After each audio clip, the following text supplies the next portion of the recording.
Andreas, how are you feeling after that brawl? It looks like you escaped the worst of it.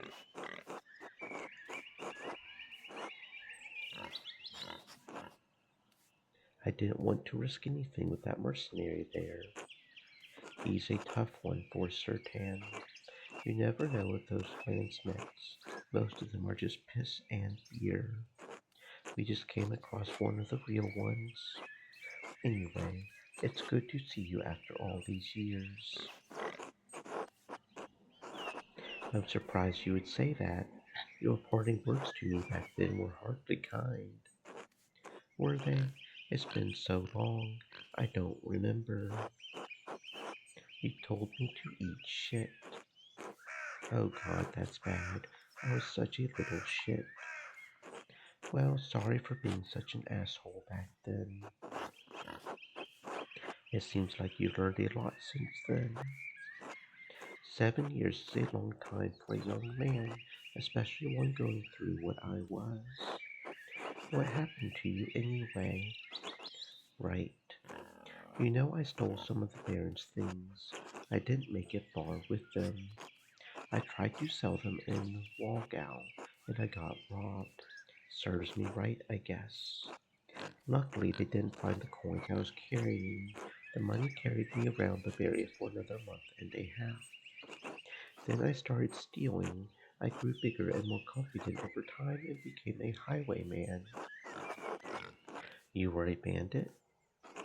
Hard to believe, I know, but yes. Anyway, it didn't last long. I eventually got scared out of it. I had a partner for the last year at my adventures. We tried to rob some Italians. We thought they were merchants traveling under the banner of St. George,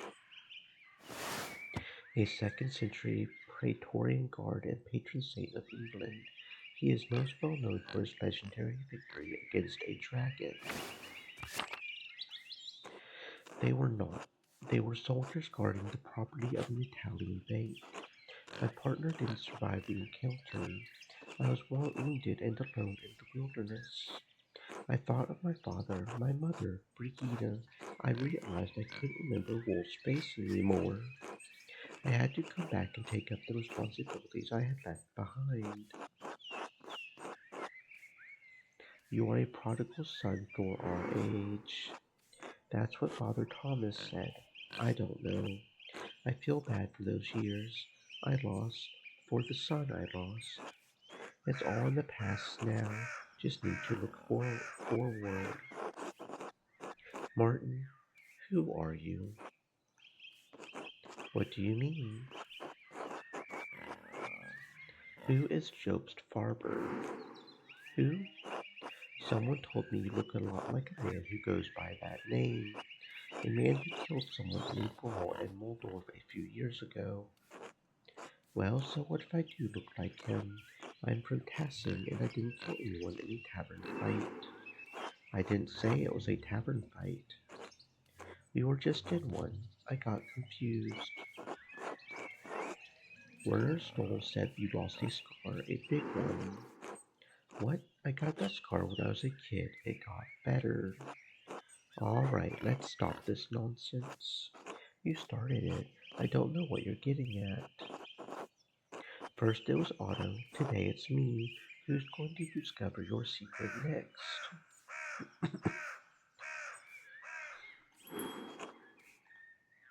You can't run from your past forever. Alright, enough. I'm not Martin. Are you happy? My name is Jobst Farber. I'm from Moldorf, just like the Ox family you met at the land house. What happened to the real Martin Bauer? He died on the road, killed by bank guards.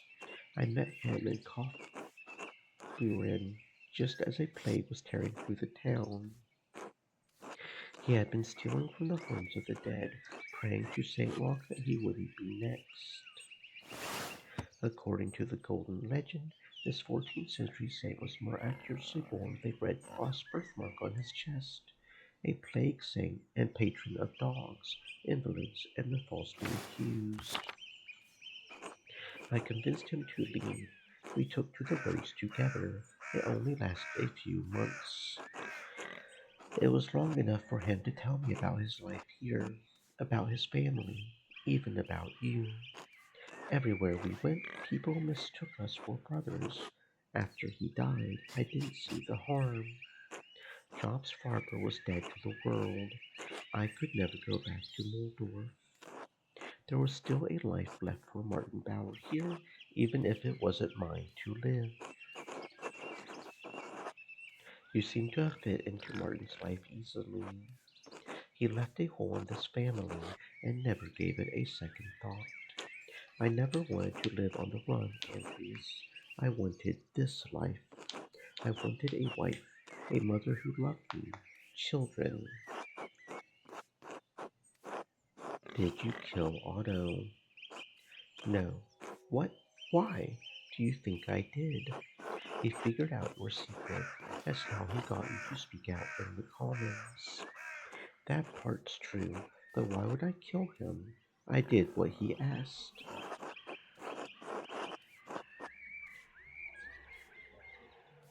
Maybe you were afraid he would keep asking. No, he wouldn't. We had a deal. All right, enough. You know I'm not Martin. Fine.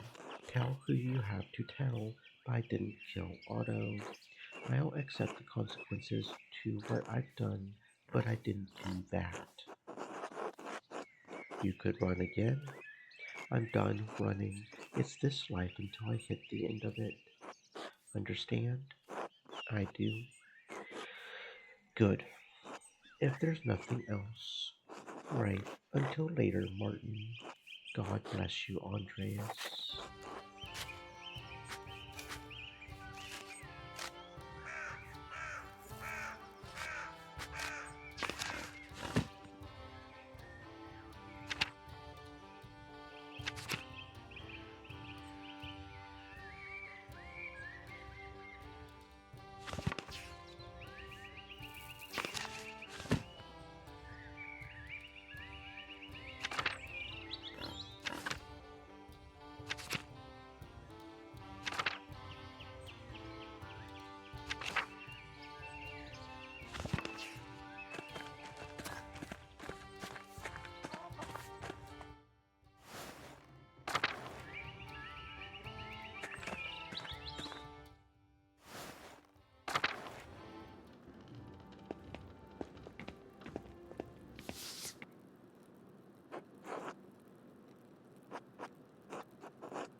This must be what the church is named for, a Marian apparition in Tassing's history. Hmm.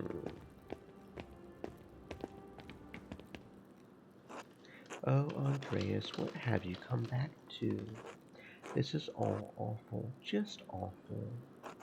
I should never have allowed Klaus to publish the 12 articles. This is what happens when common people get agitated by reading nonsense. What's the alternative? Forbidding them from reading? Sometimes, yes. Just because a commoner has learned to read, that does not mean he can fully comprehend any book he finds. Some of these texts are written to inflame passions. They're not all written with modest intentions. These pamphlets, these books, can make people crazed, furious. Sister Amalai and I have seen what happens when good people become a part of a mob. Here in Tassie, thankfully, no. If mu- it was much earlier. Before we came to Tassing, I was the priest at a town near a Benedictine convent. The town was full of good people, but the good people were whipped into a panic by an educated neighbor, the town doctor. He had read the Malleus Maleficarum. It had put ideas into his head. The Hammer of Witches, a treatise on witchcraft published in Speyer in 1486. Theologians at the University of Cologne condemned the book as unethical and not in line with Catholic doctrine. Despite this, The book has enjoyed widespread popularity. Why? The book was condemned by theologians. The doctor's copy contained a sound endorsement from the faculty of the University of Cologne.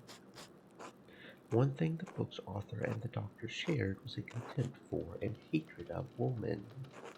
In the convent, the doctor saw a coven of witches.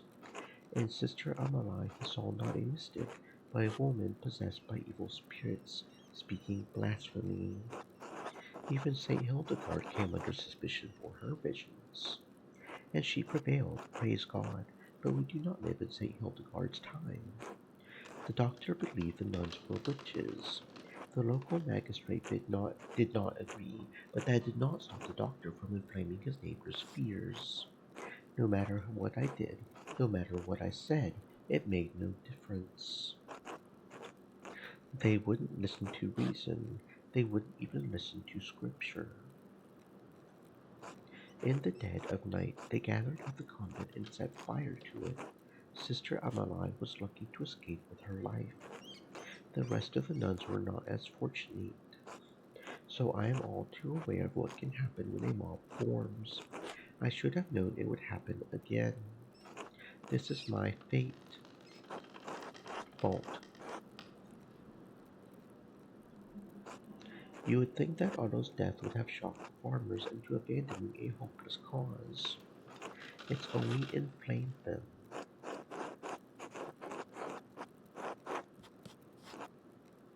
It'll be all right, Father. Have faith in God always. But this is a season that tests my faith in man. I suppose there's no good fretting about what's already happened. I have to minister to the people of the town as best I can, given the circumstances, and pray for the best. Speaking of which, I need to hear confessions for the townsfolk.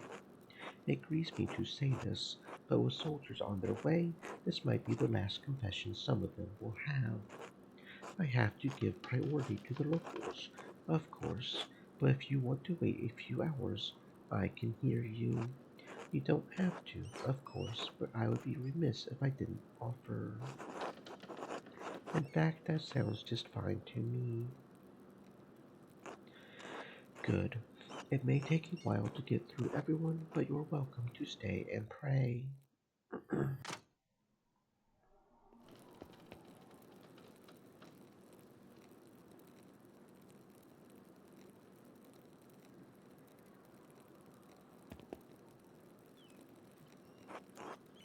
Benedictine, bless you. Dominus sit vobiscum. The Lord be with you. I confess to God and to blessed Mary, ever Virgin, to blessed Michael the Archangel, and blessed John the Baptist, and to the holy apostles Peter and Paul, and to blessed Eutharius and Castian, and blessed Juvenal, along with all the saints and you, Father, through my fault, through my fault, through my fault. What is it you have come to confess, Paul? I disobeyed my father to go down to the ruins to draw. How many times? 3. You must have known it was wrong every time. Why did you keep doing it? I don't know. I just think it's a stupid rule. He's right. It's stupid. You're not wrong. Is there anything else, Paul? I had impure thoughts about a girl. How many times? I I don't think I can remember. A lot. All right. Anything else? Well, Father, I need to say it quietly. That's fine, Paul.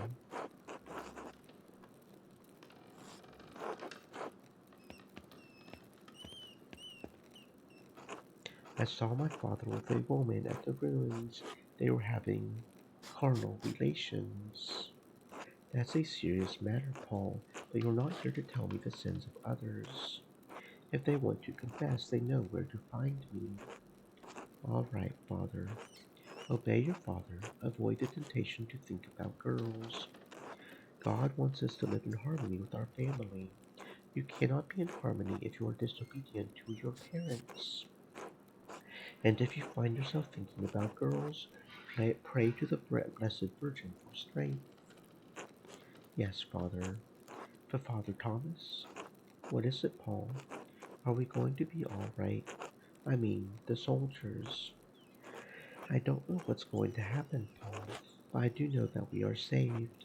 Trust in that. Trust in God. All right? I will, Father. For your penance, any 5 Hail Marys and 2 Our Fathers. Yes, Father.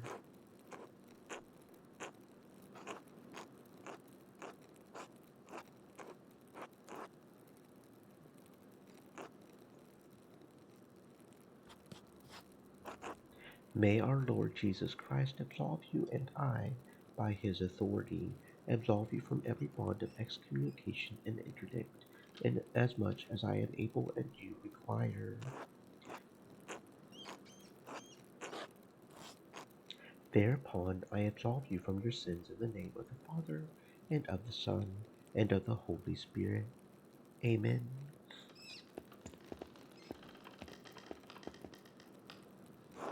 He said he saw his father with a woman at the Roman ruins. Doing what? Screwing Caspar. Do you remember when we saw him there with Hannah? That's right, we did.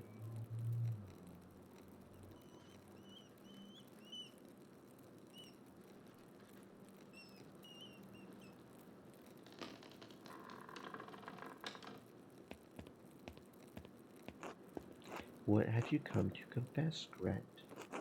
Well, father, I argued with my husband about his support of the peasants. Ulrich is the head of your household, but it's not simple for you to disagree about things. It's a serious matter. The peasants are trying to change the way things have always been. When people try to change a place's way of life, they are playing with fire, with sin. It's Ulrich's soul in danger. I know Ulrich is a good Christian, but I worry that the peasants will become violent. I thought Otto's death might shock the peasants into abandoning their cause, but it only inflamed them. Oh God, poor Otto. Master Andreas, do you think Red could have killed Otto? She was at the scene right when we arrived, and she was still in her costume. We saw what was almost certainly the killer passes in the woods. It's not possible for her to have been in both places at once. That's right. You're so smart, Master Andreas. It's all right, Gret. I'm sorry. I shouldn't have said anything. I'm here to listen to your confession. No, no, Father. Thank you. I appreciate it. Of course. Now I remember what I said about the difference between disagreeing and disobeying. Yes, Father. God wants our families to be in harmony, but there's room for disagreement, especially on something so important. Now, for your penance, say 2 Hail Marys and an Our Father. Thank you, Father. I will. May our Lord Jesus Christ absolve you, and I, by his authority, absolve you from every bond of excommunication and interdict, inasmuch as I am able and you require. Thereupon I absolve you from your sins in the name of the Father, and of the Son, and of the Holy Spirit. Amen. That wasn't helpful at all. Is anyone going to confess something good?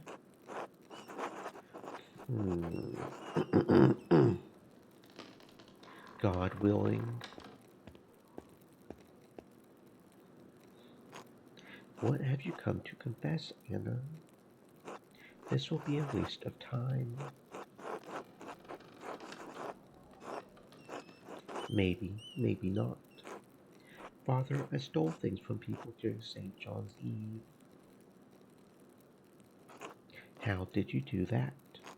I waited until the bonfire and then I went out and... just took things when people weren't looking. It's a serious sin, Anna. What did you steal and from whom? A candle from Agnes's house. I also took a cup from Johann Bauer's house. And a letter from Martin Bauer's house. A letter? Why, I haven't even taught you to read yet. I don't know. It just looked fancy and the ink was a pretty color. See, this is dumb. Well, Anna, you have to return them, all of them, and you have to apologize to the people you stole from. Apologize? Can't I return them in secret? They probably don't even know they're gone. No, and if you keep this up, you're going to wind up like Martin Bauer did. Martin found God and his family again, but not every wayward child's story ends as happily as that of the prodigal son. I'm sorry, Father. Apologize to God and to the people you stole from. Yes, Father. As additional penance, say 5 Hail Marys and 5 Our Fathers. Yes, Father.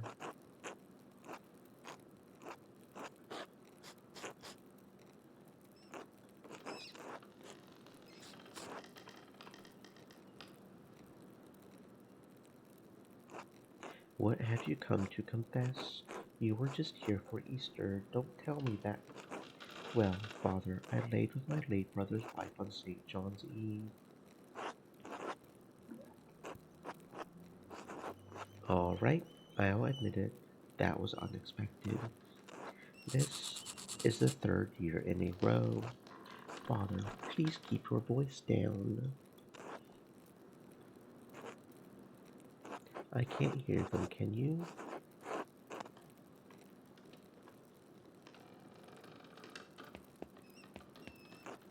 Andreas, how many candles are you going to light today? I forgot to say a prayer for the Hungarians. They're fighting the Ottomans, you know. That is dreadful. Certainly, then. 3 times in 3 years, Johann. I don't mean for it to happen, Father. We just get carried away by St. John's bonfire. Don't you bring St. John into this. Sorry, Father. This has to stop, Johann. God, God's forgiveness is limitless, but you must truly repent for your sins. I don't know what's in your heart, but He does. If you do not recognize a sin in yourself, you are as far from salvation as we are from Jerusalem. Yes, Father. For penance, say 5 decades of Hail Marys, and don't forget the Our Fathers. 5. That will take forever, Father. You'll burn in the fires of hell forever if you don't stop this, Johann Bauer. All right, I understand. Thank you, Father. Oh, and, Father, I can't spare a confession pending right now. I'm sorry. It's alright, Johann. You don't need to give me anything. It's more important to help your family right now. Thank you, Father. Father, if I die, I mean if the soldiers kill me, yes, will I go to hell? I don't know, Johann. Please don't let it come to that, for everyone's sake. I'll do what I can, Father.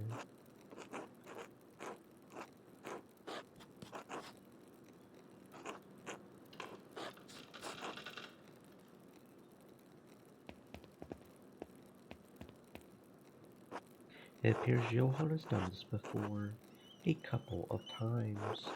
Did he say anything about the murder? No, unfortunately. Sorry, Master Andreas, maybe the next one will go better.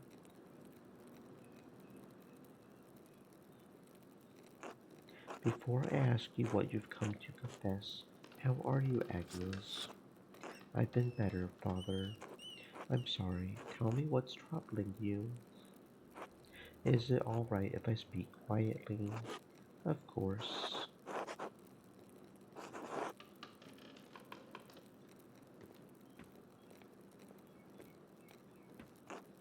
I can't forgive him, no matter how much time passes. I'll always hate him. Holding on to that hatred will not bring Lucky back. I know I made peace with his death long ago, but I never thought I would see him again. And now, of all places, he's here in this church. Why is God doing this to me? I understand why you would be shocked. It must bring up many awful memories. Even so, you must find it in your heart to forgive and love Andreas. This is what God wants. I, Father, I can forgive him, but love is too much. It's not possible. With God, all things are possible. Remember that, and He will help you find a way. I will, Father. For your penance, say a Hail Mary for Lucky, then one for Andreas. Yes, Father. That's not all. Before Andreas leaves town, you must tell him you forgive him for Lucky's death. I don't know if I can do this, Father. You can. God will help you.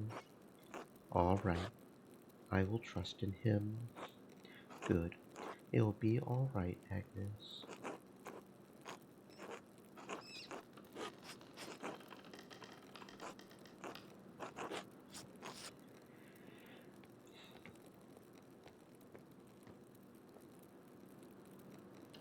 What did she say? She hates you because of what happened to her husband. So, her husband was executed based on my testimony during my last visit to Tassing. Yes. Well,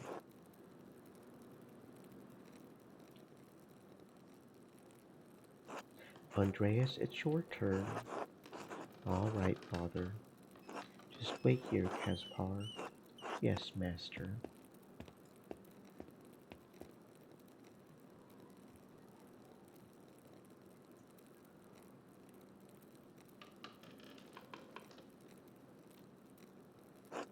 Would you mind if we move right to the confession part, Father? It's been a long day. I think God will understand, but make it a good confession. Now then, what would you like to confess, Andreas? Perhaps covetousness. For what? The same as always. Books, manuscripts, and printed volumes alike, on any and every subject.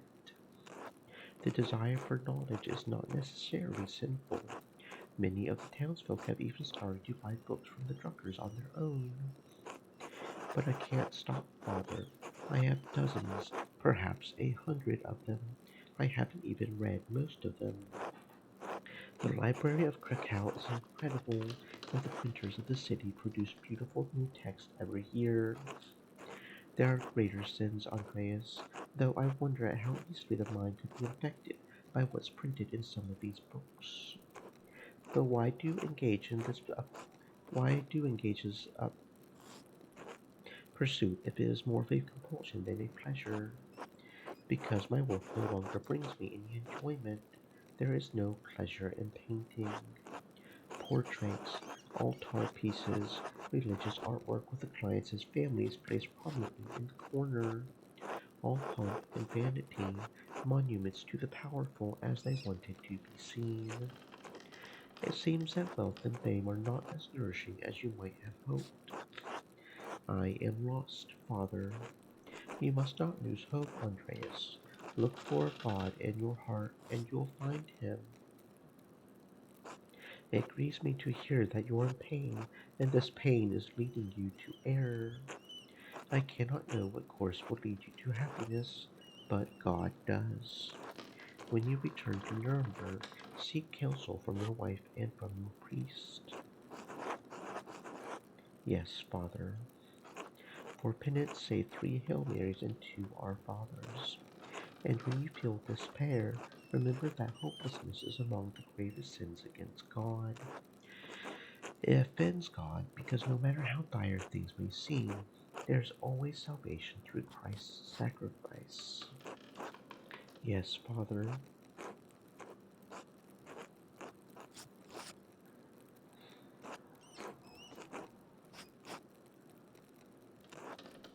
God bless you, Andreas. Now, if you'll excuse me, I have to prepare for supper. Until later, Father. Well, I may as well do my penance now.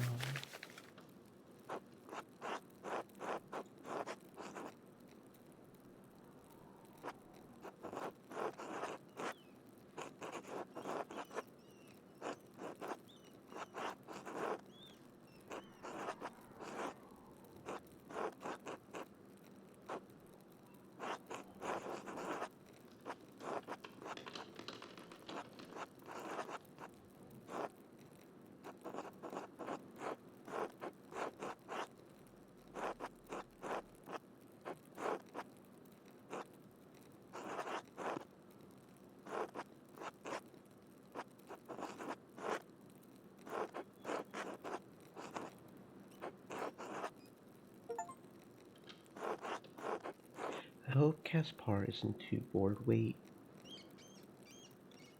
I think he fell asleep.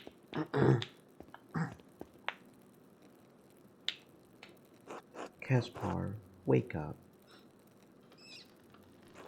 Andreas, Sister Emily, are you all right? I'm fine. My body pains me, but my spirit soars. God makes a soul service known to all who are in heaven. Indeed, he does. You were listening to their confessions, weren't you? Were you? I don't listen, but sometimes I hear. Did you hear something we missed? It sounded like a waste of time to me. Not today, but I did hear someone else confessing in here the other day. Brother Guy came here to confess to Father Thomas. Right after he was talking to us. Wouldn't the abbot be the guy's confessor? Yes, but Brother Guy wanted to confess to Father Thomas for two reasons. First, he was confessing about stealing money from the abbey. I can see why he wouldn't want to confess that to the abbot. Second, he knew Father Thomas was becoming suspicious of his role in managing the abbey's money. Guy confessed to Father Thomas because he'll be bound to secrecy by the seal of confession. Yes, he even said as much. Brother Guy has very few scruples. He also said Otto Zimmerman confronted him about the abbey's finances when he was doing repairs. Otto saw Brother Guy writing in the abbey's ledger, and he demanded to see it. Otto said he would prove the abbey was hoarding money one way or another. That doesn't sound good. It sounds like Guy had a motive to see Otto dead. Why are you telling us this, Sister Emmeline? I am just a woman, dead to the world, abiding in this cell, but I still have eyes that see and ears that hear. Brother Guy has abused the trust of Father Gernot and Father Thomas both, and in so doing he has profaned the sacrament of confession to shield himself from justice. This is the least I could do. Thank you, sister. I must pray now. God be with you both.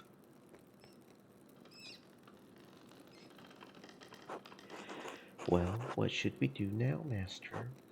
I'm not sure. If only we had found more evidence in Guy's ledger.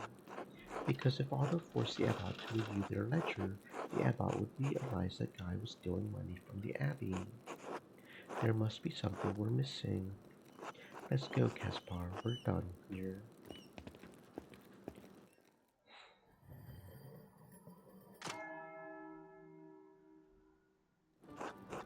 Everyone will be waiting to hear my evidence now. I had best head into town and be prepared to name a suspect.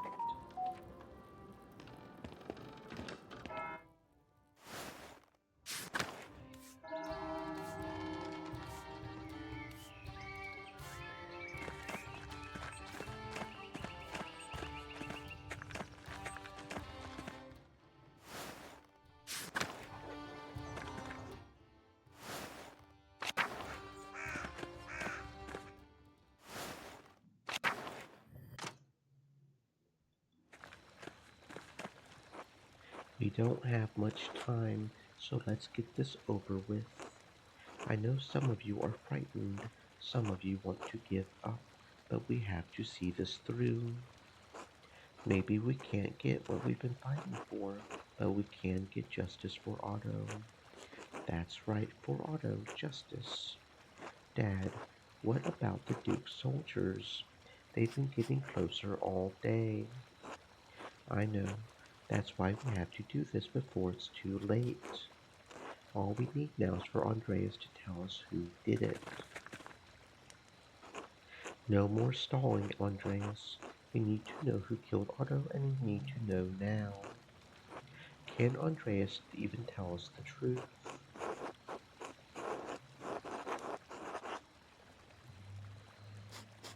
I'll tell you so that justice can be served, not so you can fulfill your revenge.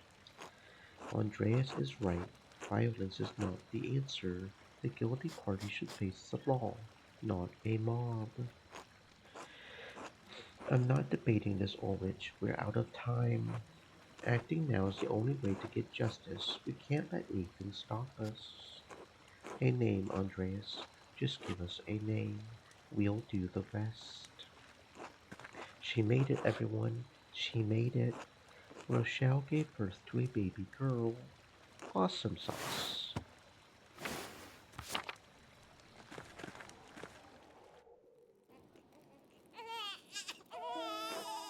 Quiet, quiet.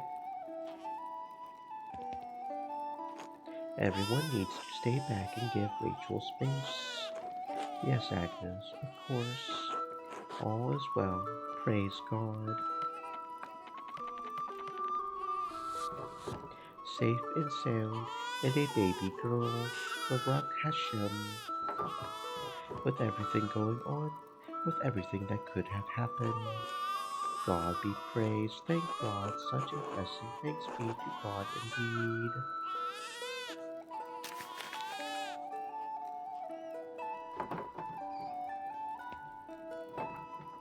Peter, I'm sorry. I can't keep supporting you anymore. I understand your cause, but I need to protect my daughter and keep my friends safe. I've already lost Marie and Bert. I can't bear to lose anyone else. If bowing to the Duke's wishes will protect us, I'll do it gladly. I believe in the cause, Peter, but not at the cost of any more violence. This is a stressful time for us all. Please excuse me, everyone. I need a moment to myself.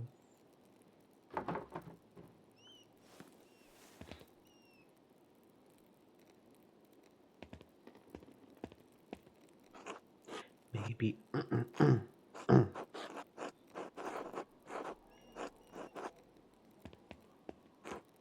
How can you all so easily give up? That soldier said the Duke would consider concessions for the town if we released the abbot.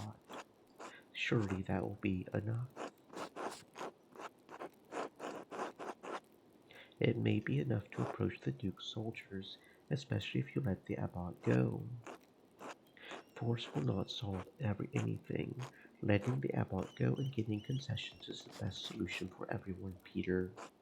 Letting the abbot go would be justice, wouldn't it? If he's not the one who killed Otto. You townsfolk don't understand. Letting the abbot go won't fix anything. If we can't get the concessions we need, all peasants will starve and die in the end, and then where will Tassing be? Besides, Otto's death needs to be vindicated. Don't walk away from this now, Ulrich. I have not swayed from the cause, Peter, rest assured. But, Ulrich, this isn't your fight. Grit, it is moral and Christian to stand with the peasants. I cannot do otherwise. Damn you all. Such behavior is reckless and cruel, especially right now. Get out, all of you. Let Rachel rest. Yes, Agnes. We'll go now. Andreas, we're not done. We must still find justice for Otto before the Duke's soldiers arrive. Let's leave Rachel and the baby be at least.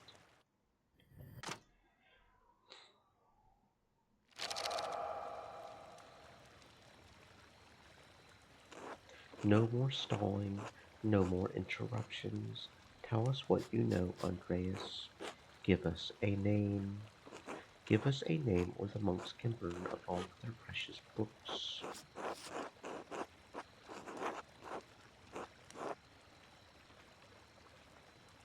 Mobbing the culprit won't give you any concessions.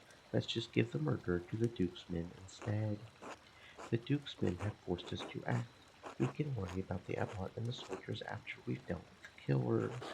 Tell us. I have one more condition.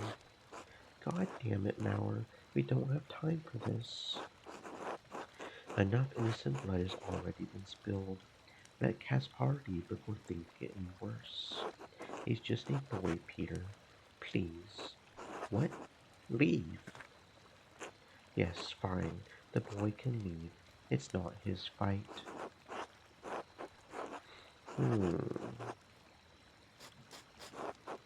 The orator background encouraged Caspar to learn from your mistakes, and as an artist was apparently negative. Show concern for Caspar and St. John's Eve was apparently a negative. Lost all my money at Lascana is apparently a positive. Cared for Caspar after he found the cistern, reassured Caspar. So pretty much we treated him right, so if we treated him badly, he wouldn't care about us and he would leave. That's what you're saying. No, no, Master Andreas, I won't leave you. I know you don't want to, but you have to. Find your way back to Salzburg, back to your family. Please. Master Andreas, you'll teach me again when this is all over, right? Of course, Caspar, I'll be right behind you. Alright, I'll see you soon, Master.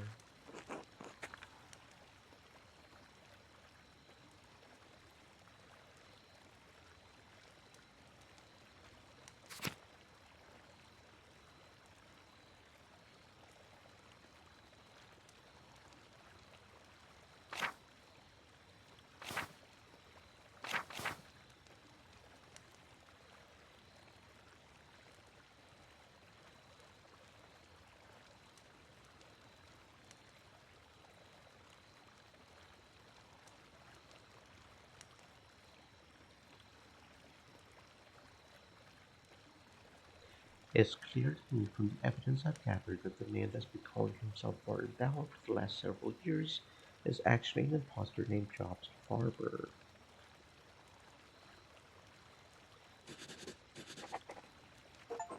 Martin? Okay, so that gets me it pretty quickly. I don't think Martin did it. I personally don't think Martin did it. He does seem a little suspect, but I don't think Martin did it based off what I know so far.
I'm not sure which one specifically would be best to go with on Guy, but honestly, I feel like Guy is probably the one that killed him. If he got a note from the string puller as well, he would be the one most threatened by Otto because he's stealing from the church and he's the reason the taxes have gone up and all that. So I feel like Guy was probably the one who killed Reaper. I'm not sure if we should do 5 or 6 though. This one's talking about how Sister Amelie overheard Guy's confession. And this one's about Margaret, the blind girl identified, which feels a little bit weak, so I think I'm gonna go 6.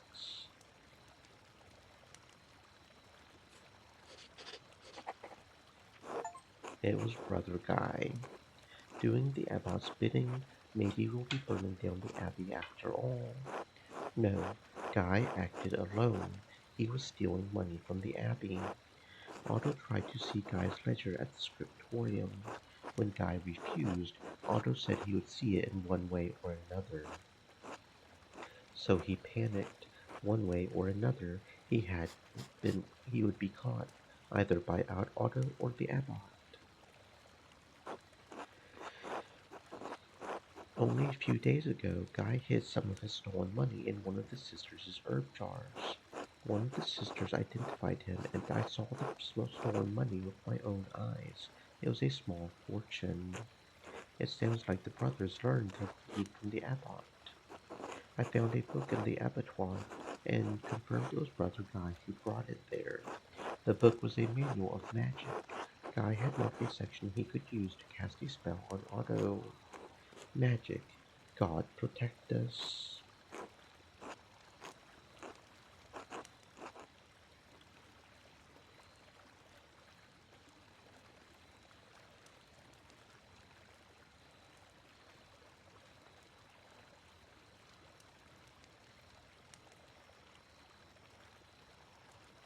We won't touch the others, Andreas. But if Brother Guy killed Otto, he needs to face justice. All right, Peter. We've heard Andreas out, but the accused should be allowed to defend themselves. I've heard enough. We're I just thought about something. Okay, the note puller, the one who's writing the really fancy script, and the one who's essentially pulling the strings and using the secrets and stuff to get. What if it's the old lady? We could have killed the old lady in the first one, so I mean, I feel like it maybe wasn't. Hmm. Search the abbey from Brother Guy. Was he with the other monks? What if they're protecting him? Quickly, get to the scriptorium. I saw a guy running out of the church just now. He was headed towards Linhardt's mill. Let's go. Stream Get after Elements him. said, "Stay moist, my friends, hydrate." Stay back, brutes. This won't end well for any of you. Brother Guy has my protection, and I won't hesitate to shoot you like the animals you are. So stay away from my fucking mill. And you, Andreas? I thought you had made something of yourself. It seems you're really as pathetic as the rest of this lot.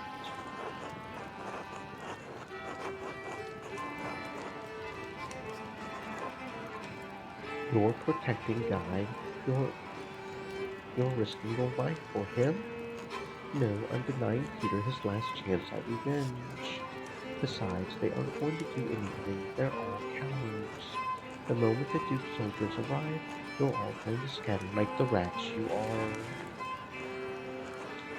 Else, take the boy and go. You don't need to be involved in this. No, Elsa, get back in the mill. Don't you dare disobey me, Paul. You hear me? Get your mother back inside. I'm not staying here any longer. I'm talking to Mom, and I'm taking Mom, and we're leaving somewhere. Oh, I wonder if we didn't encourage him to do the paintings, if he would have the courage to do this and save himself and his mom. Small choices lead to big consequences. You'll regret this, boy. I won't be responsible for how your life turns out if you leave. Linhard, let them go. They've lived under your rule long enough. I should have expected this from you, Paul. You've always been a sad excuse for a son. Fuck you. He likes drawing, and he will draw. Will he make a living from it? Maybe, maybe not. Who knows? But he can still draw. And Elsa, if you do this, you won't find anyone else to love you. You'll be a feckless old crone like that Aunt Pelia. Elsa.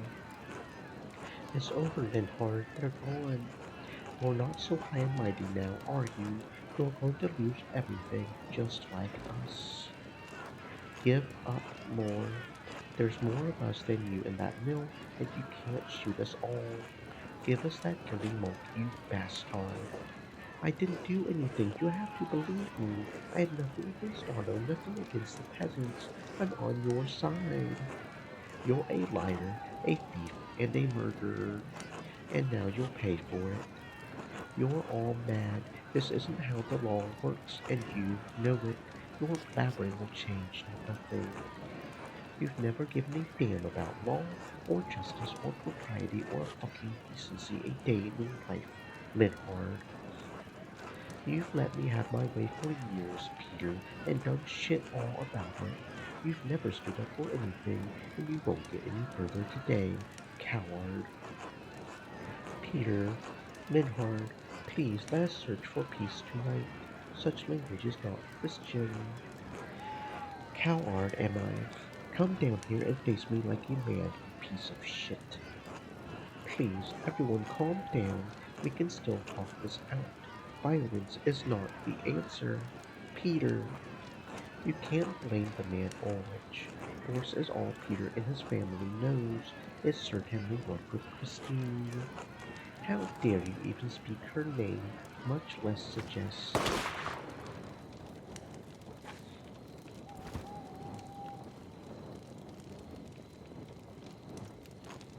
Linhard, you killed him. Murder, you monster, burn him, make him pay justice. You've been a menace on this town long enough, Linhard, but murder? You've brought this on yourself. Let both of the murderers die together.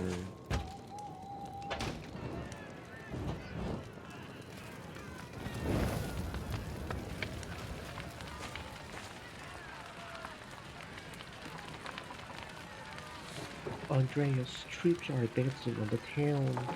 We need to go now. We must let the abbot out so he can talk to the Duke's soldiers.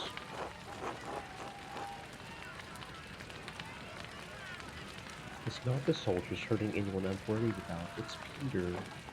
Then we had better hurry. Come on.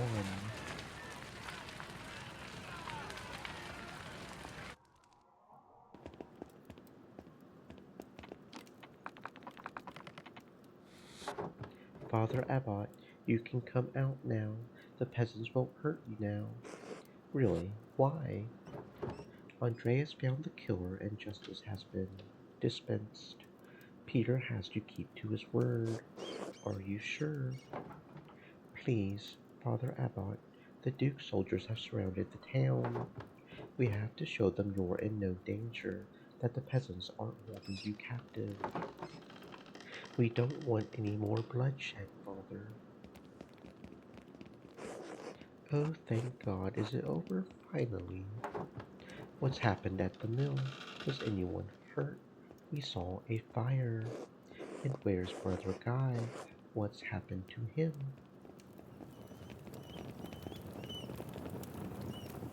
Peter, stop. You got your justice. You swore that you wouldn't harm the abbot or the brothers, remember? I did. No one else needs to die tonight. The abbot can talk to the Duke's herald. You held Linhart responsible for his actions. We can convince the Duke that what happened tonight was justice. Otto is dead. Ulrich is dead.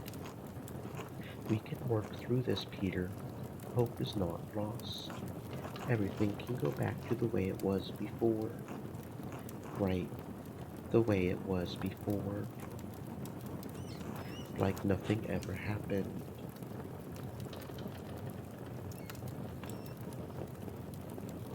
Peter.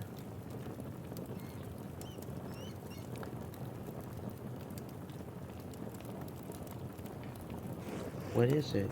What did you do? Dad? God save us, he's lit the manuscripts. Nothing's ever going to change. The books. Dad, what did you do? Need to get to the water or in the sister's well, quickly before it spreads. Peter, the soldiers are in the abbey. They're coming this way. We need to save as many of the books as we can. No, we need to get out of here. God save us. Get out, get out. Dad, we need to go. God save us. How did this happen? Andreas, let's go.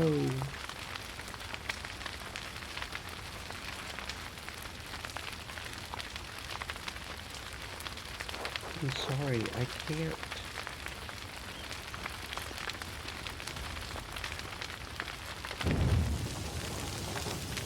Andreas.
To all interested parties regarding investments made to Andreas Mather, artist of Nuremberg, for the creation of a mural in the Church of Our Lady.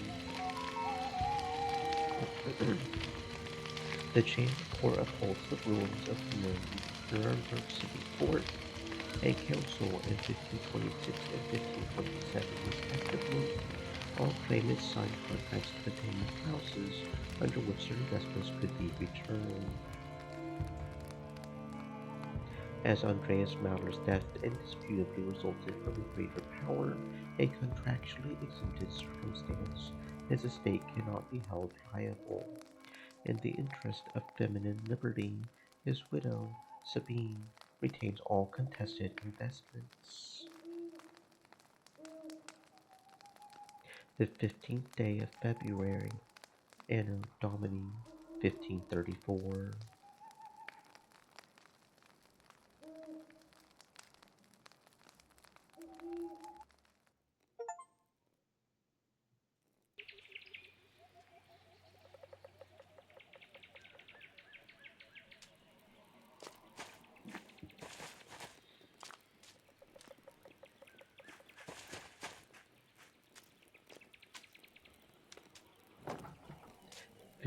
Feels like it's getting cold early this year, doesn't it?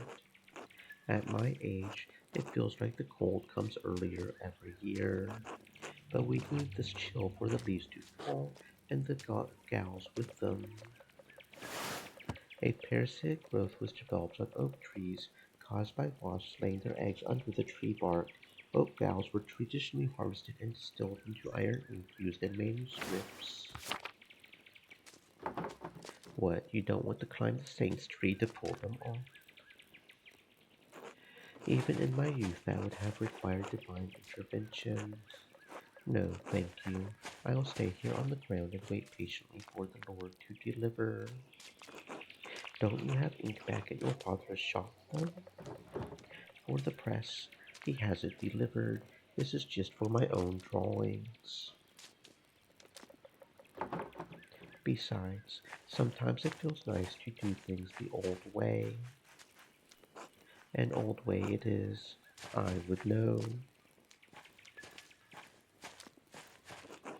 Hey, Mags, Sister Gertrude. God bless you, Master Zimmerman. I told you not to call me that. What, Mags? Why? People call me Aunts. You don't see me complaining. It's not even a name, it's a valley. You like being called Aunts. Right, so? Why are you being so stuck up?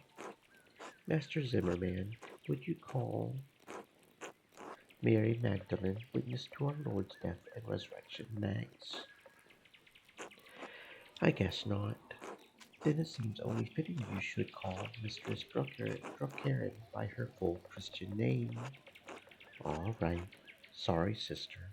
Sorry, Mags. Magdalene. Anyway, your dad wants to see you. What? Why? Isn't he at the ref house? He is. He wants you to grab his mural sketches and print them. Fine. I suppose this is enough gals for now. I was just about finished too. God bless you both.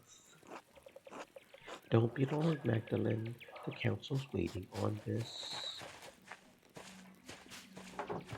Not sure why this falls on me, but I suppose I better get going. I think Dad left the Rathaus plans on his workshop bench at home, next to the printing press. Oh, so now we're playing as Magdalene. Interesting.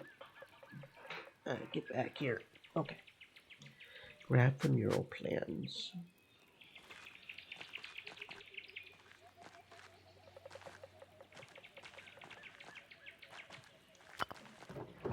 Saint Satia's shrine. Martha especially likes to leave offerings for her. Agnes gathers chamomile here every year to prepare her cures for the coming year.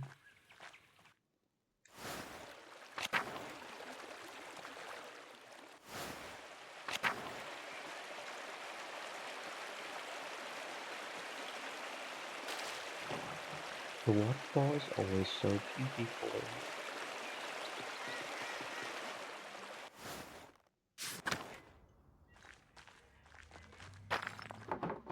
The old salt mines, no one's mined in testing for ages.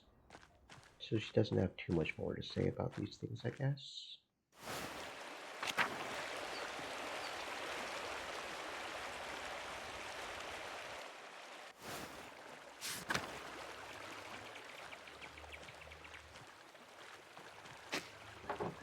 I can't believe how quickly the leaves changed this year.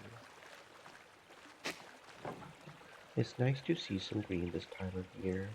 Horehound is one of the few plants that grows year round here.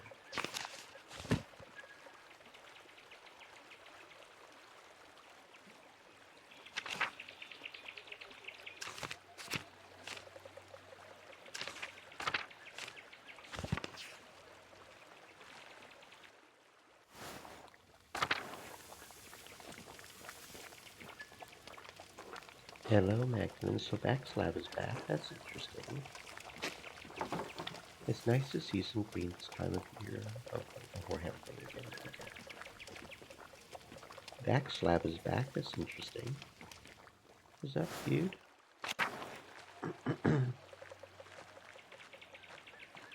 Mm-hmm.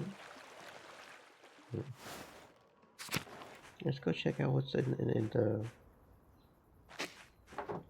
I can smell the anise on the breeze. It reminds me of when I was little. Let's go see what the Abbey looks like now. It got burned down, right? Did they rebuild it? I mean, it looks like it's been some years. The guest house is locked. The Abbot house is locked.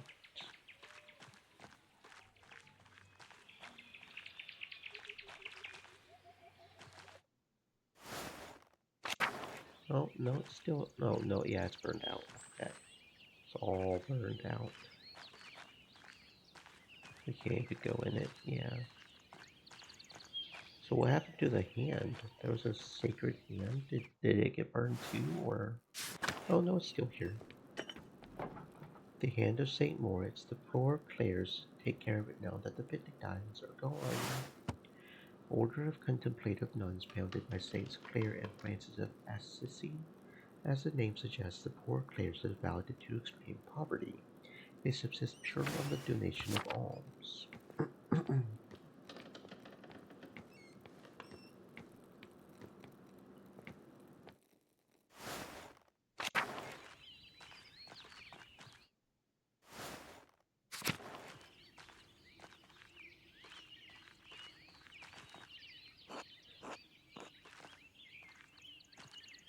Oh, son of Mousefanger.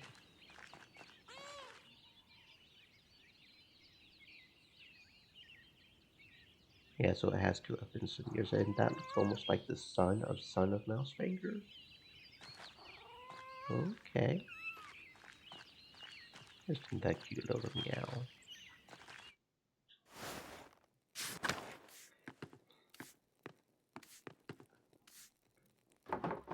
Hello, Margaret. It's Magdalene. Oh, Magdalene, God bless you. You don't normally come to the convent alone. What brings you here? Not that you're not welcome, of course. It's always wonderful to have visitors. I had some spare time and thought I would say hello. Well, hello. It's good to hear your voice, though. I enjoy it when outsiders visit the convent. Do you miss the outside world much, sister? Yes, sometimes. I miss the other Benedictine sisters especially. She would never admit it, but Sister Lisbeth had the most wonderful voice. I always stood next to her if I could. Why stay then? Why didn't you leave when the Benedictines left Curacao? Truth be told, I was too frightened to leave. Curacao is my home. I didn't like the idea of becoming accustomed to a new place. Learning the convent's ins and outs was hard enough. I never went outside the convent much anyway. I know where everything is here, even if it's changed over the years. Sister Gertrude has already planned to stay too. The garden always needs tending, and two hands make light work. Besides, I can't leave Mousefinger behind.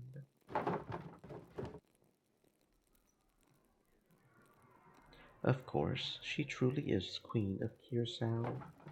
Has the convent changed very much since the poor Clares arrived?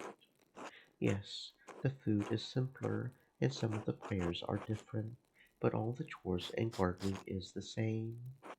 Gertrude misses making ink for the scriptorium, but I've enjoyed learning the sisters' new customs. Speaking of which, I should probably return to my chores. Of course, sister. Apologies for interrupting. Not at all, Magdalene. God bless you. God bless you too, Margaret.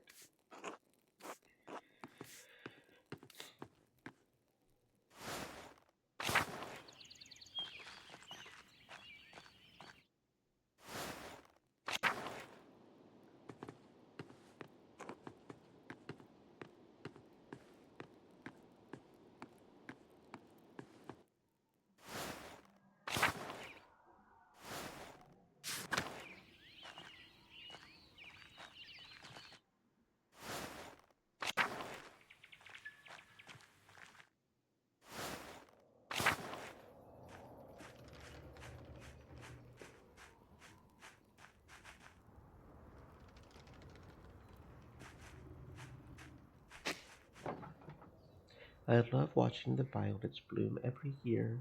They match the purple of the mountains. I should try making an ink from their flowers sometime.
Hello,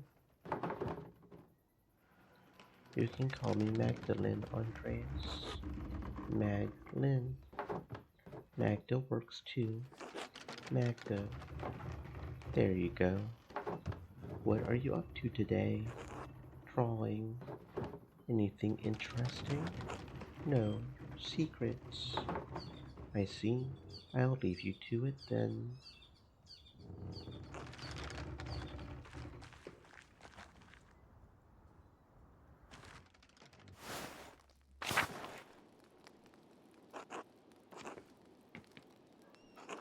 Magdalene. Hello, alright. Hello. What are you doing? Watching. Very well. Keep up the good work. Work. Just like Mom. I will work now.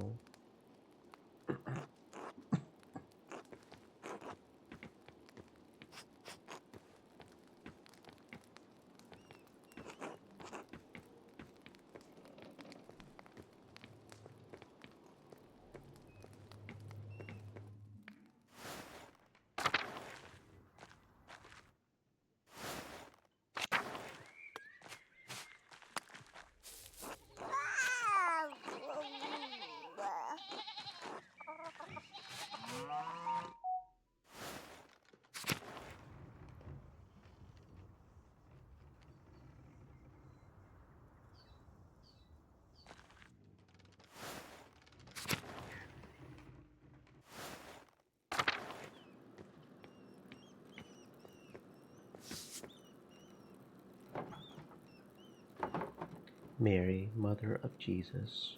Her painting has been here as long as I can remember.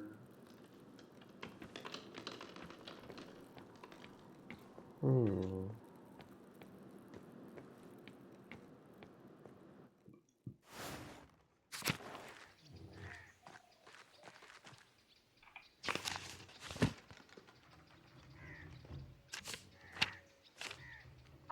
Andreas Moore, son of Anna and Paul Moore. El- Elsa Morin, wife of late Leonhard Moore and mother of Paul.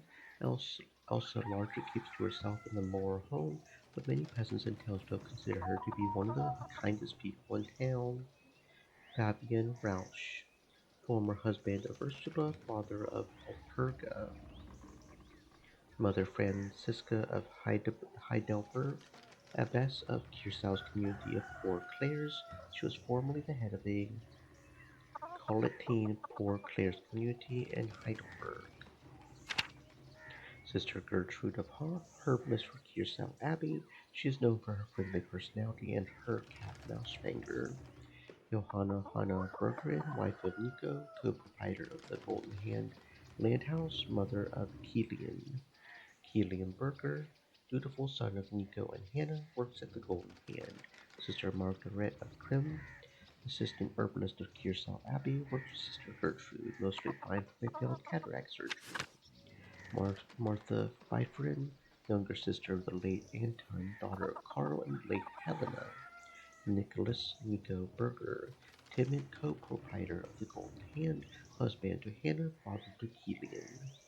Otto Otz Zimmermann, son of Eva and the late Otto Zimmermann, born just before the revolt, stepson of Black Tills, member of the town council. Adam Smoky Kohler, charcoal burner for Tassing and Kiersau. Smoky lives in the woods between the town and the abbey. Ulrike Morin, daughter of Anna and Paul Moore. Ursula Rauchen, daughter of Peter and Clara, half-sister of Eva and Big Jorg, married to Fabian Rausch, has an infant daughter Walpurga. Vagslav, family name unknown, a Romani traveler who has been staying in the woods with Smoky for a few weeks. He helps Smoky with the charcoal burning and does odd jobs for the townsfolk.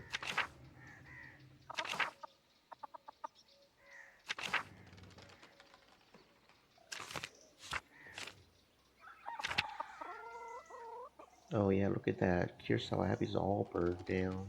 It's all like dark and shit.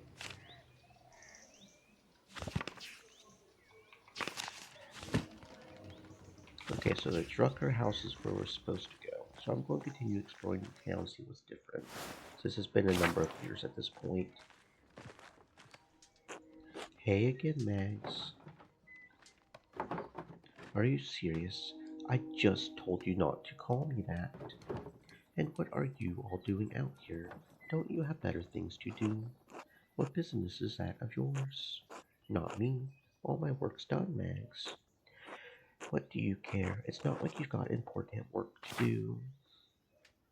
Oh, book background.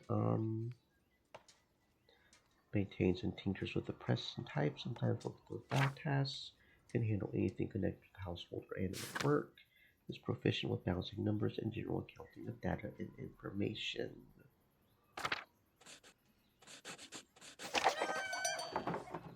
Somehow I doubt you all do half the work I have to do around the house. If your mothers weren't cooking every meal and cleaning up after you, you would be little more than skeletons living in a pigsty. So, that's what moms are supposed to do. Men are supposed to do work too. Did you forget that, or do you think standing in the comments with your thumb up your ass is work? Calm down, Max. You're going to get a reputation. Too late to worry about that. She already has a reputation. Magdalene is skilled at stinking, countering, and otherwise deflating people in conversation, likes to playfully tease and flirt, is a strong negotiator whether it comes to finances or other matters of trade, has a penchant for sneaking around, eavesdropping conversations, and passing gossip.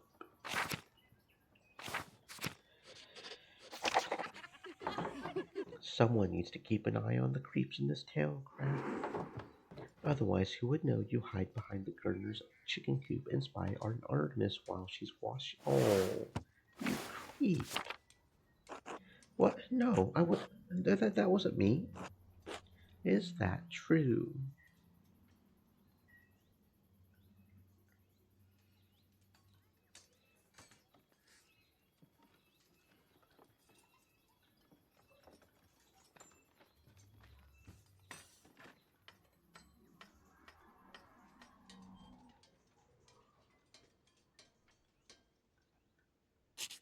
No, my God.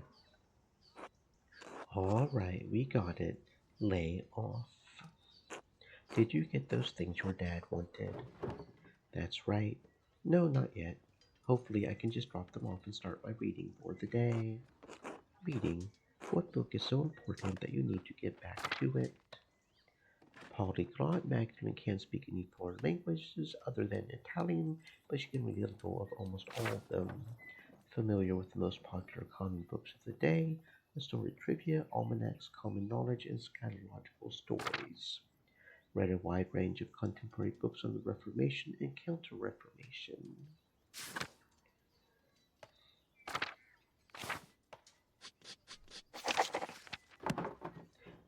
Melusine. Esther sent it to me from Prague. Is that about the snake woman who takes off all her clothes? Sort of, but no, not really. Or at all. Does it have any pictures? Right, I want to see. Calm down. I'm not showing you lecherous dogs anything. I thought you read all kinds of old books. Well, I think it's worth preserving any of the manuscripts we come across. It's a shame what happened to the library at Curacao. We lost centuries in one night. If we can keep some of the past alive, we should. Sounds like a lot of work. Right, no thanks. Wait, Otts, aren't you supposed to be at the ref house too? You're on the council. Sure, but it's pointless without your dad's plans. Hurry up and get them. I'll see you there.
Hi, Magda.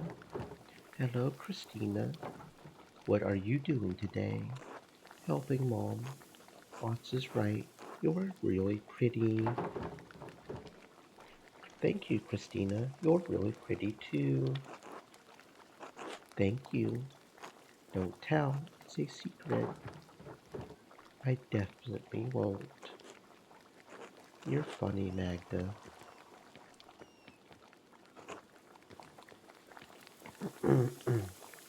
So, Otts and Magda, apparently. That's apparently a ship we're going with.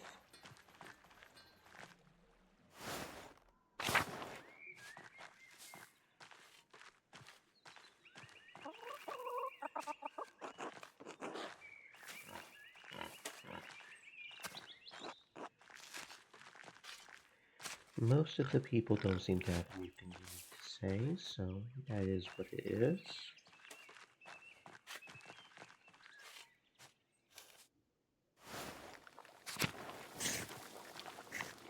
What are you doing here, Wolfscloud?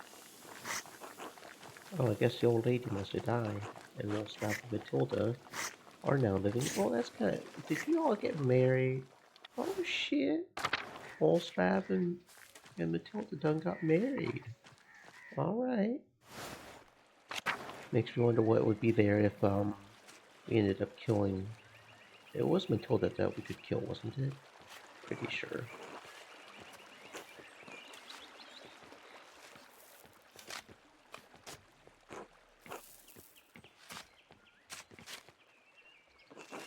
Hello, Magdalene. Hello, Hans. Did you need something? Kraft hasn't bothered you again, has he? Or gotten into some other trouble?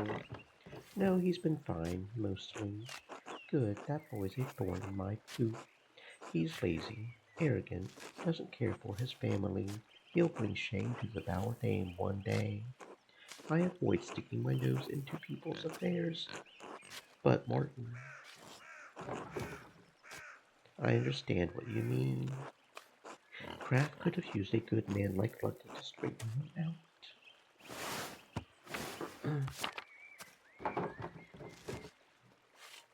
I wish I had got to meet him.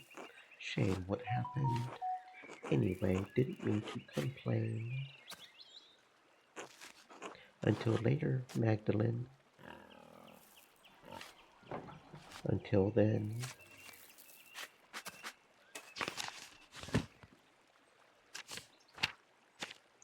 Jutta Bauern, daughter of Hans Bauer and the late Hedwig, half-sister of Simon. Johannes Hans Bauer, farmer, son of Hedwig, the late Johann Bauer, widower of the late Hedwig, widow of Sepp Hubner, stepfather of Simon, father of Jutta. Hedwig Hetty Bauern, wife of the great Johann Bauer, mother of Veronica and Hans. Townsfolk like Hetty, but she is known for being loud and brush and for drinking too much, which makes her louder and even more brush. Kraft Bauer, son of Brigida and Martin Bauer, grandson of Agnes and the late Lucky Steinauer. Therese Resi Smitten, wife of Indris Smith. Indris married her after spotting her at the Innsbruck market and being in. Oh, they actually went. I actually got the blacksmith married. What's up? Simon Bauer, son of the late Hedwig and Sepp Hubner, adopted by Hans Bauer when Hans married the widowed Hedwig, half brother of Jutta.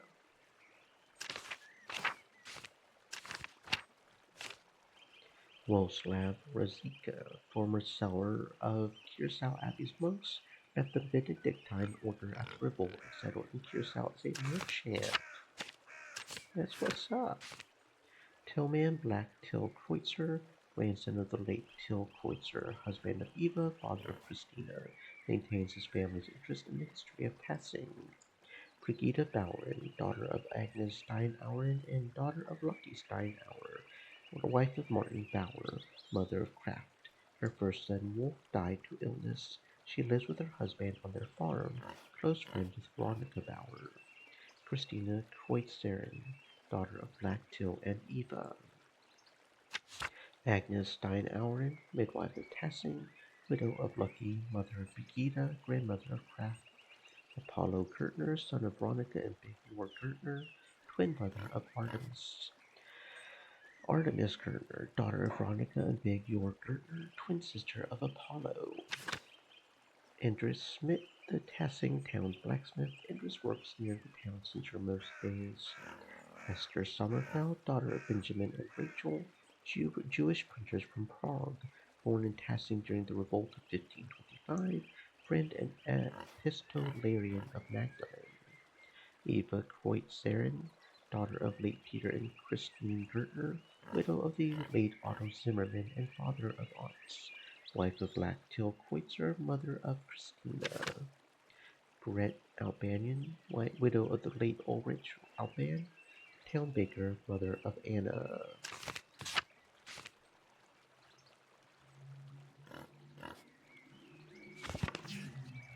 Got a few people switching up places here, yeah. Oh, Peter, you're still hanging around, huh? Damn, dude.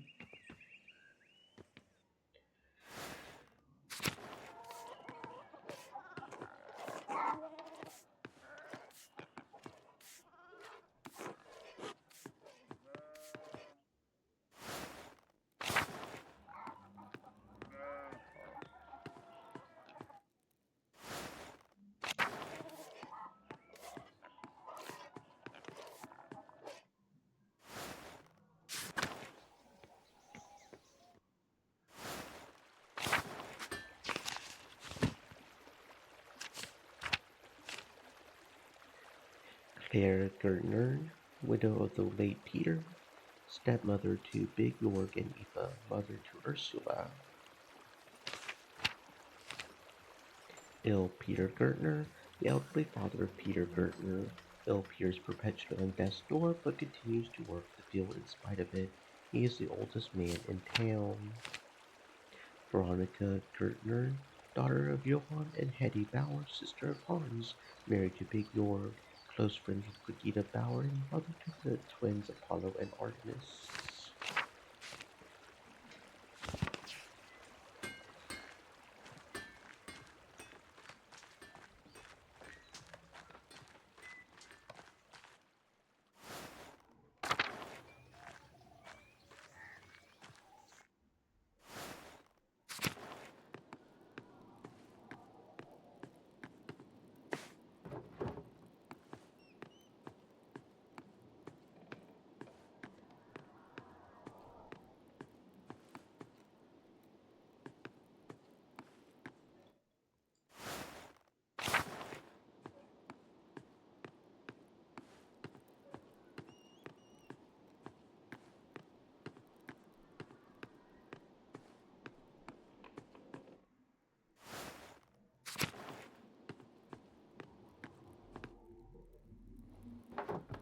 The Rathaus mural sketches. I think this is what my dad wants.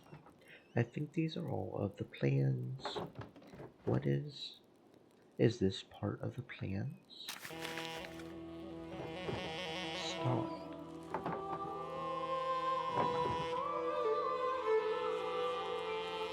What an odd cover. We don't have an ink like this here.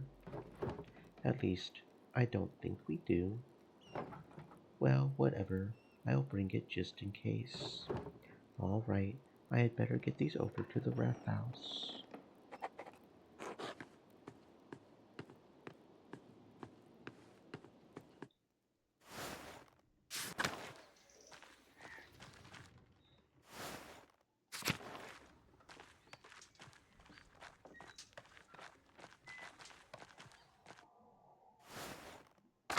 Oh, that's a big old fancy looking thingy. The Rathaus is the biggest building in Tassing. Baltas's clock took ages to build and place.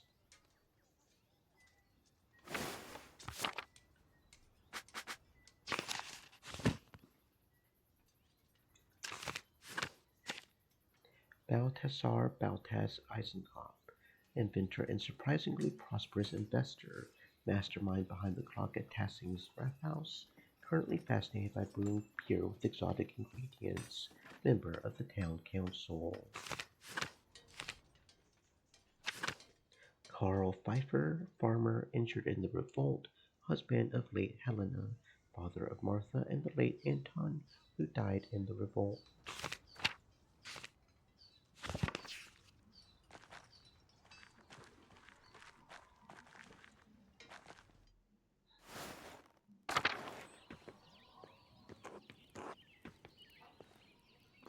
Magdalene, Magdalene.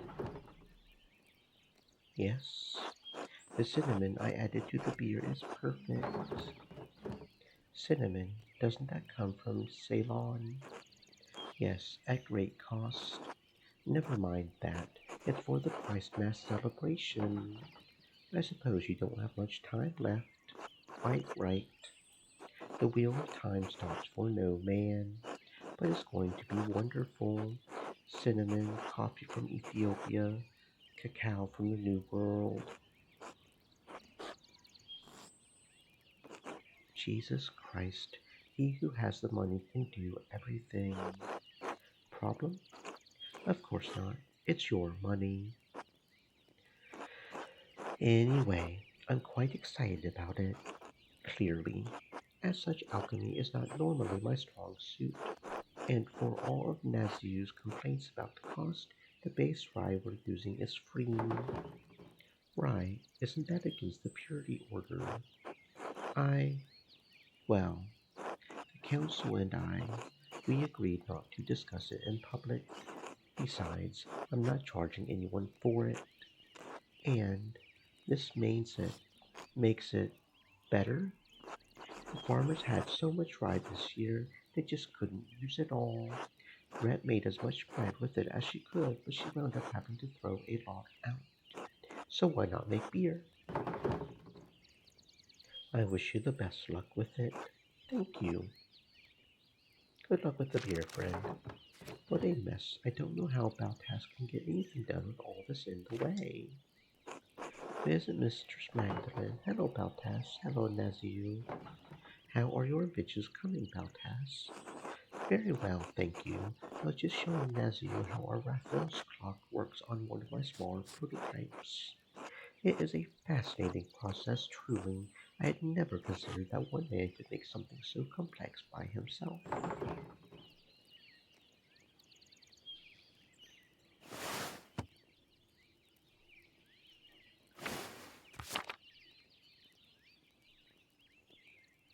Well, you do have to account for Indris's help in smithing the parts and Otz's building the framework to hold it too. True, true. I had a great deal of help in mounting and affixing the clock. See, but you are the one to affix the time, Balthasar, and you are the one to ensure the clock goes on ticking. You are too modest here in this simple alpine town. You really ought to come with me to Genoa. Oh no, I'm far too grounded here to manage that, Naziu. Then I shall be forced to visit every year to settle your accounts, and while I do, remind you of your genius. I wish you the best of luck. That is a very long journey. If you do intend to visit Naziu, maybe you ought to stay. Oh, I couldn't possibly. The bank needs me more and more every year. In any case, shall we return to work, Baltas? Oh, yes, of course.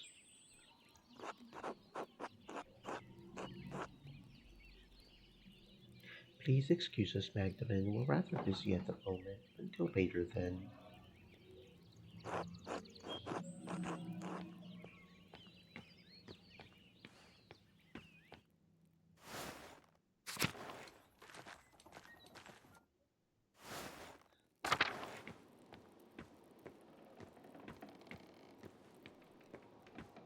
Oh, nothing in here, huh? Okay.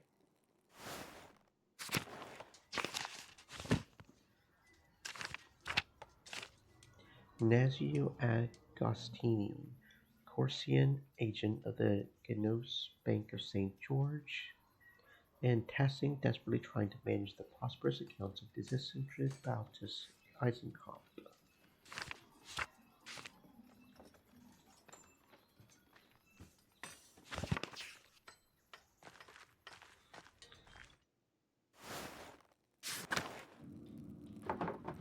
I don't understand how we're still arguing about this. These murals should depict the truth, what we know is the truth. I don't think it's so simple, Klaus. Are you afraid of angering our Lord, Father Thomas? I think Father Thomas means that the truth is not so easily agreed upon. I don't know. I'm tired of arguing. I just wanted to look nice and show what happened. Magdalene, thank you for bringing these. Maybe illustrations will succeed where talking has failed. I'm done arguing with them. I'll see you at home for supper. It's all right, Magdalene. We don't need to see the drawings. It's not that we don't understand what he's trying to do. I didn't realize we had upset him so much. Sounds like things got worse after I left. Well, we've been arguing about this for almost 2 hours. For all the good it did us, he hasn't budged. What's the point of talking if you can't make any progress? Magdalene, could you speak to your father? Help him see things from our point of view.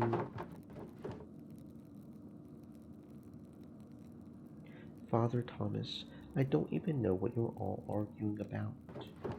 What is your point of view? Klaus has strong, very strong, opinions on how the history of Tassing, the Kiersau Abbey, should be portrayed, and those portrayals may upset some of our neighbors. Isn't the real concern that it's going to upset the Lord? Isn't everyone really worried about him coming here someday and seeing the revolt memorialized on the wall? You keep saying that we all disagree with him. I don't think I do. Not entirely. Well, what do you think, York? I know I'm not the smartest man in this room, but I know what happened to my own dad. I know what he did. It doesn't feel right to ignore what happened to him, what happened to Otto. Look, you all knew my dad. I never had the chance. I don't want to make the people in this town angry. I don't want to make our Lord angry. None of us do. But maybe there's a way to tell the story in a way that's true without upsetting anyone. So, it's all very complicated, you see, Magdalene? Try to get him to consider a portrayal of our history that's a little less inflammatory.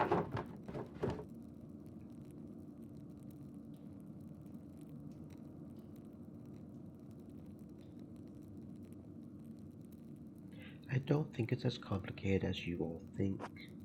We need to come to an agreement or call off the mural entirely. He's been wanting to paint this mural for years. You can't tell him no all of a sudden. Then help us, Magdalene.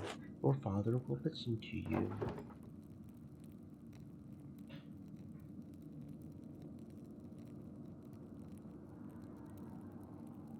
All right, I won't promise anything though. He's already hard enough to convince. Now I'm going back home. This mess has taken up too much of my day already. Oh, we got a different clock too. That's interesting.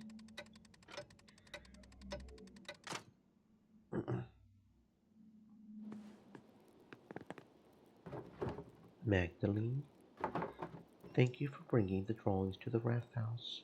I'm sorry it was a waste of time. Those men don't know what they want. When I tell them what I'm trying to do, they get scared. Then they talk and talk and talk. They talk all day and we're never any closer to a decision. I'm sick of it. Sick of the whole thing.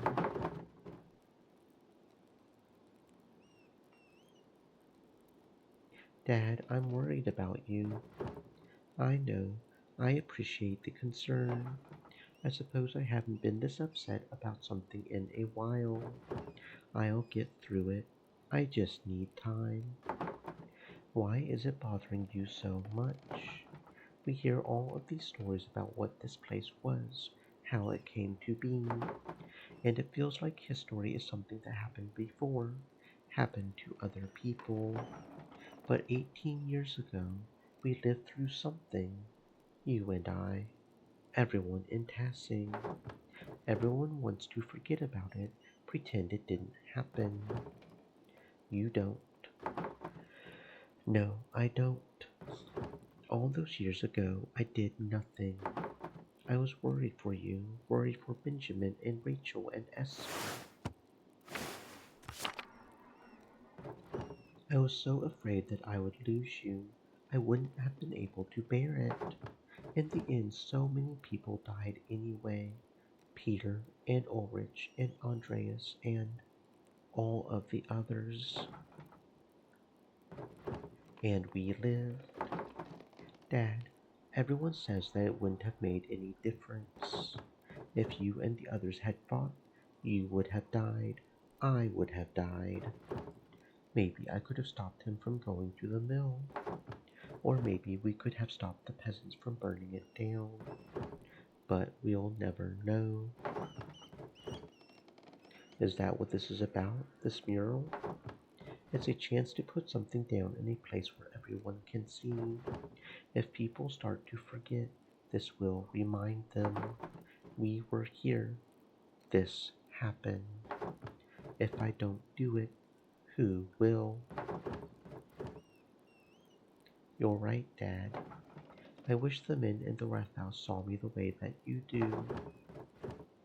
One way or another, you'll figure it out. I hope so. All the arguing has left me beat. I'm going to bed early. All right, I'm going to stay up for a bit and write a letter to Esther. Good. Please say hello to her for me. And her parents. I know, Dad. Good night, Magdalene. I love you. I love you too.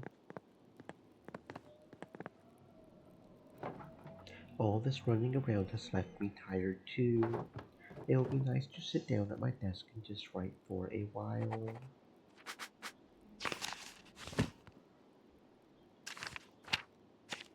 Dr. Werner Stolz, town physician of Tassing, graduate of the Albert Ludwig University in Freiburg, originally from Lower Silesia, known for his unpleasant manner. Paul Moore, son of the late Linhard and Elsa, husband to Anna and father of Andreas and Ulrich, town miller and member of the town council. Father Thomas Sprecher, town priest for Tassing, tends to his flock at Our Lady of the Labyrinth.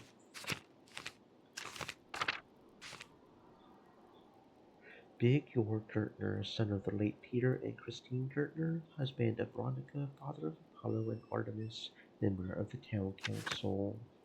Klaus Drucker, town printer, widower of Marie, father of Magdalene and the late Berthold.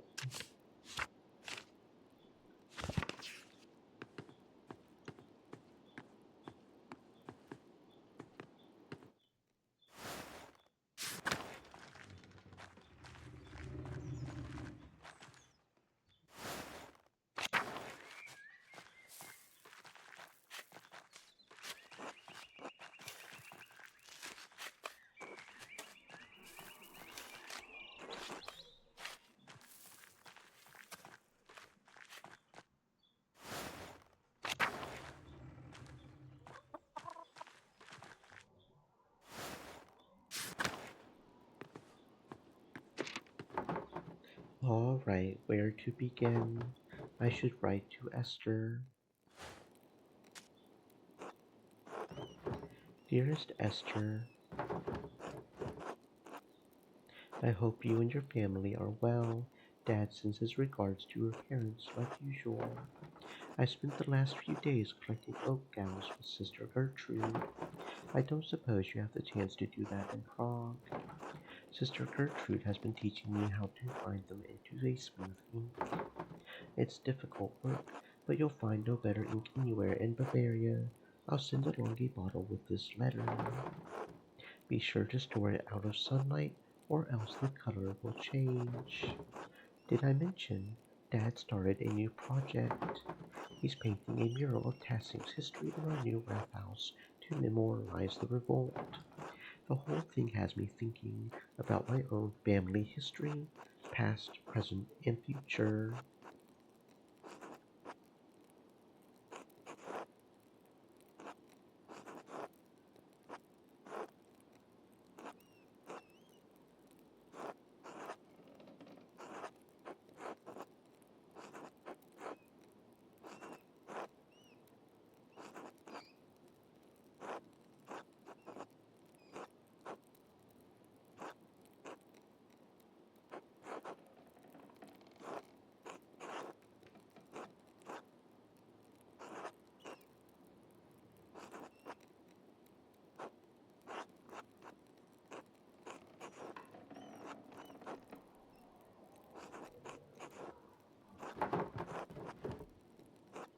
The printing shop has been in the family for years. I'm looking forward to taking it over. Of course, Dad will keep running it until he can't pull the levers anymore, but I'll take over sooner or later.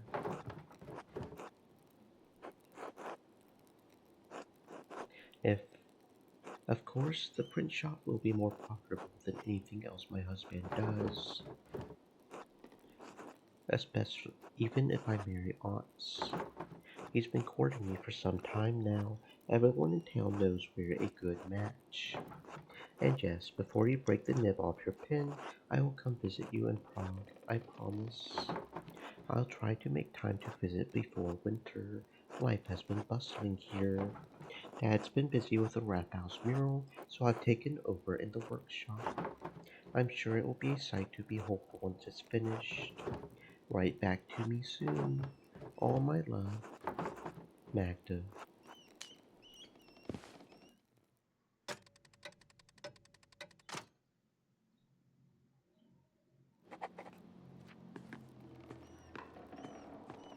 extreme elements. Said. Stay moist, my friends, hydrate.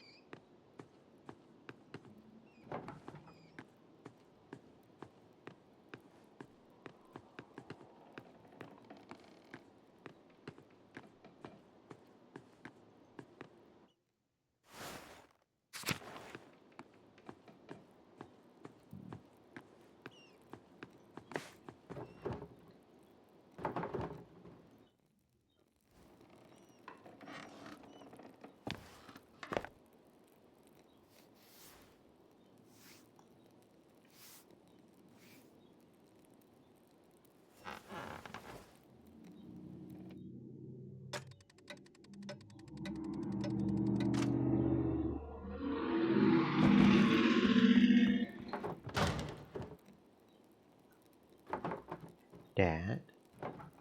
Dad? Magdalene? Dad? Hang on, I'm coming.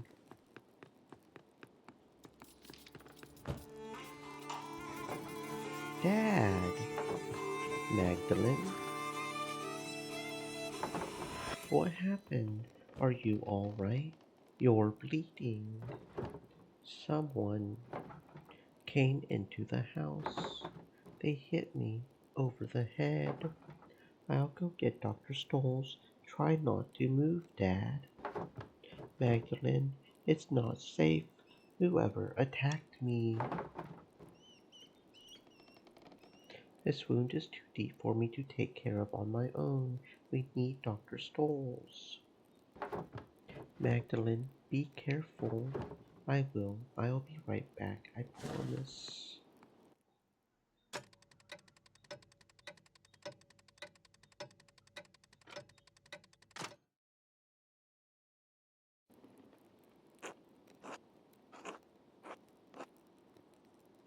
Do you know why anyone would want to attack you, Klaus?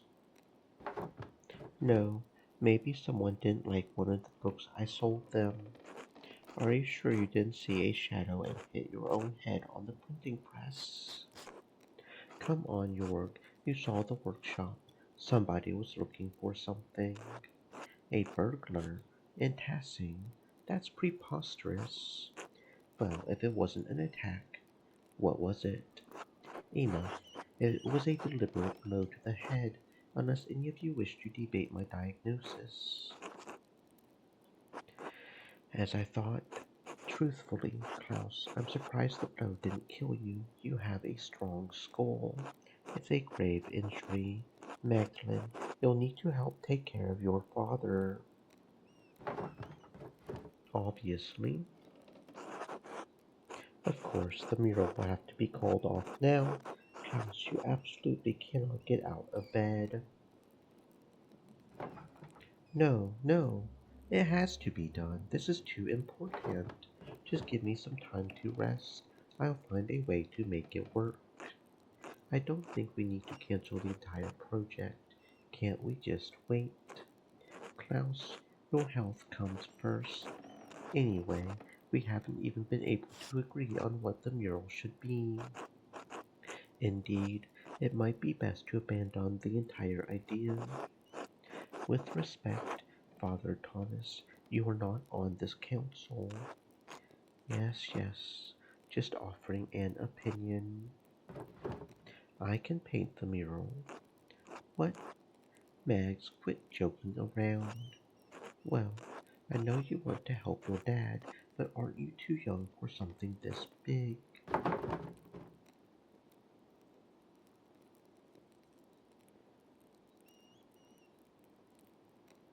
I'm older than Otts, and he's on the town council, and he doesn't even do anything. Yes, I do. I do plenty for the town. Painting a mural this large and complicated will take a lot of skill and expertise. So, so that's why we were having your dad make it. He's been making art forever. I agree with Paul. Callus needs home care. You're best suited for that, Magdalene, not a mural. What is that supposed to mean? Well, are you sure you're up for it? Physically, I mean. It's quite demanding. you would be up on scaffolding and could fall.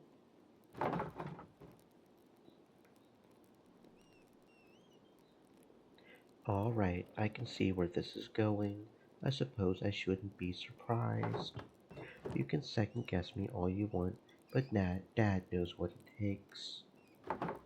I can do it, Dad. If you don't trust Magdalene to do the mural, to hell with the lot of you. Klaus, if you don't trust her, you don't trust me. I'll never do any work for this council again. All right, I say we let her. It doesn't look like we have much of a choice. Very well. All right, Magdalene, you can do it. But you still need to talk to us about what you're doing, all right? Fine, but I'm taking Dad's ideas into account. Well, we'll figure it out. Thanks, Magdalene. Rest up, Klaus. I'll do my best, Georg. Magdalene, just a moment. Yes. What is it? Your father is lucid right now, but his injury is severe. His current demeanor is misleading. I know the injury is severe, Werner. I saw all the blood. Magdalene, there is damage to his brain.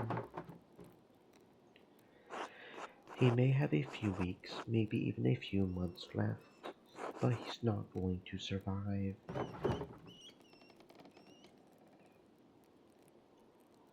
You can make him comfortable and you can enjoy the time you have left, but time will run out before long. It always does, one way or another.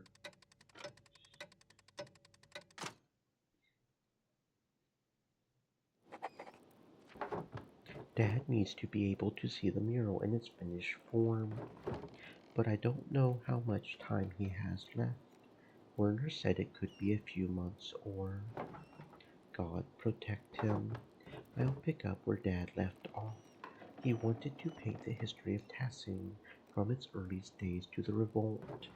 I'll start with the earliest part of Tassing's history, the pagan tribes and the Romance. Then I'll move on to the founding of the Abbey and Tassing's saints. After that, I should find a way to represent our recent history. Depicting the revolt is important to Dad. People in Tassing might know some of the town's history, but not all of it. Dad said the library in Kearsau had those records. He was going to write to the last prioress to see if she had any information. I should write to her now while I'm thinking about it. Alright, where to begin? Dad told me the last prioress at Kearsau knew something about the old history of Tassing. He said she had become the abbess of a convent in Bologna, Mother Illuminata. Yes, at Santa Margherita. I should write to her. Small town in the Republic of Genoa along the coast of the Ligurian Sea.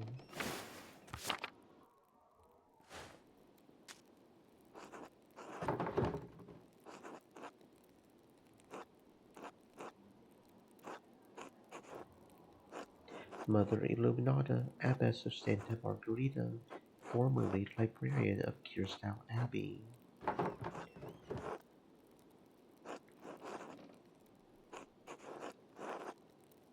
I am the daughter of Klaus Drucker, Magdalene.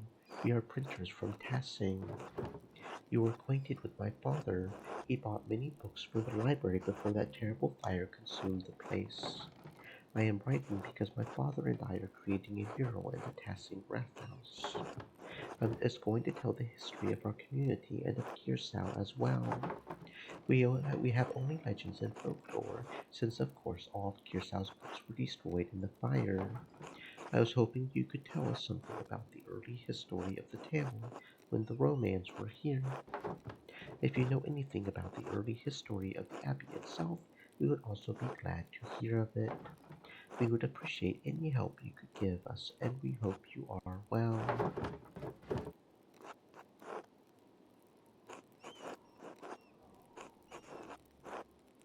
My father always spoke highly of you, especially how you cared for the library and its books.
God bless you,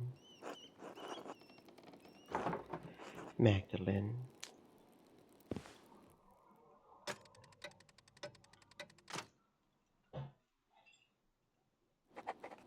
Okay, if I want to finish the mural before Christmas, I should start planning tomorrow. I should head to bed and get as much rest as I can. It's late. I should get some rest soon. Okie dokie.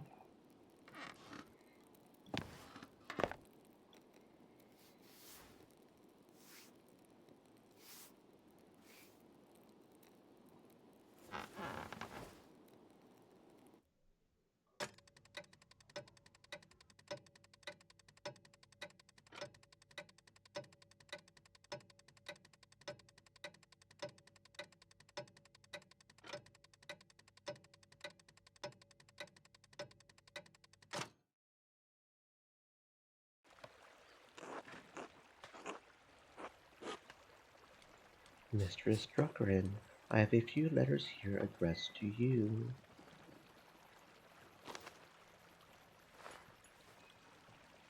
Take care now.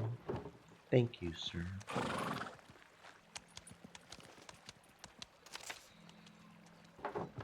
Mother Illuminata wrote back to me. I hope her response helps me paint the mural. Mistress Druckman, thank you for your letter. I hope this reply finds you and your father in good health. I remember you both as your father would carry you between the rows of our library in its final years. I also remember your late mother and brother. God keep their souls. While we did have some books that discussed Cassie's past, it's likely that they were as mythological as what your neighbors believed. That said, I remember one of the peasants, Tillman Kreitzer, reading about the history of the town. I know he died during the revolt, but perhaps his family knows some of what he learned. I should also say that it's not true that all of Kirsau's books were destroyed by the fire. Andreas Madler managed to save some from the flames. God rest his soul. In the aftermath of that terrible night, cataloging and preserving the surviving books was not at the top of any of our minds. Even so, this topic has stirred a memory within me. Several years before the fire, there was a death at Curacao, the murder of Baron Rothvogel. He had mentioned something about finding a copy of Historia Taciae, a comprehensive chronicle of your home.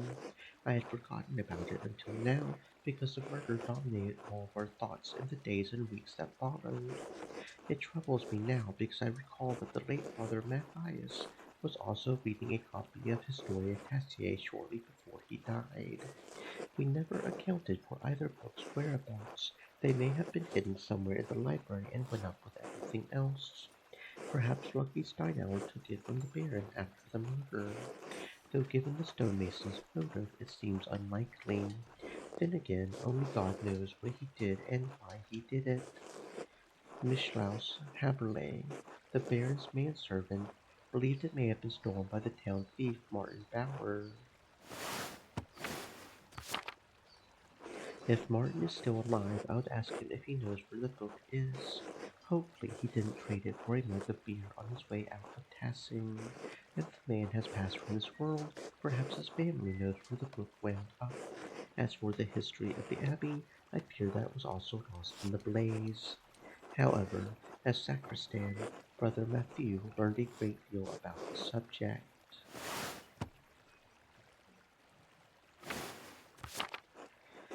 I have not kept in contact with him, but I know that he is now the Archdeacon of Sion. Once a free imperial city of the Holy Roman Empire, Sion became the capital of Valais when the canton joined the Swiss Confederacy following the Swabian War of 1499. He is no longer a Benedictine and uses his family name, the Ossigny of Sal. If you write it to him soon, your letter may reach him before snow covers Valais. A canton in the Swiss Alps, Valais became an associate member of the Swiss Confederation in 1529. Please convey my best wishes to your father. He was a good friend to the Abbe in its better years. Despite the violence that occurred, I hold no ill will toward anyone from Tassing. I pray that you have seen better days since that night, and that God forgives the many errors we have made. God bless you as well. Mother Illuminata, Abbess of Santa Margherita. Oh, Esther wrote to me as well. My dear Magda, my parents were glad to hear from your father. Please tell him they wish to hear from him soon. Speaking of printing, your ink was well received indeed. I've made several prints with it. They look lovely on the wall. Elisha has taken to making his own ink from scraps he found around the house after he saw yours. Mother was furious when he spent several pfennigs trying to find lapis at the market. She set him scrubbing the floors for it. Took him 3 days. I am glad you're keeping busy, even though it keeps you from visiting. Father says we'll have room whenever you decide to make an appearance. And if you do take over the shop at Tassing, you'll have to make visits to Prague for supplies. Who knows? Maybe you'll meet someone here. Though from the way you talk, it seems like you are a bit preoccupied with suitors in Tassing. I've made a good match, too. Before the expulsion, there was a handsome man at synagogue, Simon, who caught my eye. His father is a merchant, and he's a doctor. He went to the University of Padua. Can you believe it? I would quite like to marry him, if I can find him again. Anyway, I think you would have even better luck than me. The boys would swoon at a beautiful blonde artist from the Alps. Please keep us abreast of your father's mural. You'll have to come see when it is finished. Blessings, Esther.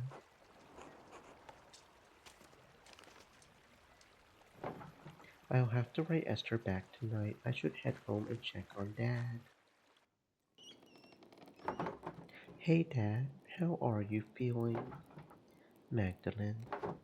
Sitting upright is still a struggle, I'm afraid. The dizziness makes my tummy turn, so I would rather not eat at the moment. Are you sure? I can bring up something light, like milk or broth. No, no, I can't tummy anything just yet. But tell me, where are you off to? I need to get started on the first part of the mural today, the old history. Mother Illuminata didn't know much about Tassing's early history, but she did give me a few places to start.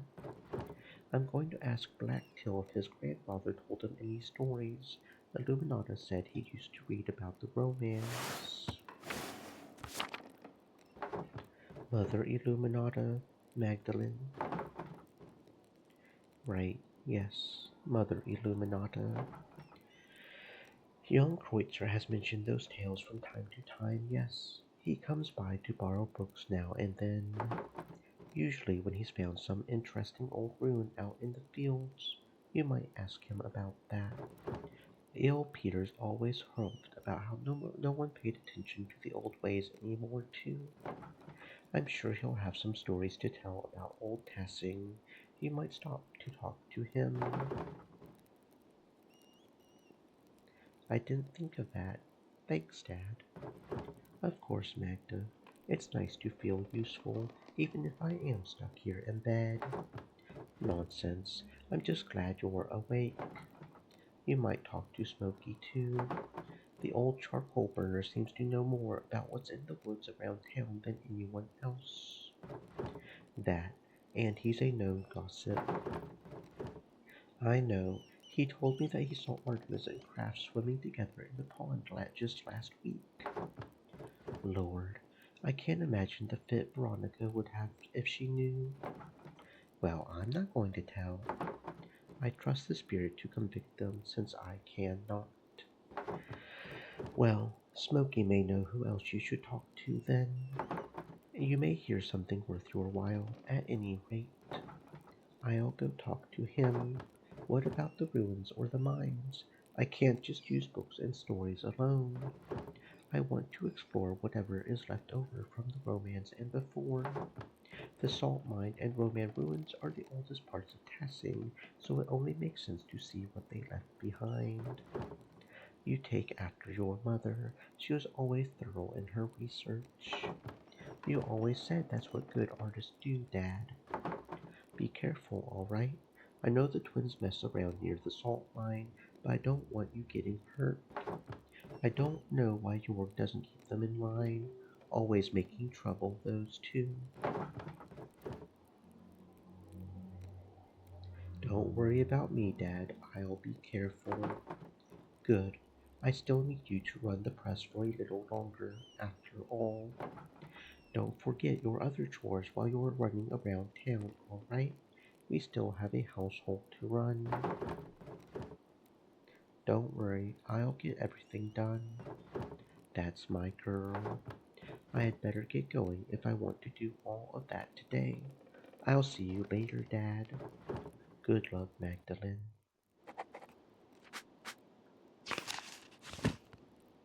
Okay. Mother Illuminata of Perugia, former prioress of Curacao Abbey, currently the abbess of St. Margarita. Okay.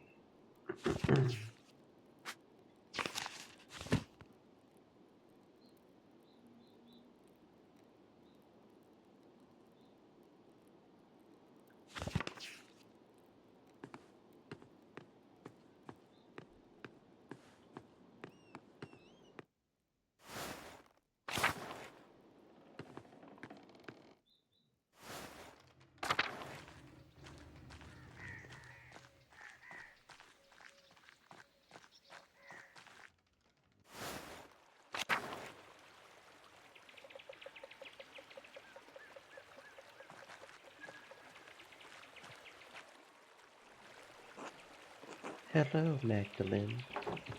Nico, what are you doing out here? Biding my time, contemplating life in the forest at this cold time of year. I like the calm and the chill. makes me feel lively. I'm not looking forward to returning to the inn either. Because of all the arguments you have with your wife, never has been much of a secret, has it? And our problems only seem to get worse with every year. So, I walk in the woods to clear my head. What happened between you two? We lied to each other, fostered resentment, grew apart. It's a tale as old as matrimony. Surely it's not so bad as that. Life will find many ways to disappoint you before you're old like me. We were in love once, I think. It's been so long I hardly remember. Well, I was in love. I would have suffered any slight for her, even that fucking Miller. At least Linhart died in the revolt, but that didn't stop Hannah from disgracing our marriage. I swallowed my pride and let it go on because I thought it would make her happy. But I shouldn't talk to you about this. You've caught me in a weak moment, Magdalene. Maybe it's not appropriate, but I'm listening anyway. Kind of you. Perhaps if I were a better man, Hana would still love me.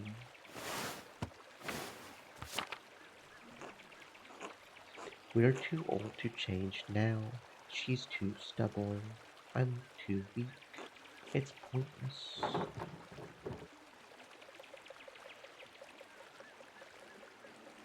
You and Hana managed to raise a kind man in Kilian, despite all that. Kilian is a good boy, a diligent son. He deserved a better father. I failed him too. Now you're just feeling sorry for yourself. You would be sorry too if you were me. I'm sorry I burdened you with this. Please don't tell your father. Don't worry, I won't. Sometimes we have to keep things from our family. But it's bad for the soul, isn't it? Lying. Go home, Nico. Very well. Until later, Magdalene. Until then.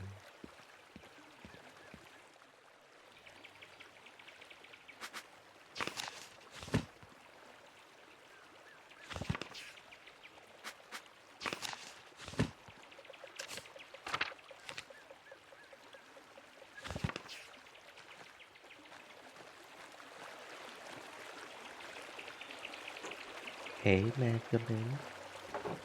Hello, Apollo. What are you doing? Looking for frogs.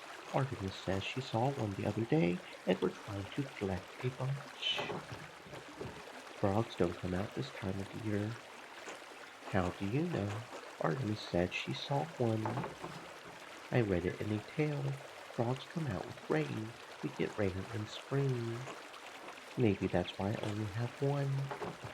What do you need the frogs for? Like I'll tell you, you'll snitch. I didn't snitch when you ruined Baltas's new frog by pouring honey in the gears. Hey, how did you know that was us? I'm clever too, you know? Besides, who else would it be? Come on, tell me. Sorry, Magdalene, I can't risk this one. Try asking Artemis.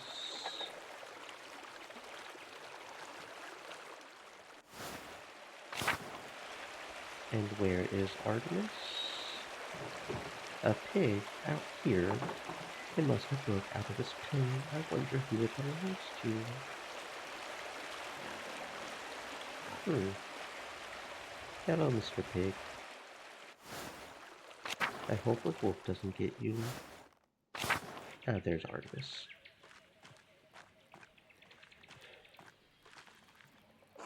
Hey, Magdalene. Hey, Artemis. Apollo said you're catching frogs. Yeah. What about it? He told me to come ask you why. He wouldn't say anything. He didn't tell you. Christ, finally, he's learning to keep his mouth shut. Oh, come on, just tell me. No way. This is our biggest trick yet. We're not risking it to tell you. You'll just have to wait and see.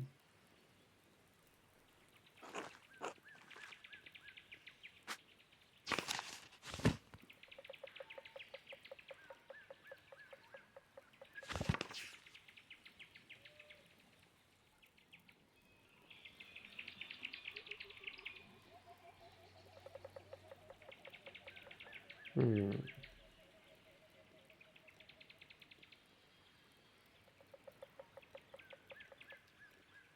hmm.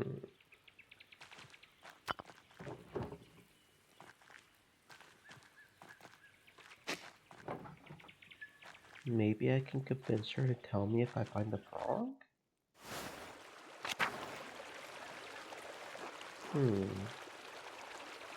hmm. Wonder what's going to do with the frogs.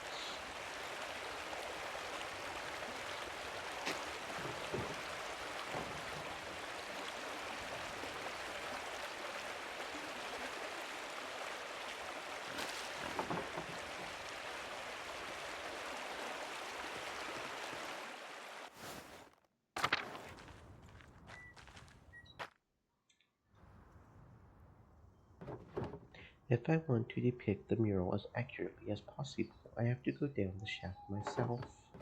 The entrance is so steep, no one's used it in years. There must be some way to get down there.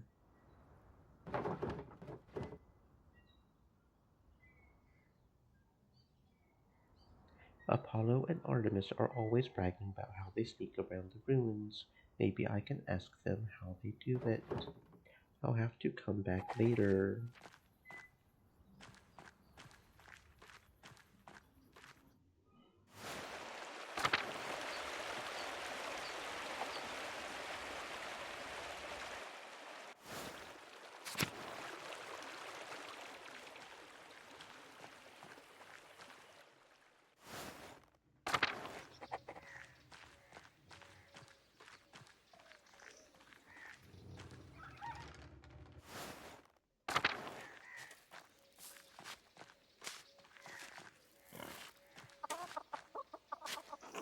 Magdalene, how are you keeping? I'm eager to continue work on the mural. I have so much to do before Christmas. I'm certain it'll be the pride of Tassie when you're through. You've always had your mother's talent for art. And how is your dad? I thought I had everything under control, but it's too hard now to keep the house up to my standards. Oh, Magdalene, you are a true credit to your mother. The house can wait. Some of the women will come to help you. Please focus on your dad. You're one of the only people who've asked how I'm doing before asking about my dad. I know how it is to be the sole caregiver. Yourself disappears behind the needs of the person you're looking after.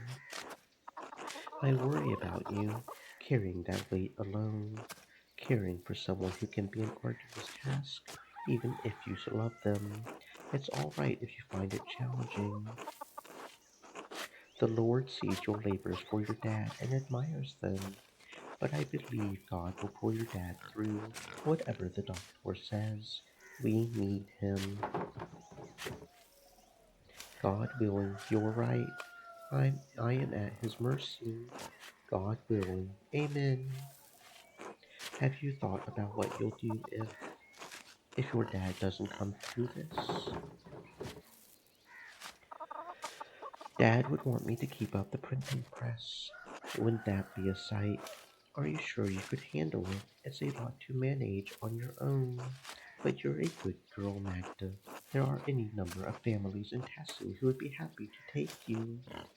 You have someone in mind, don't you? You must mean Aunts. He's about as subtle as his father. Rest Otto's soul. I miss him. I wish I'd got to meet him. Properly, I mean. He made an impression, that's for certain. Oh, the girls around town know better than to move after him, though that didn't stop some of us. He was Eva's from the start, as Oz appears to be yours. But if nothing ever comes of that, know that you'll always be welcome in my family. Magda.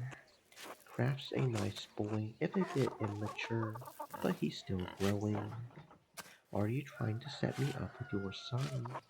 Can you blame a mother for trying? You're a good, respectable girl, Magda. Any family would be lucky to have you as a daughter.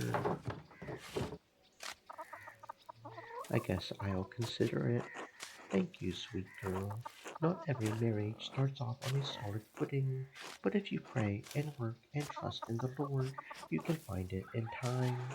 Believe me.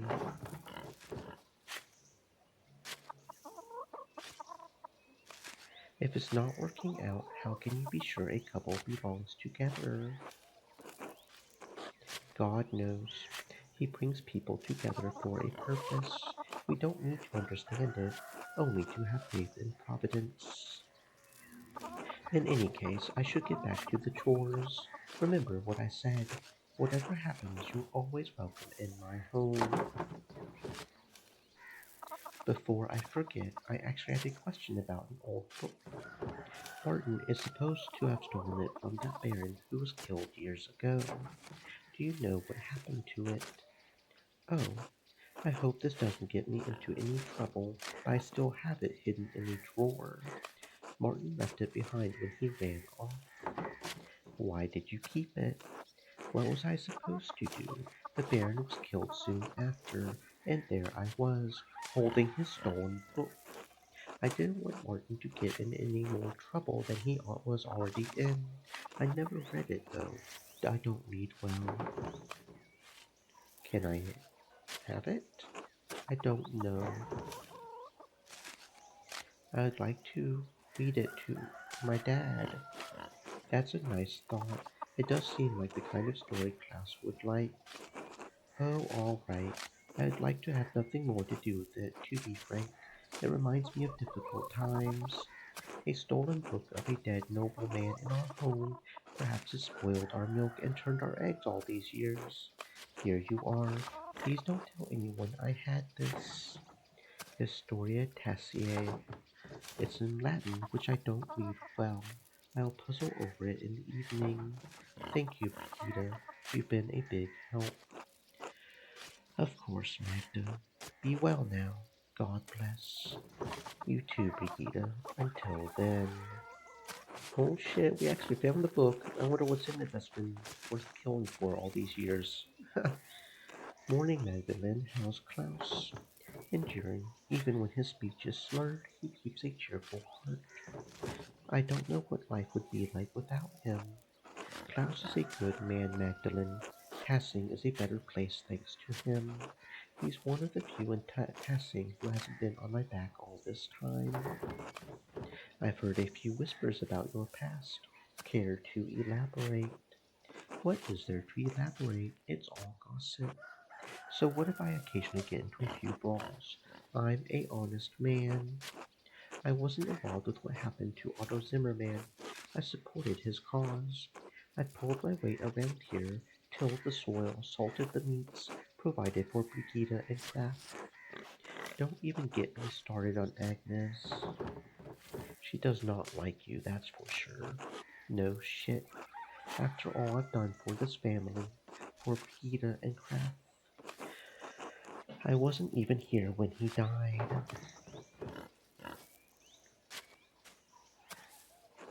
Agnes is a bitter crone who should leave me be. I've done enough backbreaking work for this family. Can't a man just have a goddamn rest?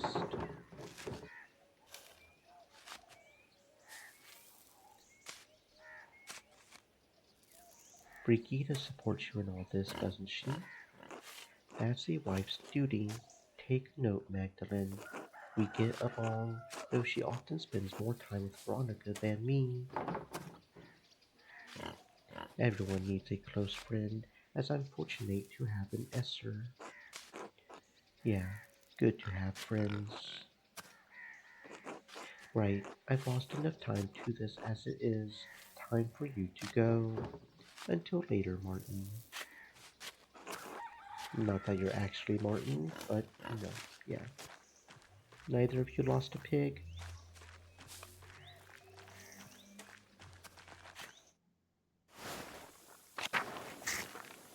Did you guys lose a pig? You guys are merchants. Did you guys lose a pig? God bless you, Magdalene. Hello, Matilda. Hello, Woslav. How are you two? Very well. The Lord has blessed us more than we deserve. And how are you, Magdalene? I was worried with you keeping the house and the workshop all on your own. Let me bring by some soup for you and your father. You're very kind, Matilda. Thank you. Not at all, Magdalene. This is how Woslav and I serve passing.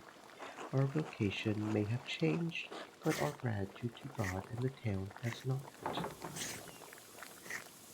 You've always been so dedicated to the town. Your neighbors took care of us in difficult times. Sometimes those days feel like another lifetime, a harder time, to be sure.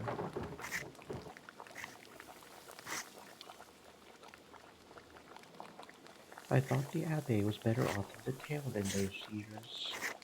So we were told, but in Privet I believe Father Gernot struggled to provide for his recoil and a double monastery. Didn't help that Guy was skimming off the top. However, seeing both the town and Kearshouse struggle was only part of what made that time hard. A nun's life can be a challenging one, but I never had to deal with the difficulties you do now, Magdalene. What about your old life was difficult for you? I struggled with my vows, my discipline. I couldn't live as my sisters did. I broke my vows, as did Woslaw. Together, we certainly did. So you left the Abbey. Well, we were found out, but our secret was kept. Still, the matter ate at my heart. That and being falsely accused of murdering the old Baron terrified you, and rightly so. We all must account for our sins, Magdalene. I was afraid I would account for mine sooner than I thought. Those were the hardest years of my life. I repented and prayed to God to absolve me. But the Lord always provides, even in the darkest days. The Abbey's destruction gave us a second chance.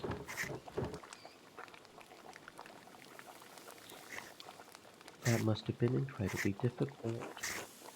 Many of the other brothers and sisters left for other callings, and it was simple enough to set up shop here.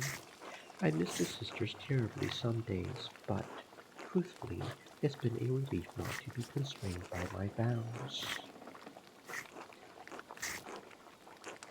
The Lord forgives more readily than man, Magdalene.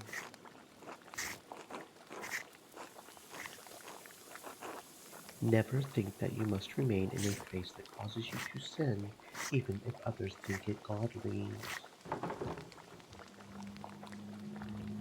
I'm glad you two are finally able to live life together. You both deserve it. Only by the grace of God are we in this life together. May it be many more years before we part, God willing. Anyway, Magdalene, I'll send that soup over to you shortly. God bless you both. God bless you, Magda. God bless.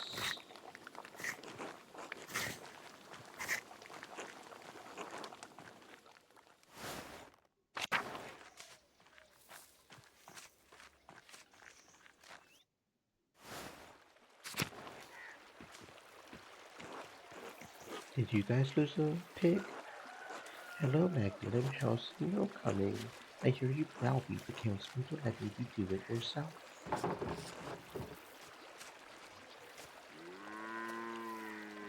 I don't care about the council. I only want to finish the mural for my dad. You're a dutiful girl, Magdalene.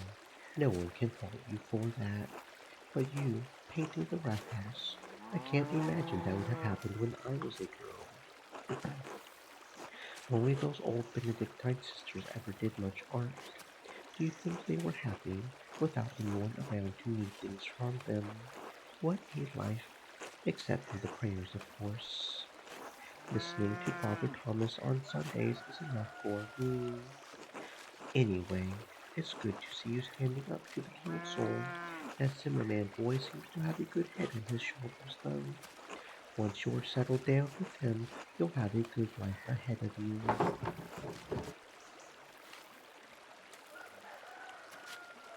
It's hard to think of the future right now with what's happened to my dad. Oh, sweet girl, I'm sorry. My mouth goes further than my head sometimes. Or so my Johann used to say. Your dad's only ever been a fair weather friend to people like me, but he's a family man at heart, and I can respect that. I hope he knows how lucky he is to have you looking after him. He regrets it, what happened the night the Abbey burned. I'm sure he does. How he could have made a real difference for us. Stuck his neck out, but he was scared. We all wish things could have turned out different, but that's life. Anyway, give my best wishes to your father and take care of yourself. Thanks, Hetty. Until later. Until then. You guys aren't missing a pig either? No pigs are missing over here? Simon? Hey, Magdalene. I heard what happened to your dad. How's he doing? Resting. He suffered a severe blow to the head. I'm worried, to say the least. Hans sends his regards. The Bauer household is praying for a swift recovery. Thank you, and thank Hans and Jutta as well. I will. Klaus has always been such a bedrock at Tassing. I would hate for him to die. It would be... Sorry. It's fine. I fear it as well. It's best not to ignore one's fears. Do you miss your father? Your real one, I mean. Do I miss him? Kind of. I don't remember Joseph at all that much. It's becoming a haze of sorts, a faint echo, a feeling, an occasional emotion. I was so young when he got killed. Mom said I had trouble understanding what had happened for a long time. It's not easy to experience with this type of loss and grief. Suppose not, but life goes on. We all got responsibilities.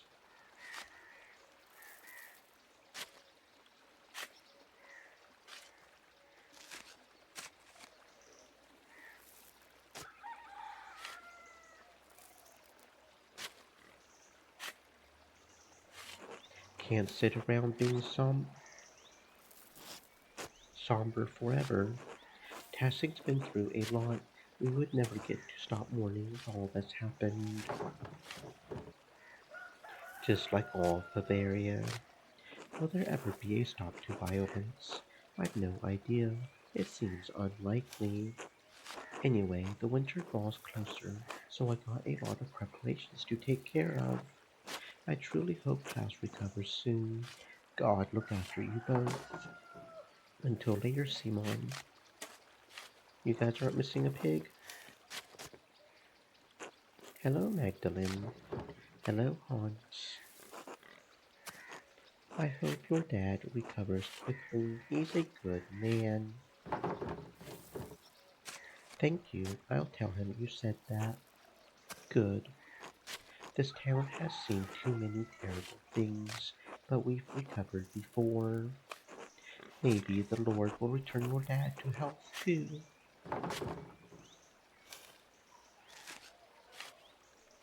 Whether the Lord intervenes or not, I'll care for him all the same. You're a credit to your mother, Magdalene. Klaus is a lucky father.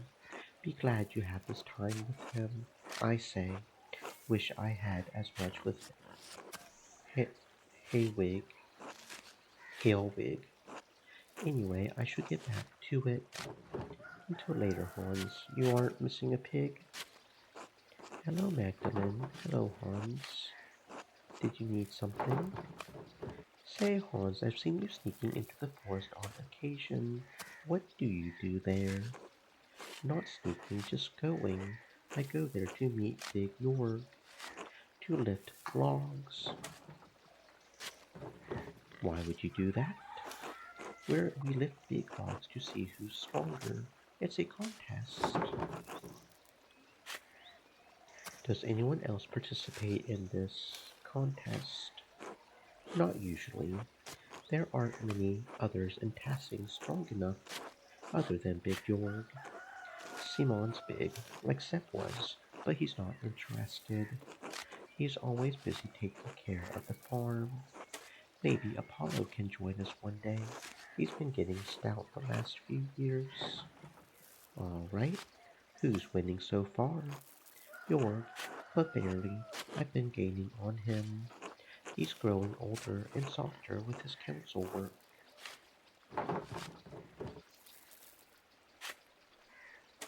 Well, good luck with that, Hans. Thanks, it's good for the body, you see. You're welcome to join us, Magdalene. Perhaps you haven't noticed, but I'm not very big myself. That's why we've got to get you hefting logs. Don't worry, we'll find you some smaller ones to start with. Maybe it would put some meat on those bones. Thanks, but I need to focus on the mural. Oh, of course, I forgot. I should get back to work now. Until later, Magdalene. Until then.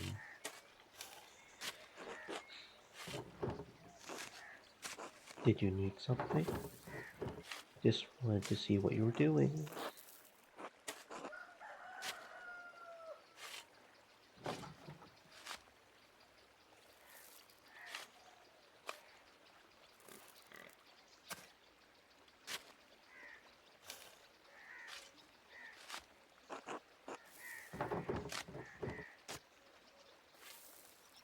Aren't you worried about the Lord's Warden? Don't see why we're not doing anything wrong. We're just carrying logs. Why would you do that? So this just leads back to this, apparently.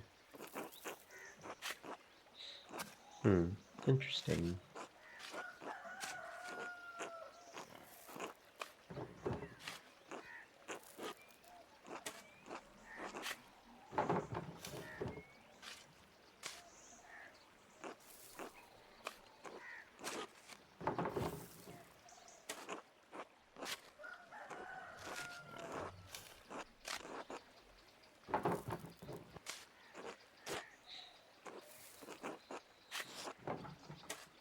Okay, so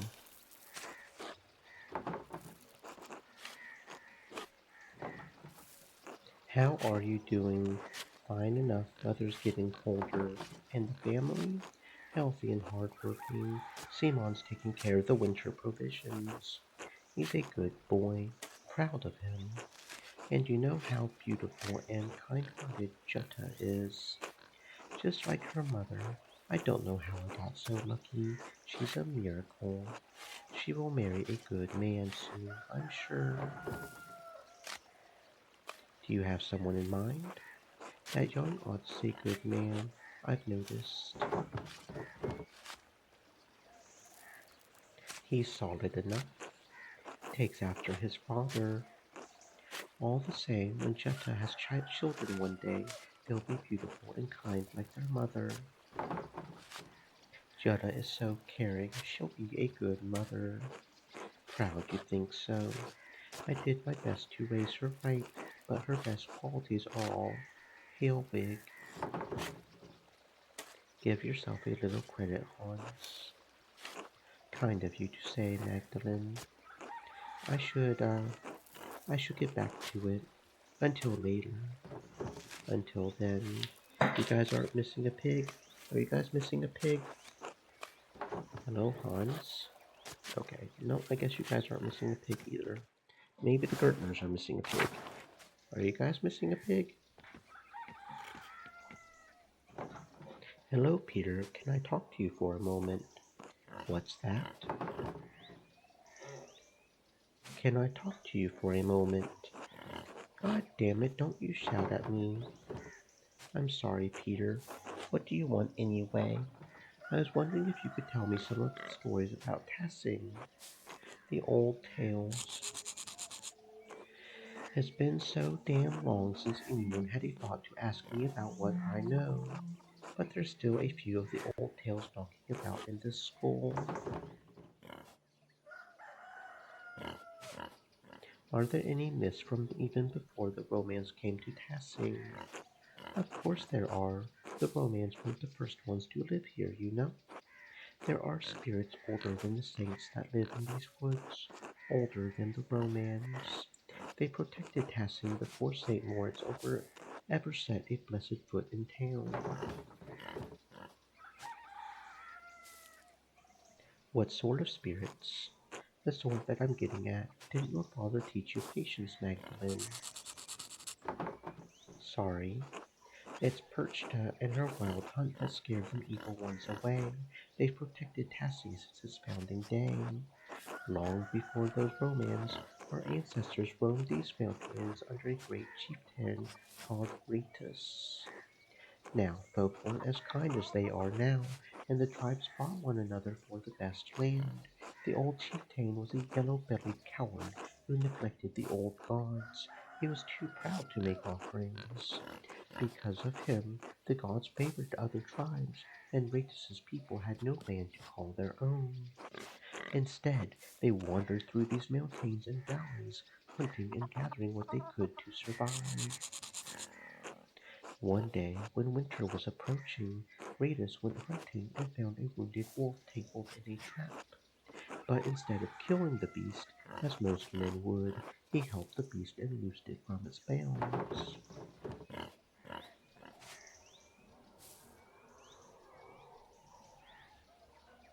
Was the wolf a spirit in disguise? Of course not. Wolves are wolves, girl. Spirits don't need the skins of animals for their power. Still, you got the sense of the thing. The old gods are to repay favors done, and Perchta is the goddess of the wild hunt. The wolves are her animals. She leads the wild hunt, and the wolves lead the hunts of the forest. Back in my day, folk knew it was a bad luck to kill a wolf. Now, I'm the only one who remembers these things.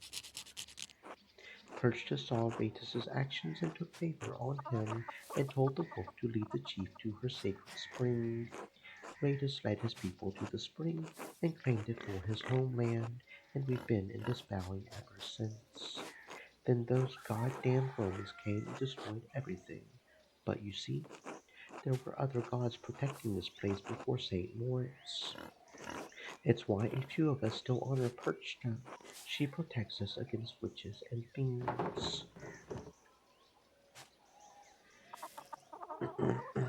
It's a wonderful story, perfect for the first part of the mural. Good, good. Nice to know I can still be of some use in this town. What about the romance? Do you know any Roman legends of Tassin? Roman legends? I don't bother with stories from outsiders or tales of gods that aren't our own. The Romans did nothing but conquer our people and destroy this town. We spent generation after generation building Tassing back up from those days. And still, our traditions keep dying with no one to carry them on. That's why I want to know, Peter. These stories need to be on the mural. The mural. Fine, fine, but I don't know any of the old Roman shit. All right, all right. I have a lot to think about. Thank you for sharing your stories with me, Peter. At least someone wants to listen to me. I am tired. Talking so much has made my jaw ache. I'll leave you to rest then. God bless you, Peter.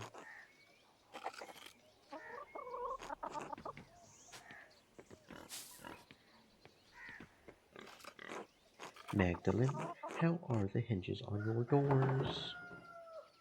Fine, I guess. Maybe Indra should take a look at them. I would have asked your father, but, well. Anyway, you wouldn't believe how many people in this town leave their hinges to rust. Really, York, if you want an excuse to snoop in people's homes, just invite yourself over for supper. That's not. The council is looking after the town. Paul would like to institute a yearly check of all Stream homes and elements, testing. said. Stay moist, my friends, hydrate. What do you think of the idea, York? Well, it's not a bad thing, but I don't see why we need to make it official. Everyone in testing helps each other. As I see it, if someone notices a house in disrepair, we all pitch in to fix it. To do anything else would be unchristian. But if Paul wants to see it through, I'm happy to go along with it. Makes me feel useful, you know? Speaking of, I had better get back to work. Nice to chat with you, Magda. See you later, Yor.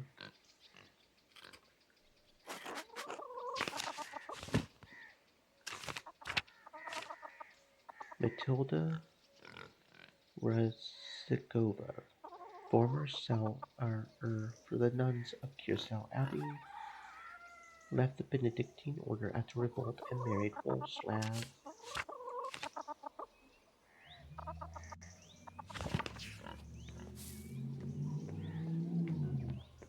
Okay, so who else could have lost a pig? Is the pig just not lost and he's just out here doing pig things, I guess? I thought the pig was lost. I guess not. Okay, let's see. What are our options? We could go to Balthasar, Kreutzer House. Okay, let's go. I don't see the pig as a marker on here. So I guess the pig's not important. I thought the pig would be important, but I guess not. Whatever's. We talked to old Peter, we found the book, and that's what's important. So going to farms wasn't a complete waste or anything. Kind of surprised she just had the books just sitting there, though. That's interesting. Kind of surprised this path here doesn't go to the woods either. It feels like it would. Guess not.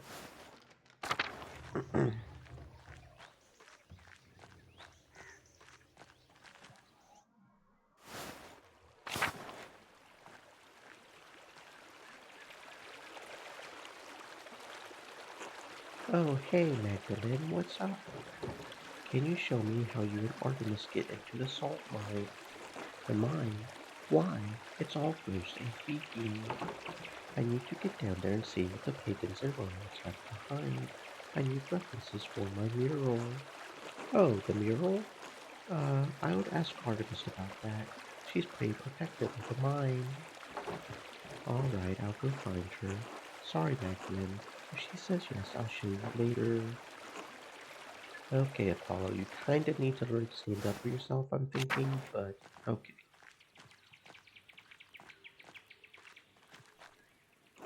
Oh, hey, Magdalene, do you need something? I'm a little busy right now. Still catching frogs. Damn it, Apollo, he can't keep his fat mouth shut. What do you want, Magdalene?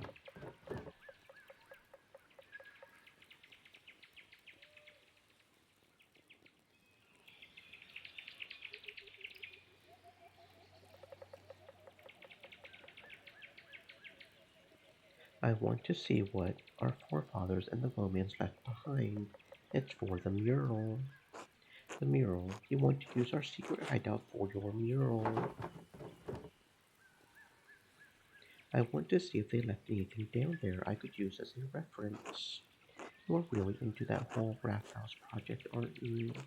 Why should I show you how to get in? Because we're friends? You told my mother when I cut my hair so I didn't have to wear braids 5 years ago. I still hold that grudge. Look, I'll show you how to get into the mine on one condition. You help Apollo and me with our next prank. No telling, no snitching, no questions asked. Fine, tell me what you're up to. Father Thomas has been droning on and on about the plagues of Egypt, right? Apollo and I are collecting frogs to hide in the tabernacle. When Father Thomas opens it on Sunday, frogs will go everywhere. I can't wait to see Father Thomas's face when you get away, if you can get away with it. He'll never expect to summon frogs in his sermon on the Egyptian plagues. It's the perfect plan. So, what do you want me to do?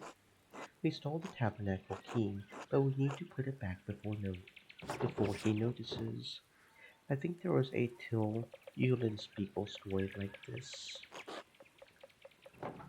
He stole a silver box from a priest during confession, then confessed to the priest that he stole a silver box. Yeah? He told the priest he wanted to give him a box that he stole. The priest said he couldn't accept stolen goods. So he stole a silver box and was absolved by the man he stole it from. So you're going to steal a silver box from Father Thomas? No. Wait, what do you want me to do? I need you to replace the key on the altar in the church. Apollo and I would attract too much attention. But you're the town's goody-goody.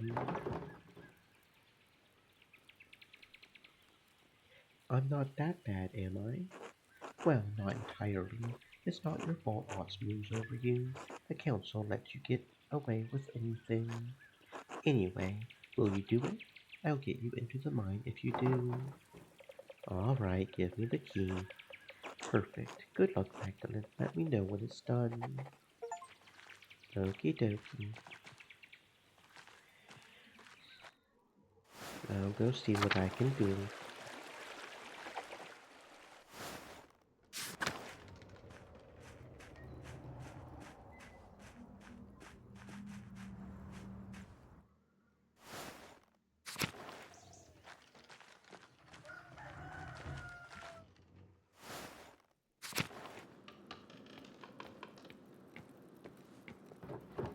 All right, it looks like the church is empty.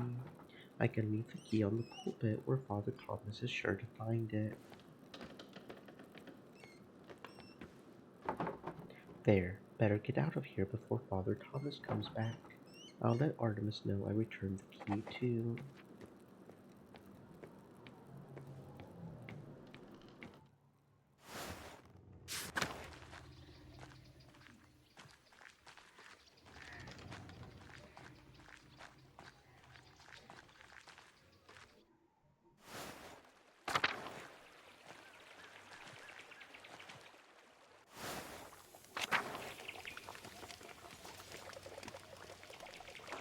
Good day, Mistress Truckard.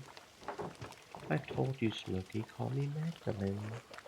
Old habits, I suppose. What brings you to my corner of the woods? More gossip? Only ancient gossip. I was wondering if you knew anything about the old pagan and Roman mines. The mines? Is this a new interest of yours, Magdalene? I don't see the townsfolk trek out there as much anymore. Last I saw were those two twins, making trouble.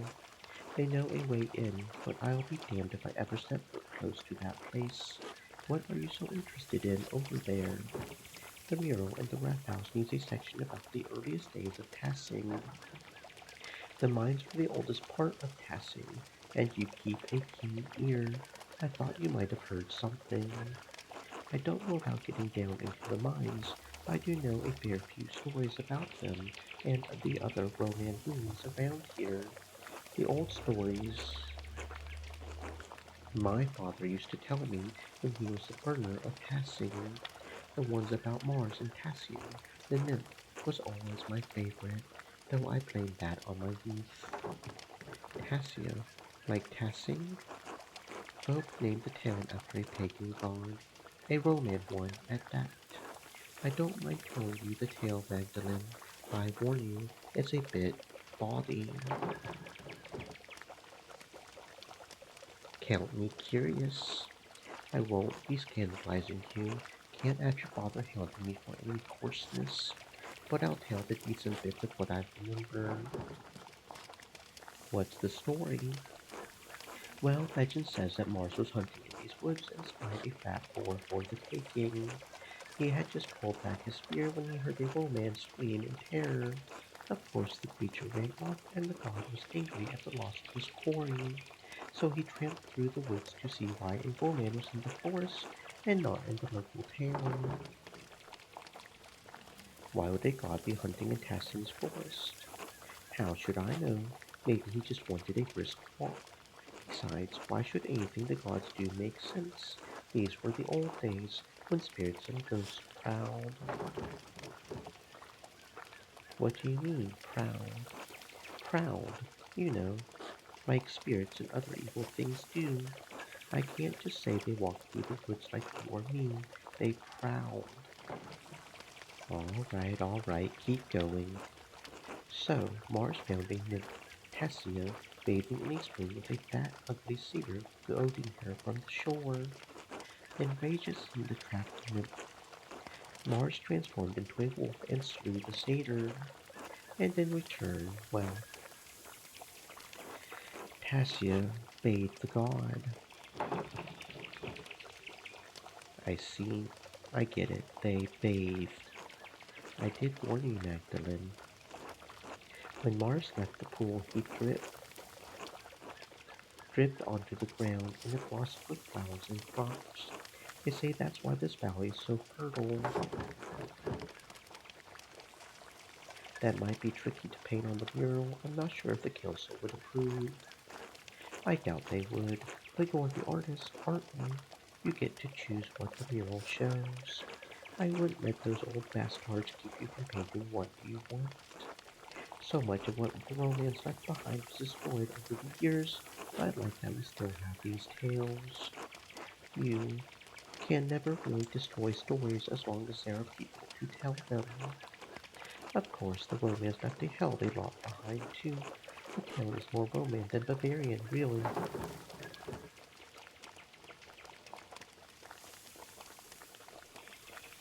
Well, we are a part of the Holy Roman Empire. That we are, and not for a lack of trying. Tassim is actually much smaller now than it was in the Romance day. At least that's what I make of it. The ruins go deep into the forest and all the way to the old mine. Half of Tassim is built on Roman stone. Take a walk around town and you'll start noticing things. We use their stone to build. The old temple by Sashia's shrine has grown over, but the aqueduct runs for miles. Even the abbey was used to be an old Roman fort. You can see some of the Roman paved stones under the road if you look hard. We may not be Roman, but this town is.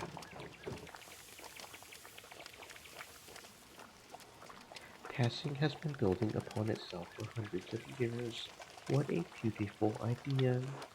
That's the way of things. Most people don't notice the old stones. Too busy in town to notice what's right in front of their eyes. Maybe I should go take a look at the mine. I'd better get a sense of what things were actually like. Nothing will stop you, I see. Well, I won't either. Just keep an eye for any wolves or satyrs you might see down there. I'll let you know if I see any. Thanks for your help. Good luck, Magdalene. Be safe.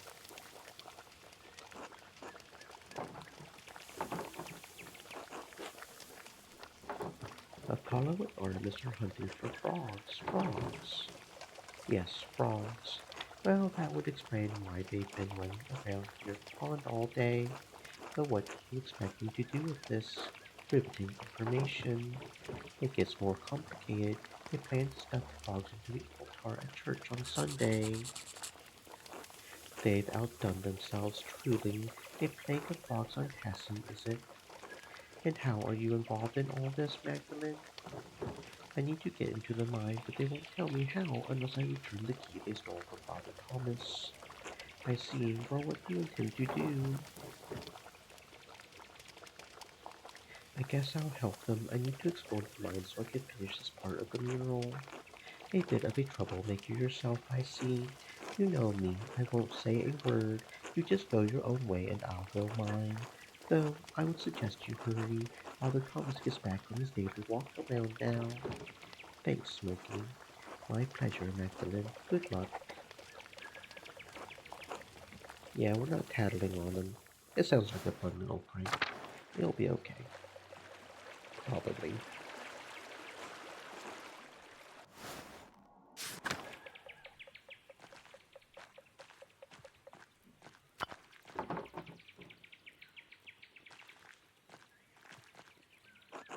Mags, how's your errand going? I did it. I left the key where Father Thomas would find it. Brilliant. Alright, as promised, Apollo and I will show you how to get into the mine. Come on, follow me. Are you sure you want to do this, Magdalene? There's some creepy things down there.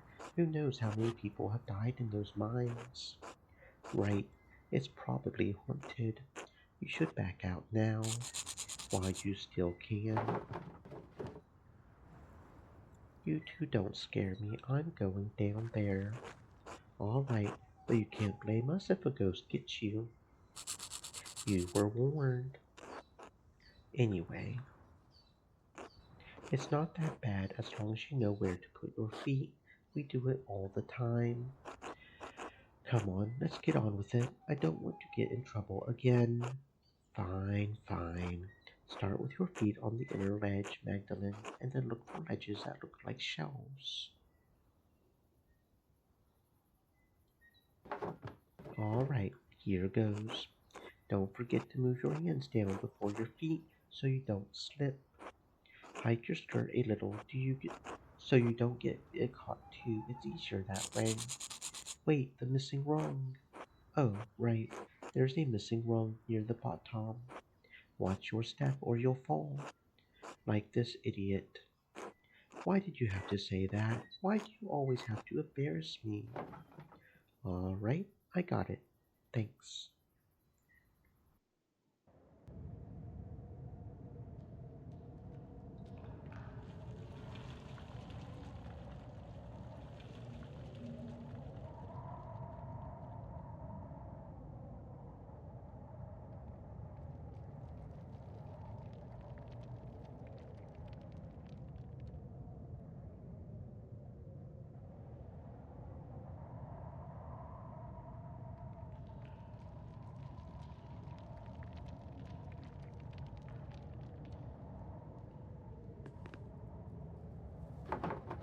I did it. I'm at the bottom. Good job, Magdalene. Good luck doing whatever you're doing down there. Hopefully you don't die, Magdalene.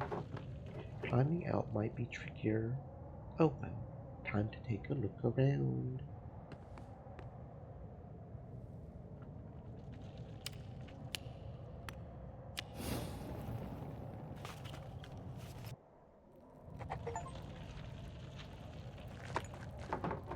There are a lot of different coins down here. How odd. It's not like this is a saint's well. Oh, a tablet. There's still writing on it. These tablets were usually used to keep track of accounts. They're easy to scrape clean and maintain. This wax looks beyond use, though. Oh, it's a poem. I think it's a love note.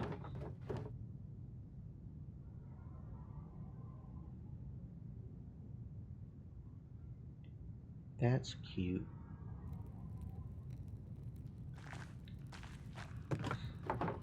Oh, this looks like a larger version of some of Baltas's contraptions. Now that I'm down here, I should see what I can find from the Roman era and before. Bones, they're far too big to be human. That's what must have scared Apollo so much.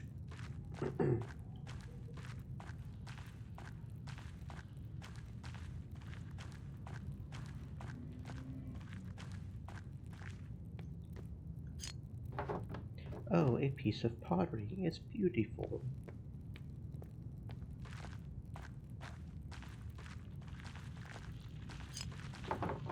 Hey, this piece looks like it matches the other piece I found. Another piece. I wonder if they're the same pot. A cave-in. The wood here looks newer than the first part of the mine. Was this collapse recent?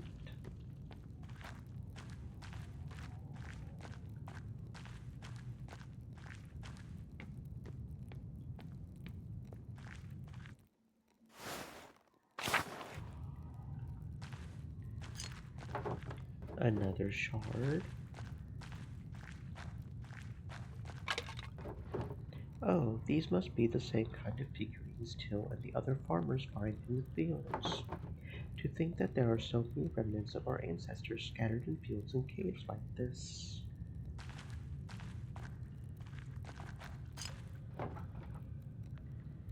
This scattered pottery is everywhere. Here's another piece.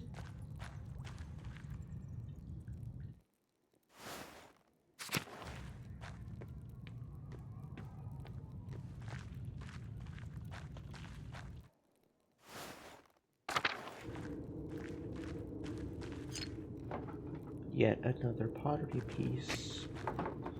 There's a Latin inscription here.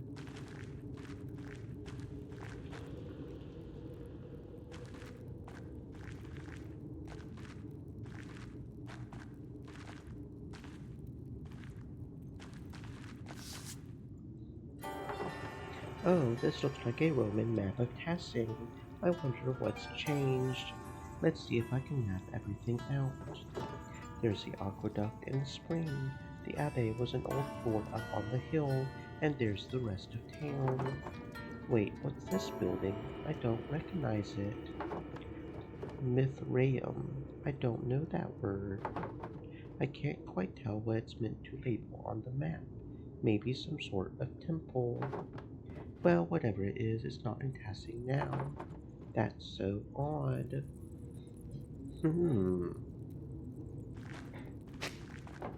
Another inscription. It's not very formal. A worker must have carved it.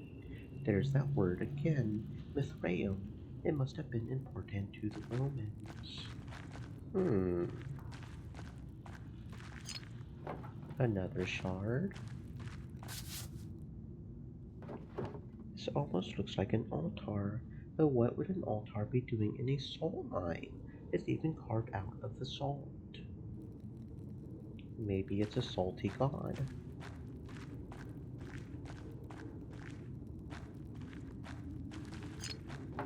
Another piece of pottery. I have a lot of these pottery pieces. I should find out if they're all from the same pot. Oh, okay. Let's see. This one needs to be turned. How do I turn it? Rotate. There we go. That one definitely needs to be turned. There's a face. Okay, I see this is a little awkward. Okay, so like that. This goes here. Sure, okay. That's pretty obvious there. This is probably the collar over here. Yep. Oh, okay. There we go. This looks like the other end of the braid. There we go. Let's see. What else could be on there? It looks like a guy's hand right here. Oh no, that's a leg. Okay, that's a leg. And that's the other end of the beastie of the... Okay. Let's see. Probably the bottom part of the dude here. Okay. Probably the corner down here. Because that's the edge right there. Let's see. This one probably goes here. It's definitely a sort of centerpiece. Gotta turn it so the edges match. The turning system is a little weird here. Okay. There we go. This obviously goes near the bottom. No, maybe not here. Up here, maybe. No. Up here? No. Hold up. Oh, maybe down here because he's sideways. Okay. Maybe down here. Because he's sideways and falling down. Yeah, like that. Okay. This one probably goes down here because he's laying down.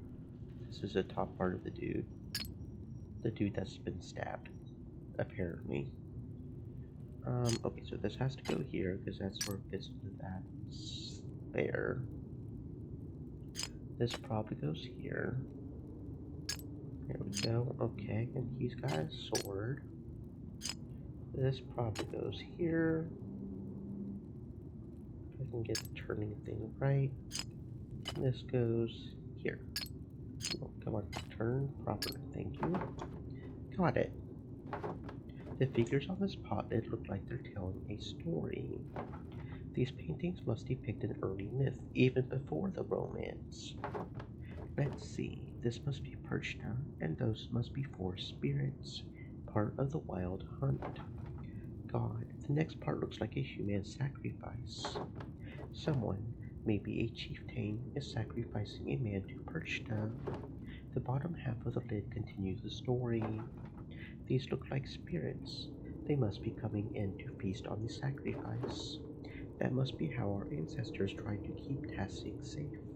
They offered sacrifices to Perchta.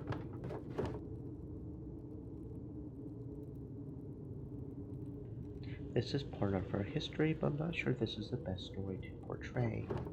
I'll have to think more about it before I decide for certain. Alright, I had better keep going before I run out of oil in my lamp. More Latin writing. I won't be able to go any further with all the rubble. I suppose this is as far as I can go. Still, the murals on the wall showed me what Tassing was like when the Romans were here. I wonder if I can find out where the Mithraeum was, or what it is. And putting the pottery shard back together showed me one of the earliest stories of Tassing. I think I've seen everything I can down here, and my oil is running out. Time to climb back out. And we even found a pretty little pottery, yeah, all kinds of good stuff.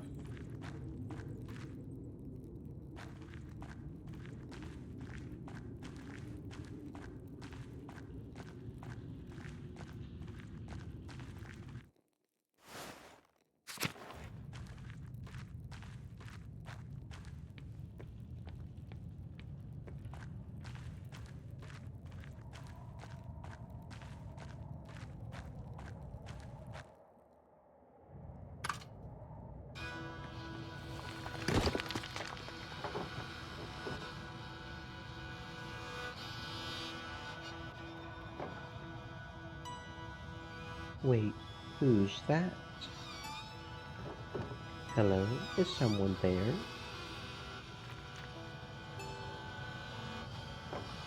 I'd better get out of this shack before another log comes crashing down.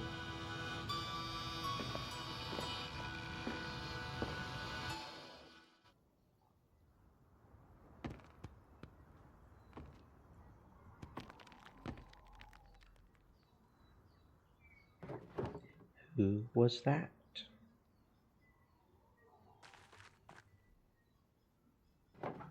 Even Apollo and Artemis would have helped me out of here. Well, now that I have more information, I can make some decisions on the first section of the mural.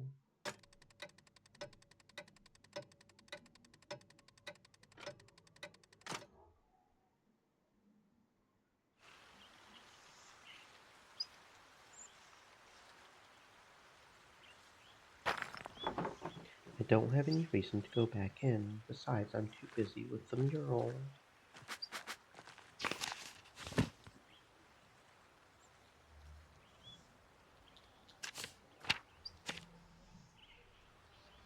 Holy Roman Empire, the largest and most powerful European state in its time, the Holy Roman Empire was made up of many peoples and suffered from much internal strife during the Reformation, despite Emperor Maximilian's firm hand over the land.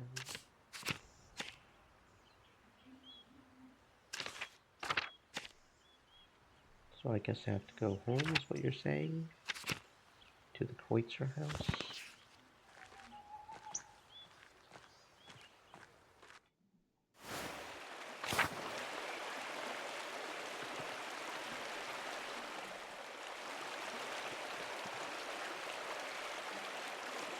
You. I'm talking to you. Answer me. Yes. I'm Hal, Brand, the Lord's gamekeeper. Why are you raising pigs in the woods?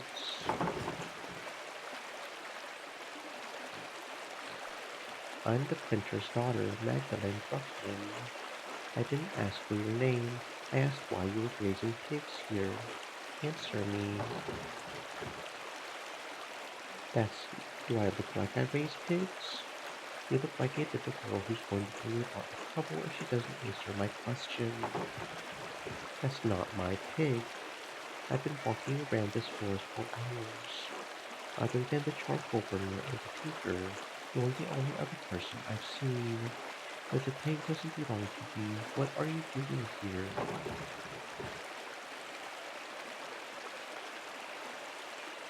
Well, I was going to collect kindling before you interrupted me. Where's your basket? No point in bringing a basket out before I've seen where the branches have fallen, is there? All right, let me ask you a different question. Whose pig is this? I don't know. The pig was in the woods when I came in here. A mysterious lost pig who apparently belongs to no one.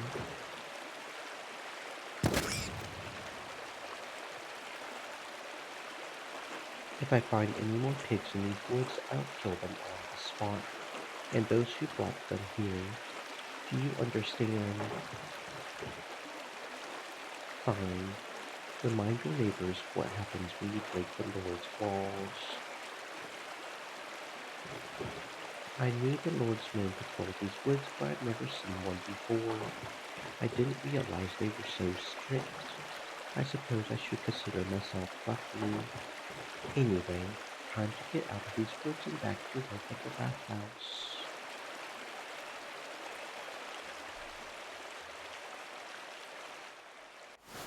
God damn, man. God damn.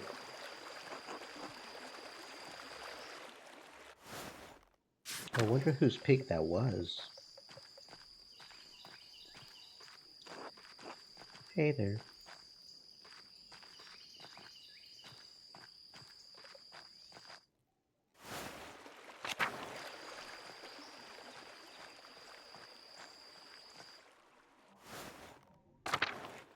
Hmm.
Hey, Max.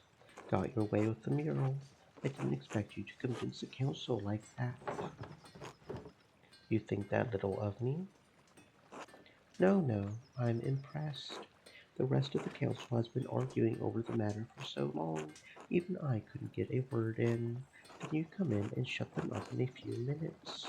We could use more women like you in the town. What do you mean by that, Lance? Well, you're headstrong and willing to give your opinion, and damn what anyone else thinks. Clearly you've forgotten about Agnes. She doesn't suffer fools gladly. That's not what I meant. She's not. Oh, never mind. Forget about it. Anyway, standing up to the council like that was great. I know I'm on the council, but sometimes it doesn't seem like I have any influence. Let's see. You do, though. You vouched for me to do the mural in the first place. Only after your dad did. I still feel bad about that. I should have stuck up for you. Being the youngest one on the council has been harder than I thought. I know that Baltas and Werner don't think I'm capable, and even Paul has warned me about being too rash. My dad died trying to make a difference in this town. All I'm trying to do is carry on his legacy, but it seems like the others won't make any room for change.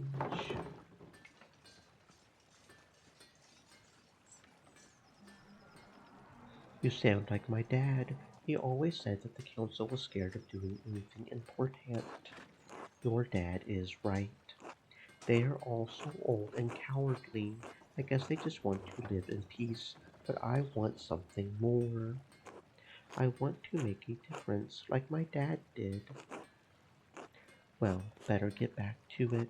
See you later, Max.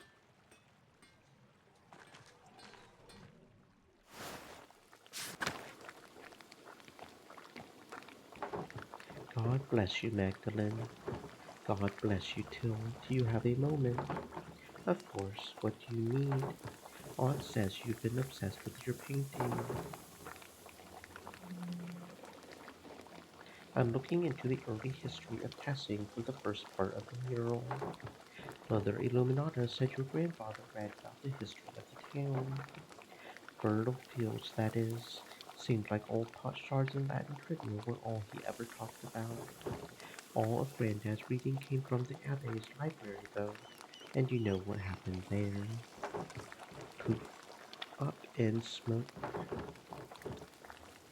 I remember. I was there. You were just a babe in arms then. You never got to know the library in its prime. But I can show you something better than books. There's nothing better than books. I'm sure Granddad's nodding vigorously up in heaven. Honestly, anything would help. Right, so we don't have any books on the old pagans, but we do have their stuff. Shards of ceramic pots and animals, bricks from what looks to be an old forge, mountains of salt. We even found a little bear carved from amber. Where did you find all this stuff? It's not just me. Carl finds things. Fabian too. Any farmer would tell you the same. It's all out there in the fields, under the dirt. Can't go one season without turning up something. Where are you keeping these things? Nowhere. We just toss them into piles with the rest of the rocks and wheat clumps. Sure, it's interesting, but we can't do much of anything with the stuff except look at it. What do you think it all means? I don't follow. How do you think these people lived? Rough, I would say, but comfortable. We don't find much of their clothes or their houses, so they must have rotted. I guess that would mean they were living in huts. But their tools are good quality. If they weren't rusted all to hell, I could probably use them today. I don't know why, but I assumed they would live in caves or in the muck. They weren't Christians, no doubt about that, but they weren't animals either. I would say they had it hard, but they got by. Not so different from today, really. Earlier you mentioned something about salt. Did the pagans start the mine? Had to have, I would say. Most people think it was a Roman project, but I think the Romans just dug out what was already there. That's why Tessing was so important to the Romans in the first place. Salt. I had always wondered why they had settled in such a small alpine town. This has been a big help. Glad to spread some knowledge around. Important for folks to know their past. You think all this pagan stuff will make it in the mural? I can bring some of the things the boys and I found over to the Rat House tomorrow, if that would help at all. That would be great. I'm glad you're taking an interest, Magdalene. No, I thought no one cared about the pagans but me and Granddad. Until tomorrow. Until then. I should get back to the Rat House and get to work.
Hey Max, how's the mural coming along? Magdalene, can't you let it go? Max is so much easier. No, Otto Zimmerman, I can't. Don't call me. Fine. Anyway, Magdalene, how's the mural going? It doesn't look like much yet.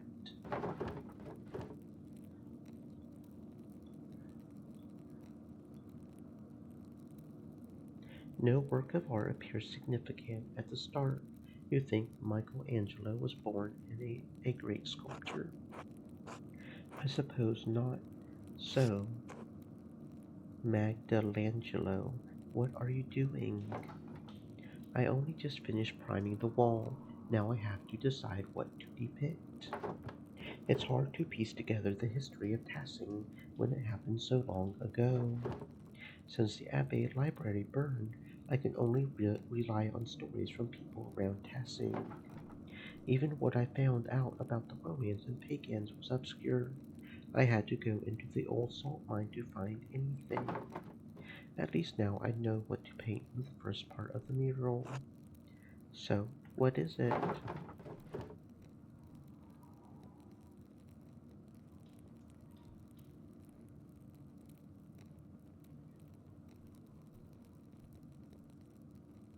Probably not the smoky and the perched ones. Um,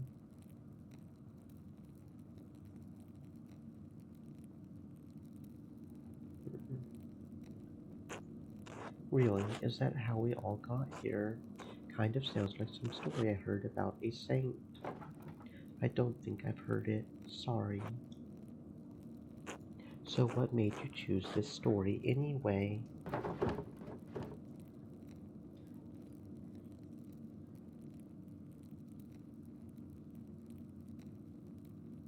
It's a story about our pagan past that isn't overly supernatural. I guess if it's just a wolf and a man at a spring, that makes sense. Hopefully, that will keep Father Thomas from hassling you. Thanks for explaining it. You're welcome. Now, now that I've figured out this portion of the mural out, I'd better start thinking about the next section. I'll leave you to it, Max. Magdalene. Good night, aunts. Good night, Magdalene.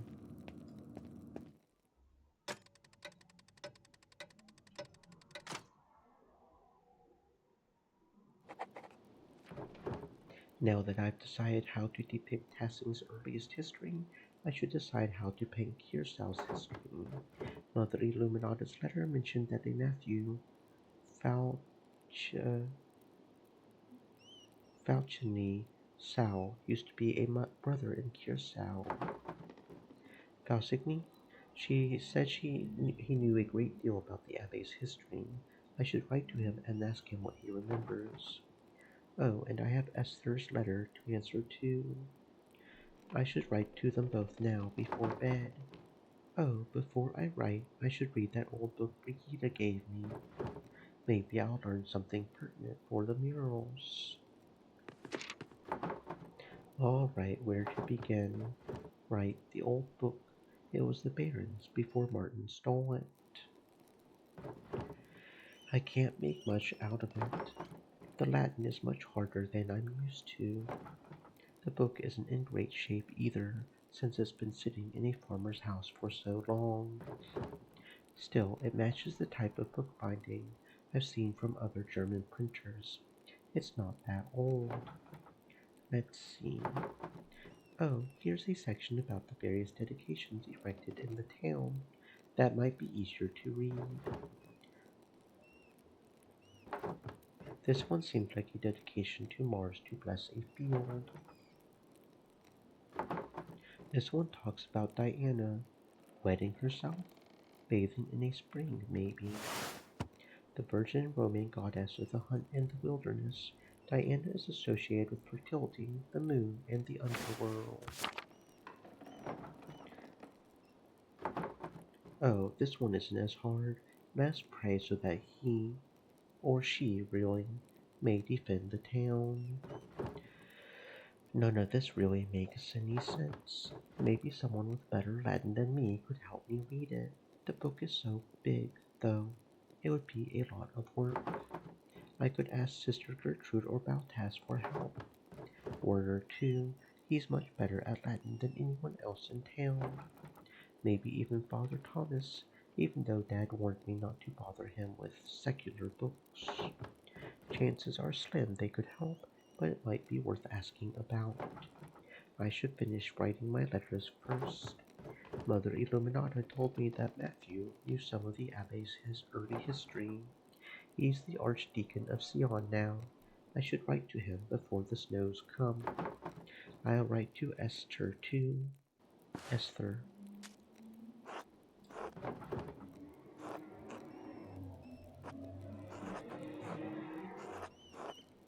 Most revered Father Matthew Beausigny Sal, formerly of Kearsau Abbey.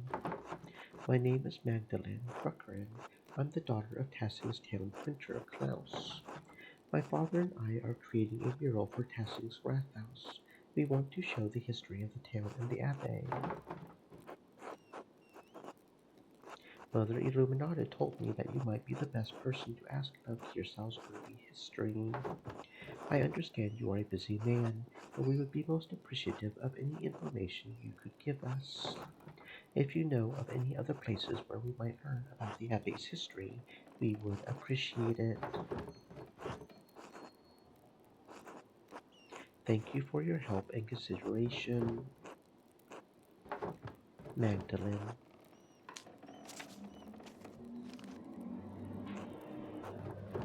Esther, please forgive me for not writing sooner. So much has happened since I last wrote. Even as my last letter was en route to you, Dad was attacked in the workshop in the middle of the night. He survived, thank God, but his injuries are terrible. I worry about him. He's so dizzy he can't get out of bed. Some days his eyes become foggy and his memory fails him. Dr. Stoll said that he's not going to recover. That's only a matter of time before he succumbs to the injury. Of course, our good doctor is incompetent and a known drunkard, so he's been of little additional help. I can only pray that between resting and my ministrations, Dad can at least be comfortable. I have no idea who could have wanted to attack my father, or why. I found a note by him too. All it said was stop. It wasn't from the shop, because the script was written in the most elaborate hand I've ever seen. No one in Tassing has such skill in script, as far as I know. And anyway, I don't have the time to wonder about it. I've had my hands full running the workshop alone while tending to Dad. What's more, the town council intended to cancel the mural entirely. I had a hell of a time convincing them to let me paint it instead. They made a fuss about my being too young, not experienced enough, not strong enough to be on the scaffold. You know how it is. I suppose I shouldn't have expected any better of them. Working on the mural has become a welcome distraction from the naysayers and my chores, and worrying about Dad. Oz has been coming over under the pretense of helping me prepare my paints too. It's sweet and I'm glad for the company. It makes the days easier. I'd like to have the whole mural finished by Christmas if I can. I just want to finish it in time for Dad to see it. It would mean so much to him. If Dr. Stolz is right, I don't know how long I'll have. I hope you're faring better than we are here. All my love, Magda.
Mistress Druckren, a few more letters for you. Take care. Thank you, sir. Safe travels.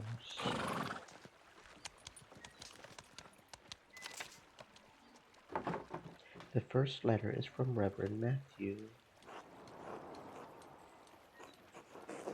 Mistress Druckren, I was not acquainted with your family during my years at Kiersau. Even so, I remember your father was one of the townsfolk who prevented the peasantry from burning us alive. I am not overly inclined to assist the people of Tassin in their endeavors to catalog the origins of the abbey they destroyed. However, it was a long time ago. In the interest of posterity and Christian charity, I will tell you what I recall. Sometime after the Romans left, Christians settled in the region and built Kiersau Abbey on the ruins of a fortress. The abbey was founded by a noble woman of the Kiersau family. She was both its patron and its first abbess. Perhaps 2 centuries ago, Kiersau changed to being run by an abbot. I do not know the reason, but many other double monasteries did likewise around the same time. It may have been done out of fear of being shut down, as double monasteries were being frowned upon by the Pope. Sadly, that is the extent of my knowledge. Youth neighbors put any other records about the abbey. Your neighbors put any other records to the torch. This thus burned the history of Kiersau. While we cannot change the past, I have heard that Sisters of the Poor of Players have formed a new chapter at the abbey. I can only hope that their love of apostolic poverty has not driven them to impoverish the shrine of Saint Moritz. Christian doctrine that calls for followers to live without owning personal property or accumulating money. While it was condemned by the Catholic Church as heretical, its defenders' claims or practices are based on the lives of Christ and the apostles as described in Scripture. Assuming they have not consigned the contents of Kiersau's former occupants to a bonfire, you may find something there. I hope this has been of some help to you and yours. May God keep and protect you. The Most Reverend Matthew Valchico of Sal, Archdeacon of Sion. Another reply from Esther. Oh, Magdalene, I am terribly sorry to hear about your father. My parents send their deepest condolences.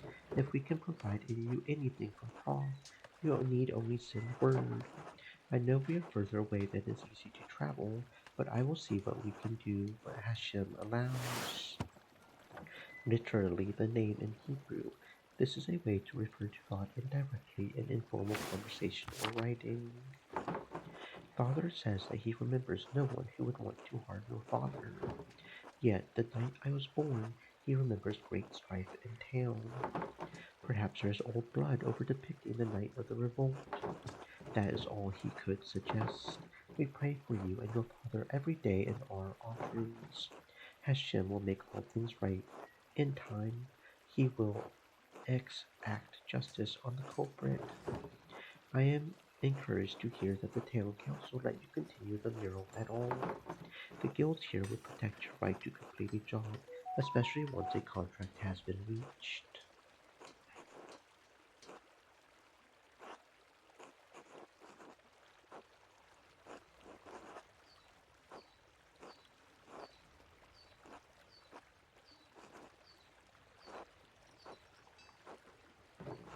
You give the men of council too much grace.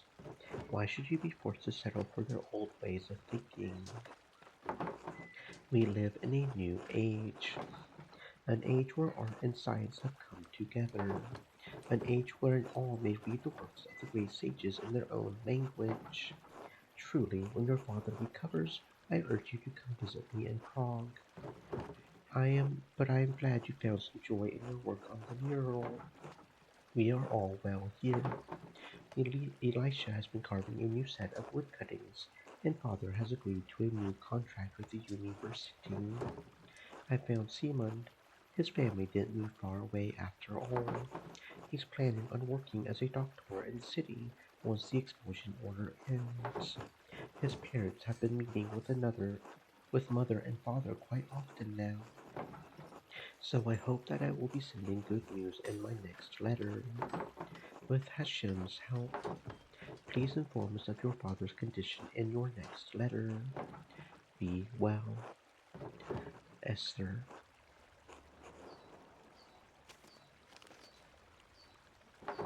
That's all the letters I have for now. I should head home and check on Dad.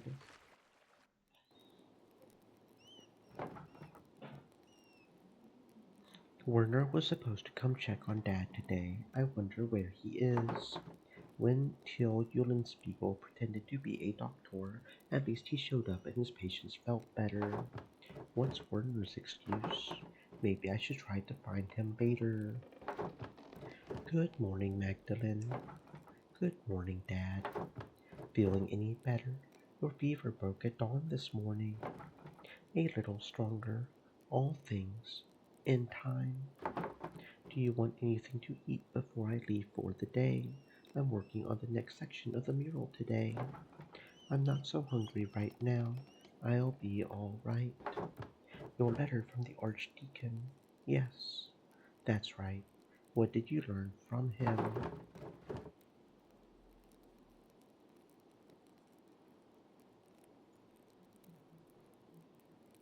He seemed sad over what happened during the revolt, hesitant to tell me anything.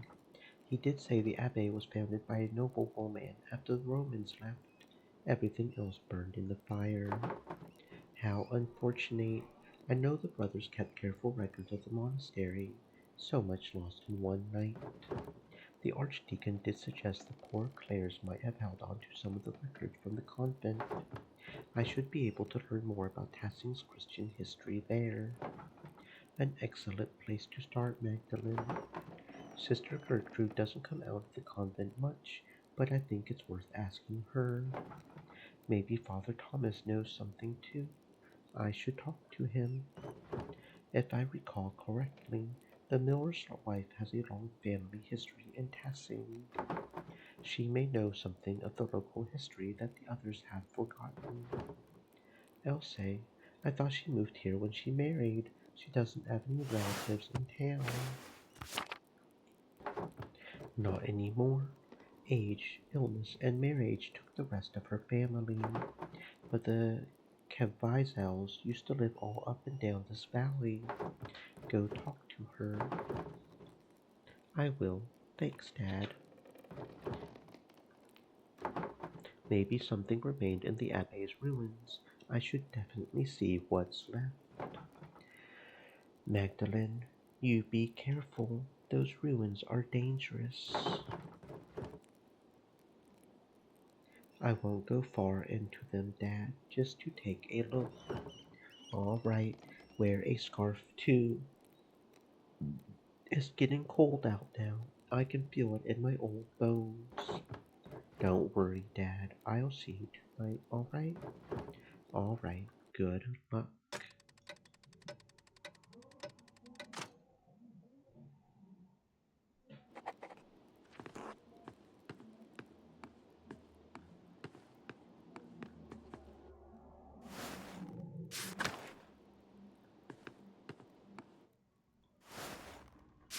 Stream elements. Said. Stay moist, my friends, hydrate.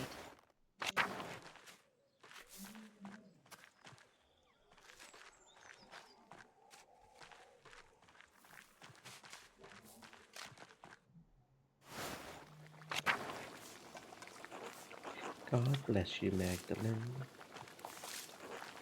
Hmm.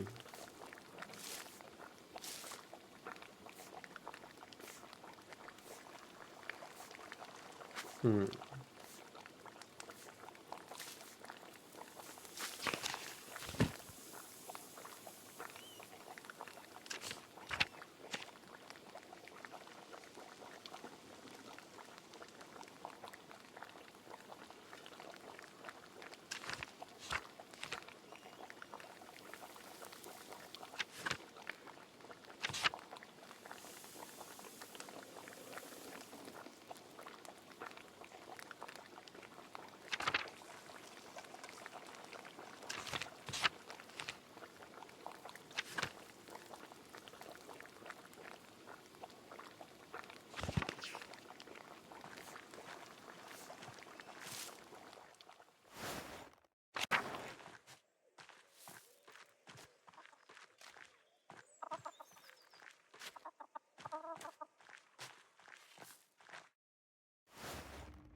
God bless you, Magdalene. And God bless you, Father Thomas. Do you have a moment? Of course. What can I help you with? I wanted to ask you about Tassing Saints. I would like to represent them in the Ref House. I'm thrilled to hear it. The Saints will make a wonderful centerpiece for the murals. You misunderstand, Father. I may incorporate them, but there are other possibilities. Then I will endeavor to convince you to include them. But you know, there's one saint you're overlooking. Why, the Blessed Virgin, of course, Mary. Many people forget that Mary is the greatest saint, and she visited one of the peasants here in Tassing centuries ago. The Virgin Mary appeared in Tassing. Why? Yes, she appeared to give a message. Centuries ago, a farmer in the fields behind us had 3 visions of Mary. In the first, she told him that she wanted him to tell the Bishop of Racing that she had appeared.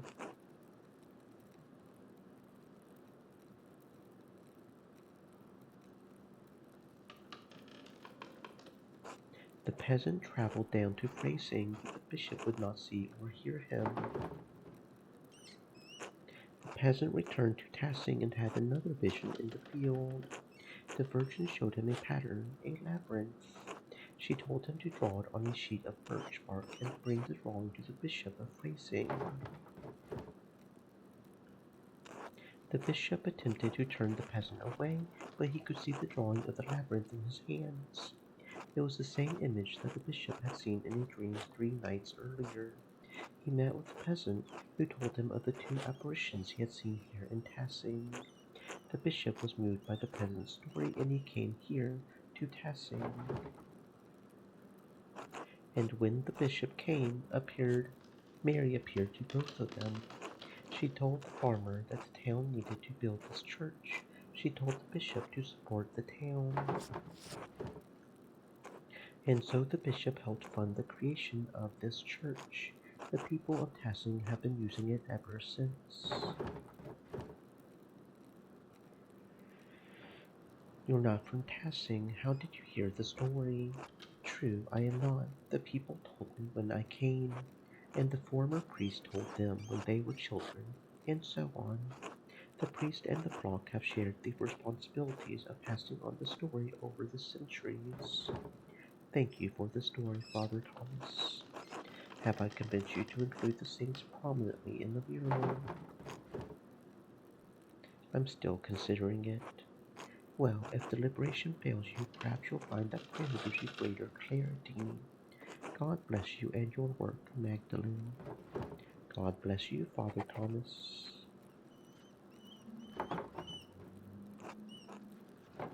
I found this book, but I can't read the Latin very well. Could you help me translate it? The whole book? Oh dear, I can't afford that much time away from my duties right now. The Christmas sermon is coming up, and I've already fallen behind on Advent preparations. Could the matter wait, perhaps? I'd be happy to look it over after the festivities. Of course, Father. Thank you, Magdalene.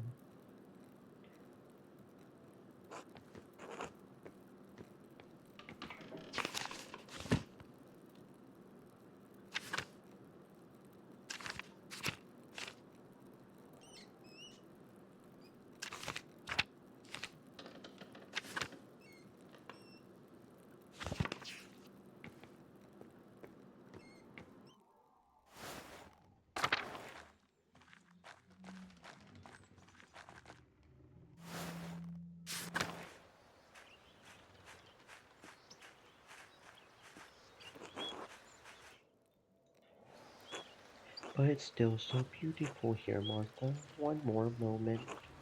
All right, take your time.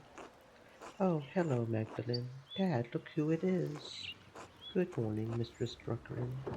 Hello, Martha. Carl, how are you today?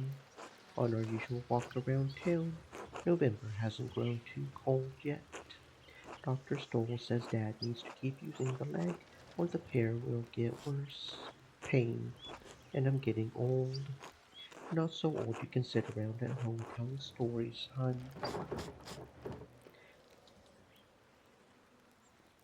You listen to your daughter, Carl. You young girls think you're my keeper, is that it? I've always been your keeper, Dad. No arguments from me there. You're in a good mood today, I see. Plenty of reason to be. Passing never ceases to be beautiful to me. Isn't the meadow a wondrous sight even in this season?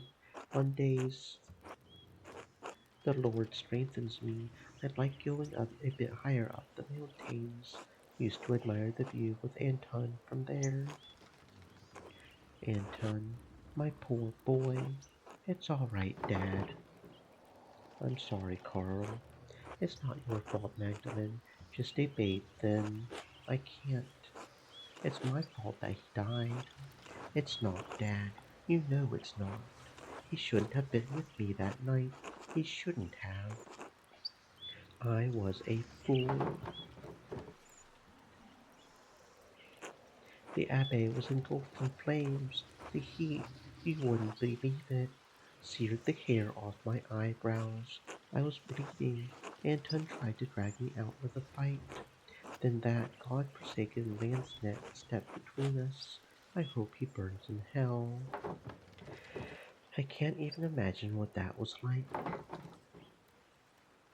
I still think of my mother every day. Nothing can make up for a loss like that. I pray I will see him in death.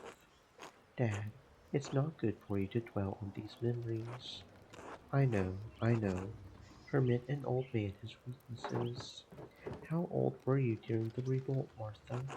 7 or so. I didn't understand what was happening. Someone brought Dad home in the middle of the night. It was dark, confusing. There was screaming outside. Mom and a couple of the men who brought Dad in were trying to patch up the wound, but it wouldn't stop bleeding. She kept shouting, "Where's Anton? Where's Anton?" There was blood on the floor. You cried so much you threw up. We couldn't get you to stop. I couldn't understand where Anton had gone. Dad tried to explain, but Martha, my dear, enough of that. I'm so sorry. How did you go on? Did I? I don't know. Some nights I think I am there still. The Abbe is always burning. My Helena passed not long after. I was left alone with Martha to care for.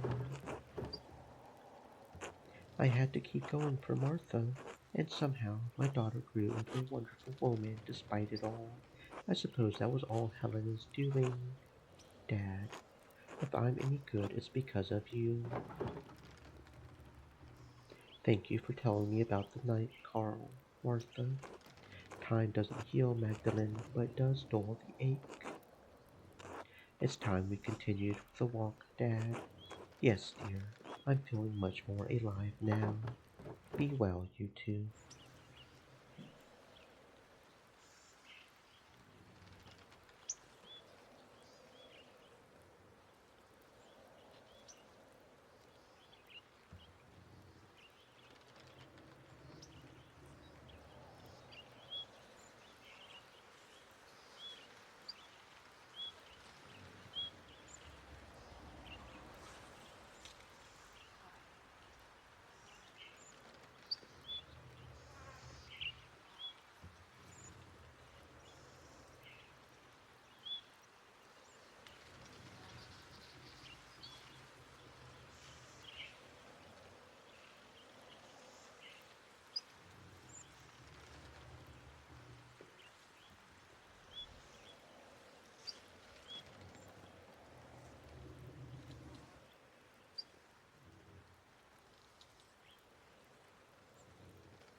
Okie dokie. Do.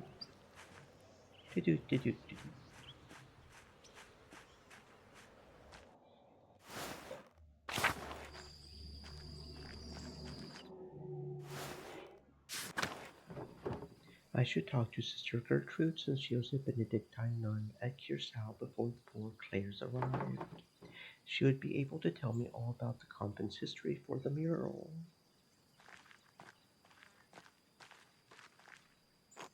Oh, hey there.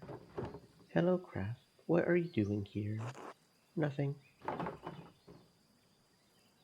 Nothing? What I do is none of your concern, Mags. If you're doing something improper, it'll soon be the concern of Big York to begin with. Damn, caught by the Imperial Law herself. What, I'm not allowed just stand near the shrine in the convent? Peeking at Artemis naked taking a bath is not enough. Now you're trying to sneak a look at the nuns. Well, one of them is attractive and about my age, I think. They're nuns. Don't be an asshole. So, nuns can like a good man such as myself, especially the younger ones. It's not as if they have to ignore the rest of the world. That's what they do, idiot. They are nuns in a convent, a vow to God. Since you apparently know everything about them, maybe you should join the convent yourself.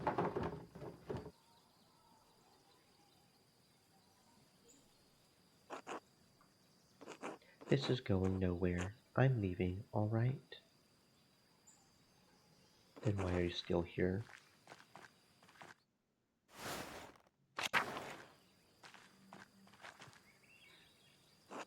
God bless you, Magdalene. Hello, sister. I have a favor to ask of you. Of course, Magdalene. I'll help however I can. I have a book, the Historia Taciae, and I can't read it very well. Can you help me translate it? I'm afraid my Latin isn't good enough to translate something like that. Its grammar structures are far too complex. I'm sorry, Magdalene. That's all right, sister. I'll have to find another way. There's one thing, if you don't mind. It's about the Rathaus mural. Did you need more paint? I believe I have enough gals stored away. No, thank you, sister. I have more than enough paint. I wanted to ask you about the history of Curacao, actually. I would like to include the Abbay's founding and the history of casting saints to the Rathaus mural. I wrote to Reverend Matthews since he lived at the Abbey, but wanted to see the place firsthand. Brother Matthew became a reverend, did he? He was always suited to such a role. But I don't suppose that's what you came up the hill for. You're curious about the saint's history, yes? Yes. I was hoping you could show me around the convent and tell me about its history. The poor Clares don't allow outsiders within the convent, even other Roman. Mother Francisca wouldn't like anyone coming in for such a worldly concern.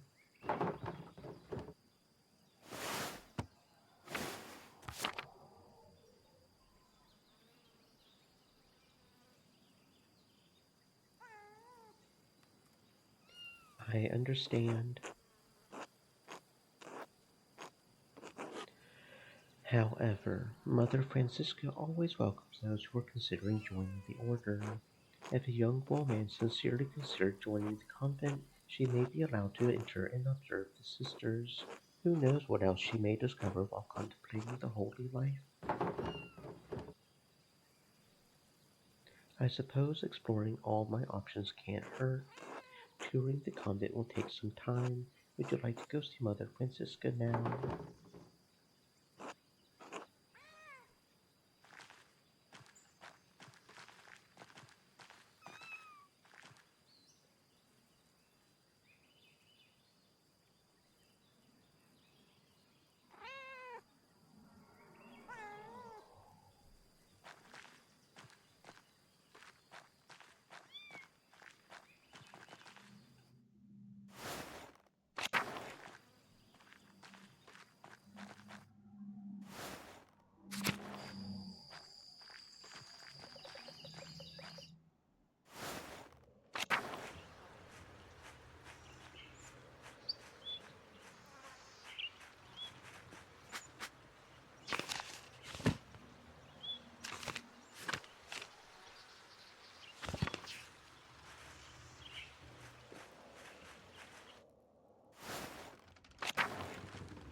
Magdalene, dear, what brings you up the hill? Dad was telling me your family's been in Tassing for hundreds of years. Is this for the mural? It would be a pleasure to see the Millers featured in Rathhouse. They've been a pillar of Tassing for generations, though I'm afraid I only know a little bit about them. And much of that I've heard from others. Linhard didn't care to talk about the past. I meant your family, the one you were born to. Your family name was Cavaisel, wasn't it? Not a soul in town has asked me about my family in years. I was beginning to think my neighbors had forgotten us. I am not surprised your father remembers the Cavaisels. He was sweet on my sister before he met your mother. I am the last of us left now. What happened to your family? My elder sister married out of the town to a man in Innsbruck. I was told she died of a fever shortly after giving birth to her son. I'm so sorry. Yes, well, it was a long time ago. I wish I could have attended her through her birth and healing, but Linhard needed me at home.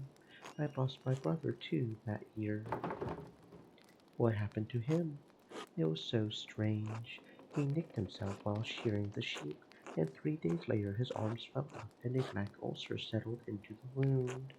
It didn't pain him, at least at first. He took to fever and passed in his sleep. The town didn't have a doctor at the time. No one knew what to do. And your parents? Do you mean to put this all in the mural, Magdalene? I'm just curious. I would like to know you better. My father. His temper led him down dark roads. My parents struggled to love each other as husband and wife should. God called him back to heaven. There's not much else to say. In any case, my grandfather told me the Cavaisels have lived in Tassie for hundreds of years, perhaps even 1,000, though it seems impossible to imagine a time so long ago. Were they Romans? No, no, the Cavaisels were part of the old people, the original Bavarian people. They helped to resettle Tassin after the Romans left, built their new home right on the spot where they had been living when the Romans arrived. Interesting. Doesn't that seem unlikely to you? Oh, who can say? Why does a story need to be true? However true it may or may not be doesn't matter, Magda. It matters that I believe it, that it connects me to my ancestors. When I think of the ancient Cavaisels driven from their land, only to find it again and become Christians, they feel nearer to me. Do you understand? I think so. It's like when my dad tells me stories about courting my mom. I don't remember her face, but when he tells me about her smile, I can almost recall it. Yes, it doesn't matter whether you really remember. When I sing my sister's favorite songs to Ulrich, I may not know all the words anymore, but that's all right. Just as I may not know how the Cavaisels resettled Tassing. What matters is that I feel close to her and them, even though they are so far from me now. That's what stories are for, Magda. Now go on. You've got a mural to complete. Thank you, Elsa. You've given me much to consider. God bless you, Magdalene dear.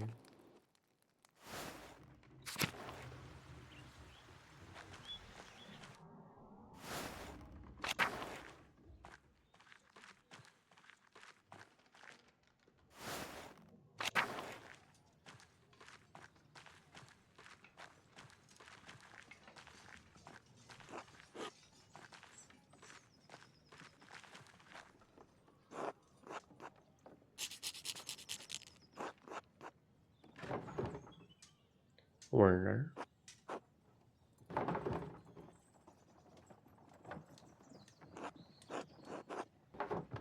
you were supposed to come check on Dad today. I don't have the strength to carry him home. I have to tell someone. Maybe Baltas. They're still on friendly terms. Nezu could help. Or Big York. He's strong. He can do it. What a mess.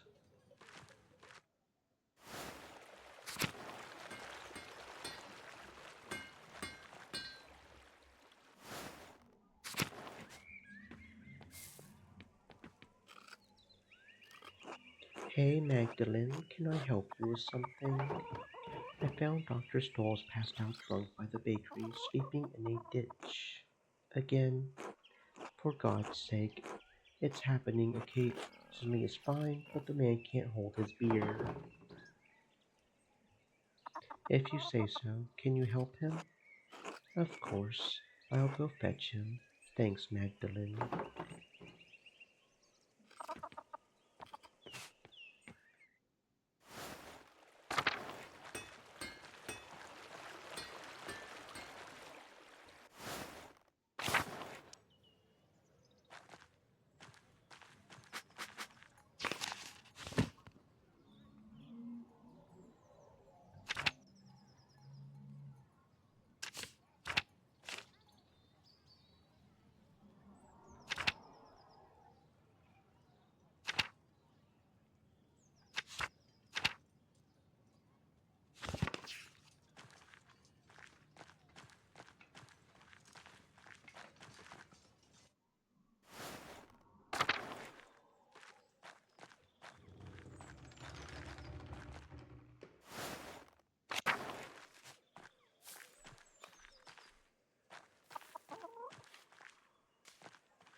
God bless you, Magdalene. I had been hoping to speak with you. Do you perhaps have a moment?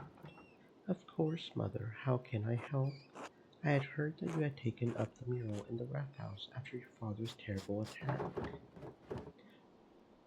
Yes, I'm excited to paint the town's history. Your enthusiasm and insistence is most troubling to some people in town. Some people? Yes, Magdalene, myself included. I understand how you must have struggled with your mother passing while you were so young. Without a maternal figure to guide you, it is no wonder your spirit has wandered and wavered from its nature. I'm not sure what you mean, Abbess. The pursuit of such trades is not for women, but men. As Paul writes, God calls women to work at home, not in trades. While supporting your father is laudable, taking on his work is imprudent. There are plenty of young men in Tassie worthy of you, or perhaps you have a different calling. I would like to offer you a place here among the sisters.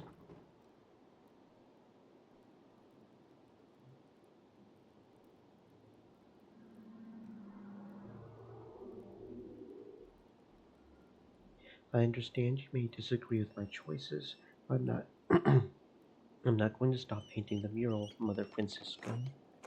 How unfortunate. I still have high hopes for you, Magdalene. God bless you.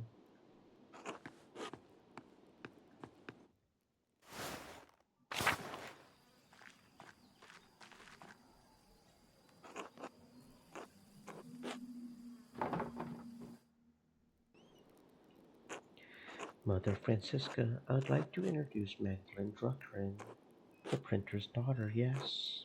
God bless you, Magdalene. Father Thomas told us of your father's condition, and we pray for his recovery daily. Thank you, Abbess.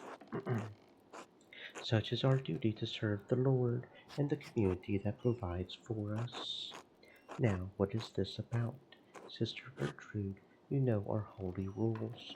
Why bring young Mistress Druckern to me? Forgive me, Mother.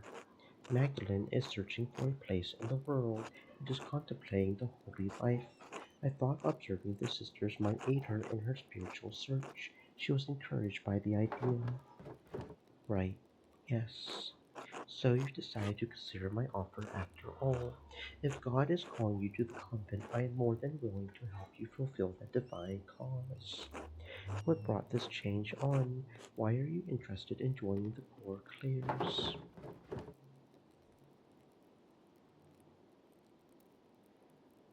I'm worried that helping my father, running the shop alone, and finishing the mural are too much for me. Magdalene, you should not abdicate your worldly duties for fear of the unknown.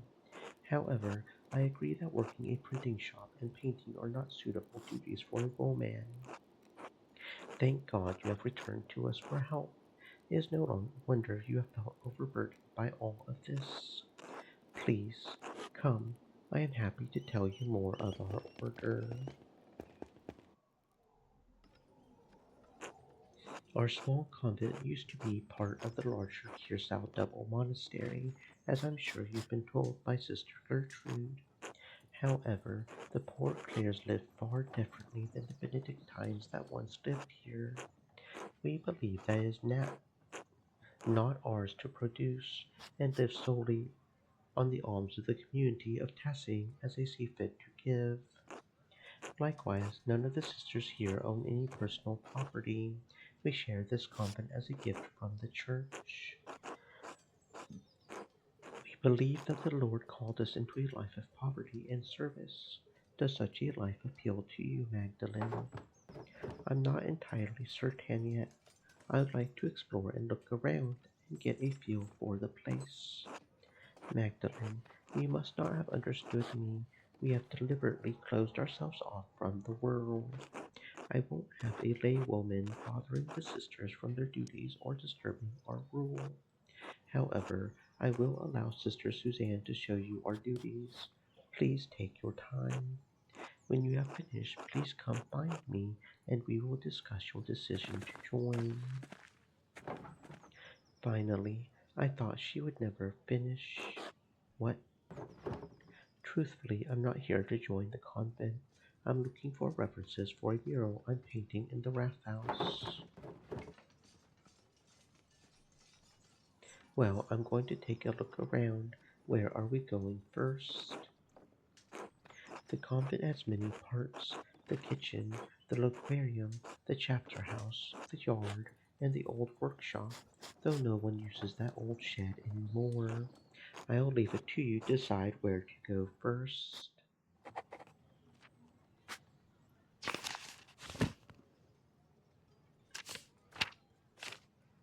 Sister Suzanne of Linz, the second youngest of Kiersau's Poor Clares. Sister Suzanne isn't sure of her vocation and was quite surprised when her parents sent her to the convent.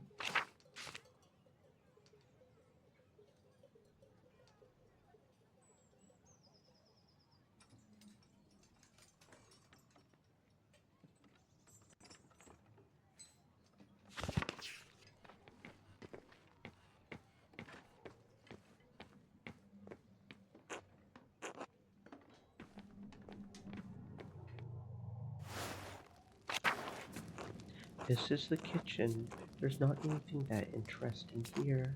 Sister Marie and Sister Usabu take care of most of the kitchen duties. Usabo, but everyone pitches in when needed. And there's also a hidden passage under your little cellar thing there that leads to the Roman ruins. God bless you, Magdalene. God bless you, sister. How goes the cooking? As well as the Lord wills it. My old fingers grumble from time to time, but it is my privilege to prepare supper for the other sisters. That's very noble of you.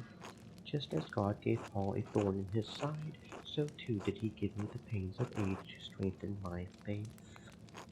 Such things are a blessing when compared to the pains Christ carried upon the cross. There are medicines that could ease your pain, sister. Yes, Sister Gertrude's remedies have often helped my aching bones. But even such medicines cannot ease all pain. I have chosen to find meaning and devotion to the Lord through my hardship. Thank you for sharing your perspective with me, sister. You are most welcome, child.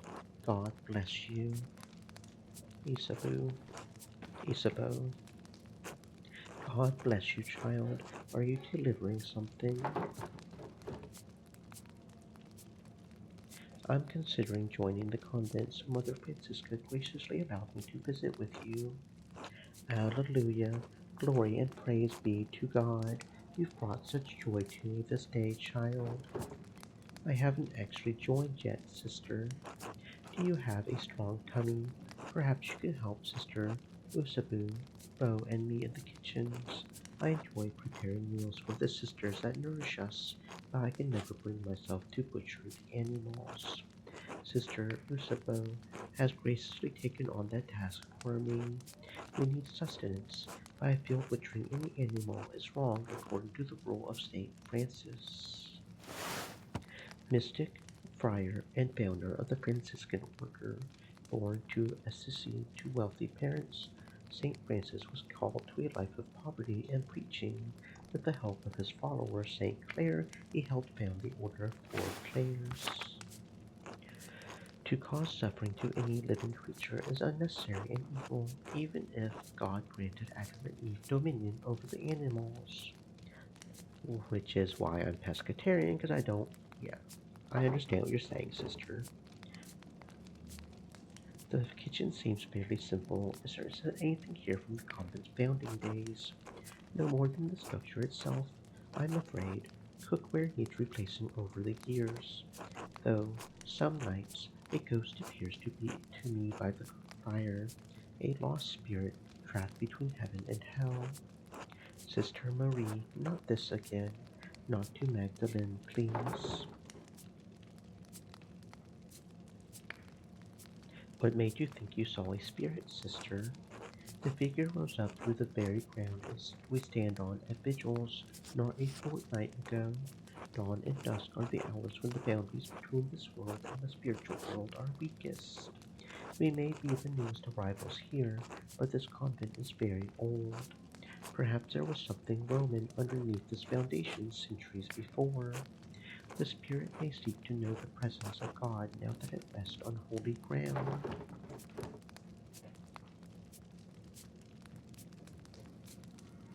A spirit in Kiersau. Why would it come to the convent, though? It breaks my heart to think the spirit was crying not for help, crying out for help, trapped beyond heaven's reach. Why don't we keep going, Magdalene? It's better not to get Sister Marie too upset. Of course. God bless you, sister. God bless you, child.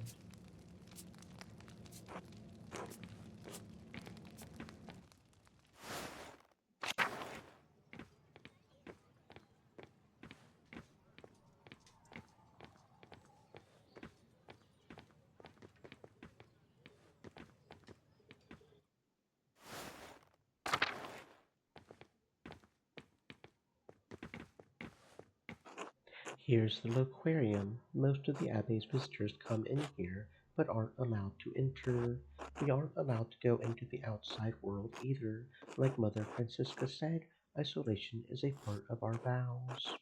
Sister Gertrude once told me the old Benedictine sisters used to go out into town sometimes and even talk to men on occasion, and I'm stuck here staring at these walls for the rest of my life. You didn't always want to be a poor Clare sister? No, who would want to be a nun? My father promised me to the church as a baby, some oath he swore when my mother struggled in her pregnancy. So there I was, dropped into the poor Clares the summer I turned 17.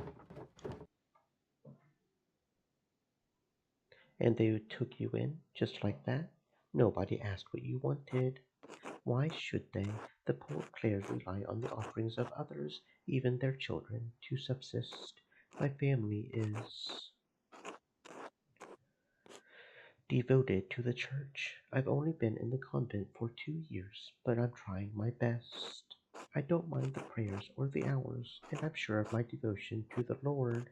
But this isn't what I wanted. But since when did a woman ever get what she wanted without being punished? Eve couldn't even manage it.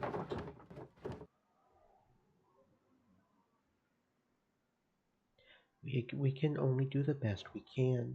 I pray that one day it'll be different. Maybe, but we certainly won't ever live to see it. Sometimes I get jealous of Sister Gertrude and even Sister Margaret. At least they get to see something of the outside world before they were 20.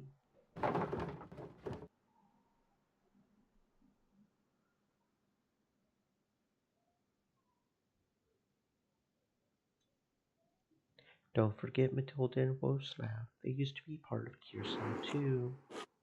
Oh yeah, them too. Thanks for listening, Magdalene. Anyway, let me show you the rest of the cloister. Lead on.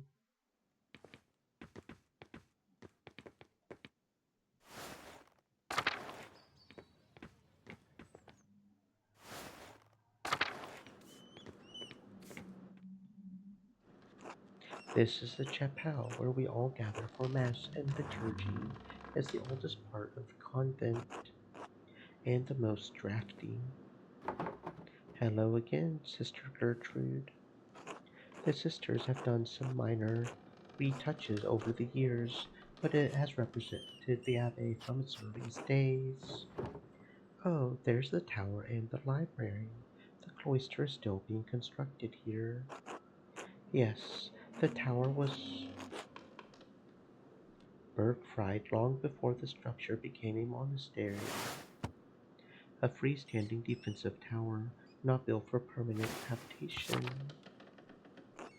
The Duchy gifted it to the Benedictine order after the Holy Roman Empire grew. They had no use for it as a keep. These walls have protected Tassing from spirit attacks of spirit and steel for generations. There's some Latin here too, but I can't read it very well. God called Lady Sabine to lead our sisters and brothers in 1261.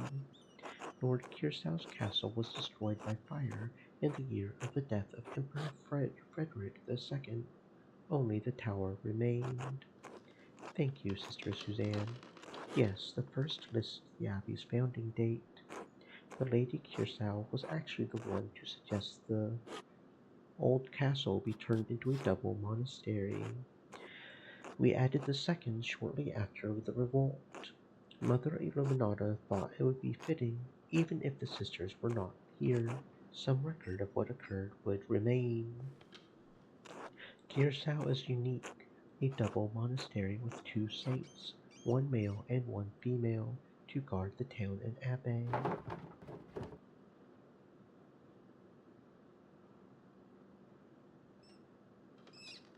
So the foundation of the abbey was even older than the Holy Roman Empire.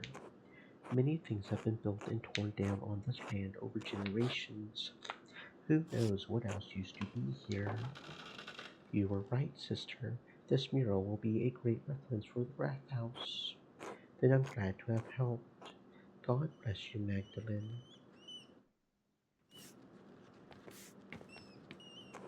God bless you, Magdalene. God bless you, Sister Gertrude. How are you faring? The sisters and I have been praying since Father Thomas informed us of your father's attack. You were incredibly courageous to run to Dr. Stoll so quickly, especially when the attacker could have been about.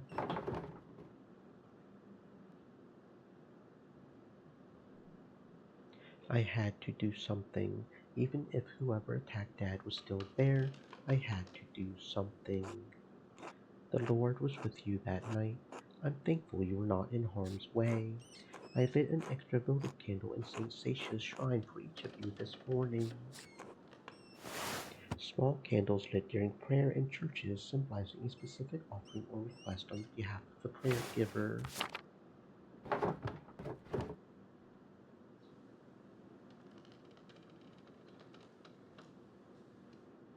Thank you, Sister Gertrude. Dad's spirits have been up, but I know he doesn't have much time. Have faith, child. The Lord cares for Klaus just as he cared for his son. I'll see if I have any psyllium left in the convent. If you blend it with broth or warm wine, it will heat his brain and prevent infection.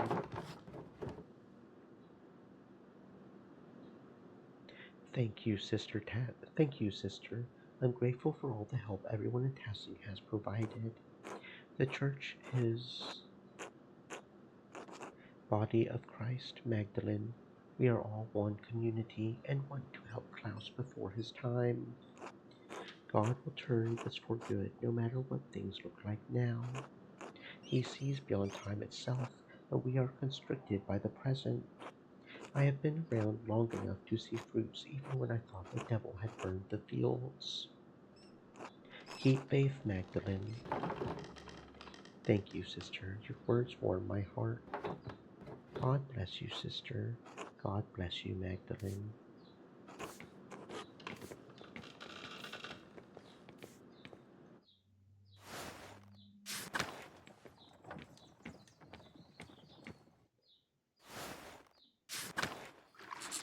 It's colder today. There's not much in the yard that could help you, I think. Anything that was here has long been covered in weeds. All I know about this place is that the walls were added when the convent was built onto the monastery. Oh, God bless you, Sister Benedicta. Sister Suzanne, God bless you. This ice is hard. Do I recognize you, Sister Benedicta? I think I've seen you in town once or twice. Yes, you would have seen her. Sister Benedicta is the youngest of the sisters. Mother Francisca allows only one sister to deal with townsfolk. Benedicta received this privilege. Burden more like I have to run around everywhere, gathering all the food and doing all the chores. I'd rather be inside, where it's warm. What are you doing up in the convent anyway? I'm considering joining the Poor Clares actually. Oh, you are. It would be nice to have another new face around. Don't let me keep you. Actually, Sister Benedicta, I wanted to ask you some questions. Do you like being a nun? Oh, yes, I don't mind it at all. It's far quieter than home, and I don't have to share my bed with my siblings anymore. I would like to help the older sisters, and I don't mind the chores, except when it's cold like this. One more question, Sister Benedicta. Have you seen any mysterious figures or ghosts lately? Ghosts? No, everything has been normal recently. I haven't noticed anything odd. Is this about Sister Marie's ghost? I think it's Mauritius myself. Oh no. Who? Mar Mauritius. Don't tell Mother Francisca this. I found an old book about Christian legends hidden in the workshop. It said that a Roman commander named Mauritius conquered Tassing, but the colony failed. Most of the town was empty until Christian refugees found the town hidden in the valley. It was a miracle. Christian refugees. Yes, the book said they were fleeing Roman persecution, maybe under Nero. I didn't remember. A Roman emperor known for his cruelty and persecution of Christians and Jews, as well as his disinterest in the Roman people. He famously fiddled as he watched a fire ravage Rome. Anyway, when Sister Marie said she saw a ghost, I thought it must be Mar Etius trying to get us out. A Roman ghost couldn't be happy about his tower being turned into an abbey, could he? What did you do with this book, sister? Oh, well, I had it with me in the kitchen one day and I accidentally laid the fire poker on it. Sister Benedicta, I tried to fix it, but it's unreadable now. Sorry, Magdalene.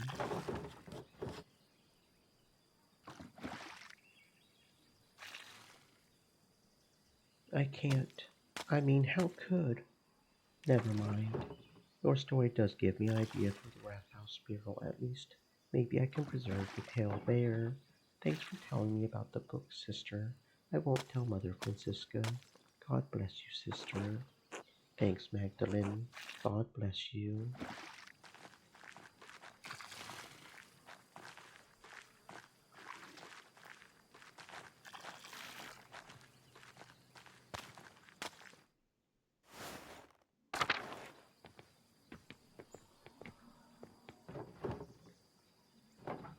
The workshop is covered in dust.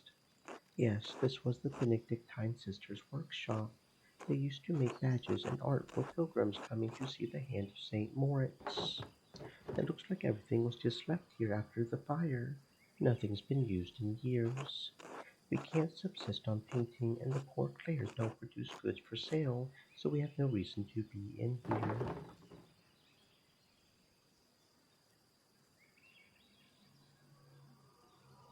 But art allows us to find beauty in life. Even Christ said the Father clothes the lilies of the field in beauty. I agree, but that's not the role of the poor Clares. Mother Francisca considers art a temptation into hedonism. Mother Francisca doesn't let us come in here unless to put something in storage. I've come in a few times and noticed some of the brushes have gone missing. Paint pots, too.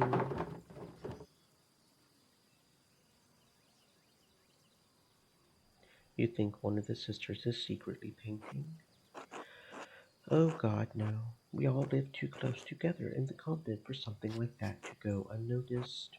In any case, I think it's sad the workshop is left like this. Truthfully, Magdalene, I don't think you should join the convent, even if that's not what you were here to do anyway. Gertrude talks about you, and you seem to love your art. Without it, you would hate it here. Oh, thank you for the consideration. There's an old parchment scrap here. It's different than the others. It looks like a scrap from a manuscript. There's something written in Latin in the margin. It says the Mithraeum of Passing had been destroyed by a flood. Mithraeum. That's the same word I saw in the Roman section of the mine.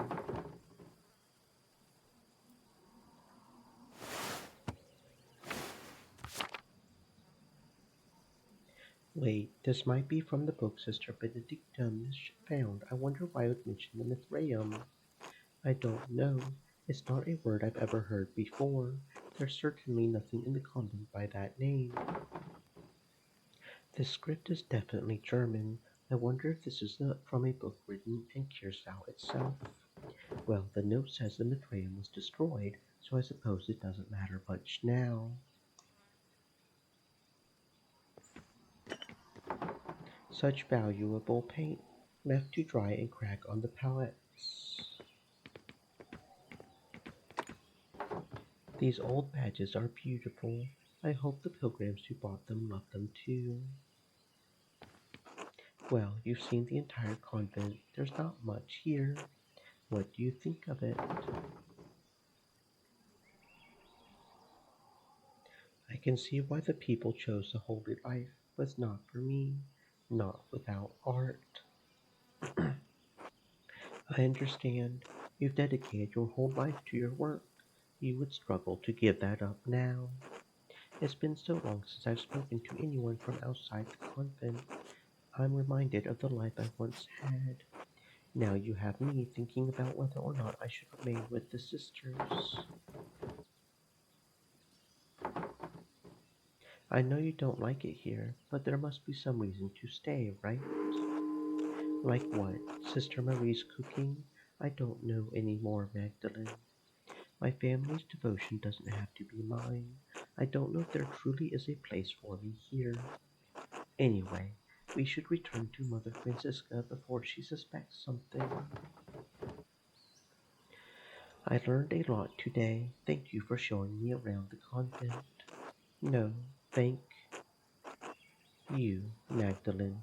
Today has been more interesting than any I can remember in the Abbey. Come, let's find Mother Francisca. She'll be wanting to hear what you thought of the place. Well, Magdalene, what is your assessment of the poor Clares? Is the good Lord calling you to a life with us as a sister?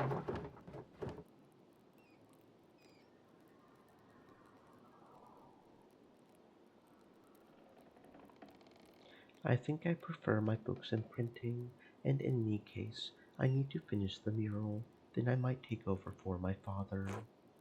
I see. Be careful that this mural does not become an idol for you, Magdalene.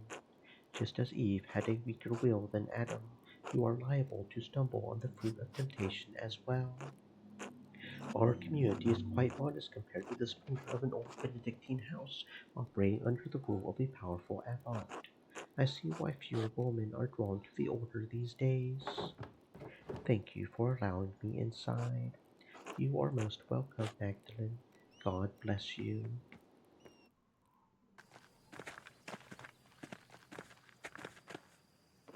Magdalene, how did your little expedition go?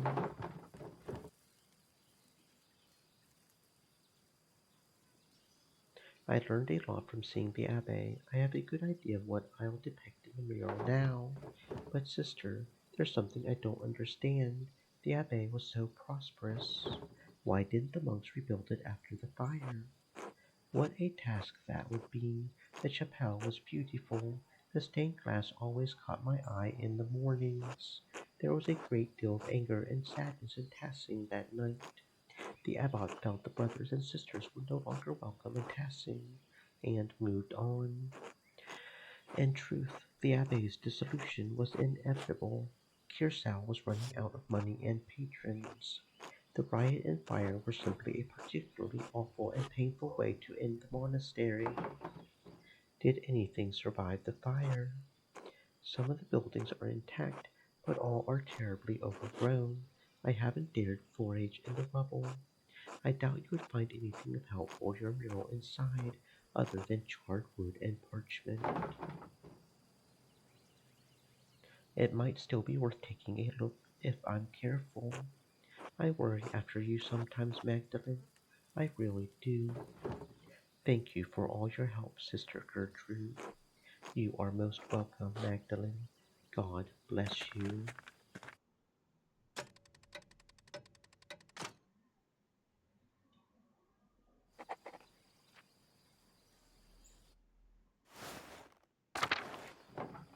Well, that was. I didn't. I don't know.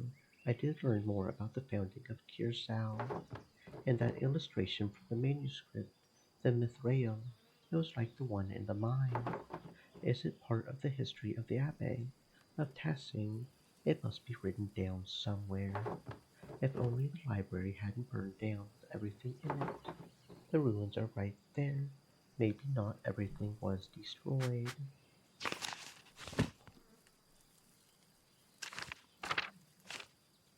Sister Benedicta of Colne, the youngest of Kiersau's poor Clares, Sister Benedicta deals more with the outside world than some of the other sisters.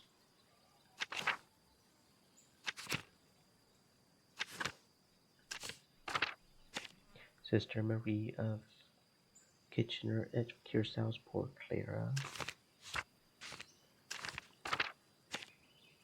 Sister Isabeau of Besançon, the oldest nun at Kearsarge. Sister Isabeau suffers from severe aches and pains but is devout in her faith.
My God, this is amazing. I wonder what it must have looked like before the fire. Everything collapsed in the fire. I'll have to be careful climbing over this rubble to get past.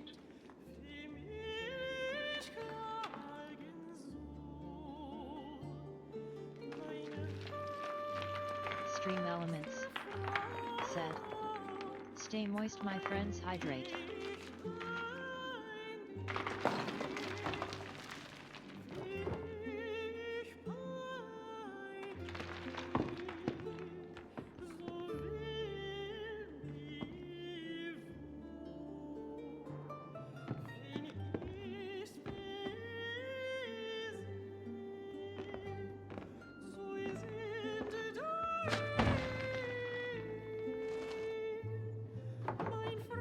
Oh no, I can't get back out from there.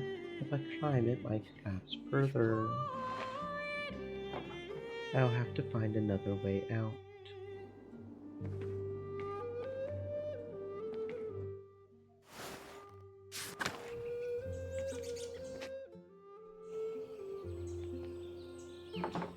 There's nothing left of the old staircase. I guess I can't go this way. These vines go all the way to the top, though. They look sturdy enough to hold my weight. Well, there's no other way out.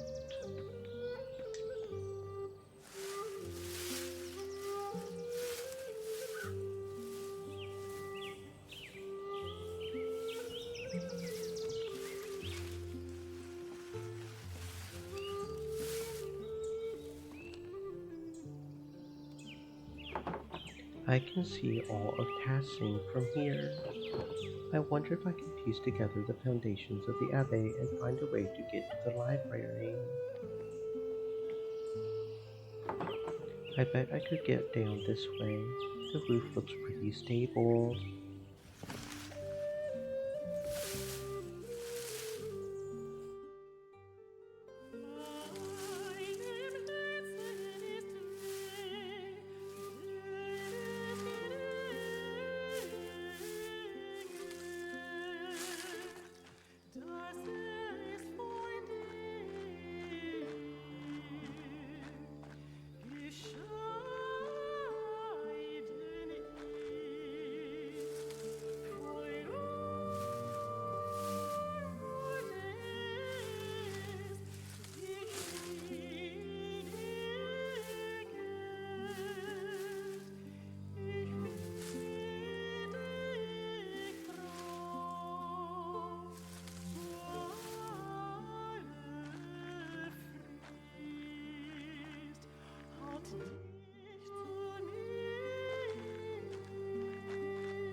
Oh, God. I remember when the library burned down. Dad told me I was just a baby, but I remember the flames coming out of the windows. So many people were screaming and running around. I cried myself to sleep that night. I haven't seen this place since then. It doesn't look like there's anything left inside. I suppose it was too much to hope for. Well, Magdalene, how are you going to get out of here?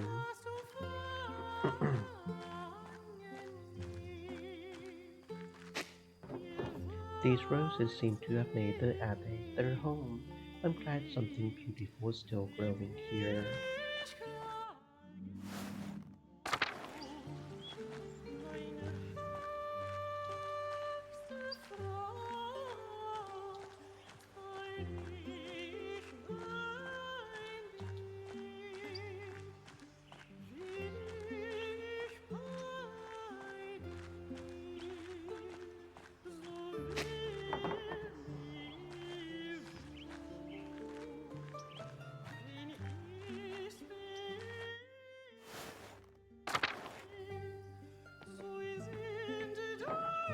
I wonder if there were always this many cats at the Abbey.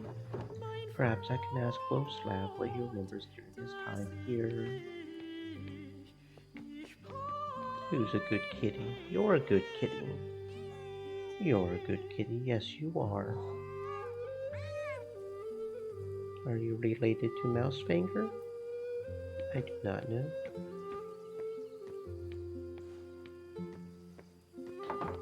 This place is a mess. How sad.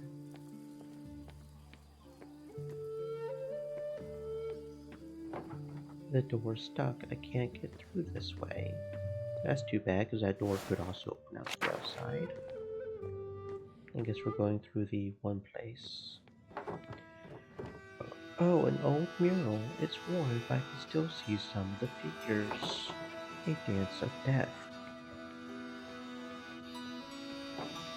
What? These figures look new. The paint can't be more than a few years old. Someone's been adding to this. This feels wrong. Who would add new figures to the Dance of Death? And why? These people look like people from the town. From here, people who died. That must be the Baron. And that's Otto. Wait, is that?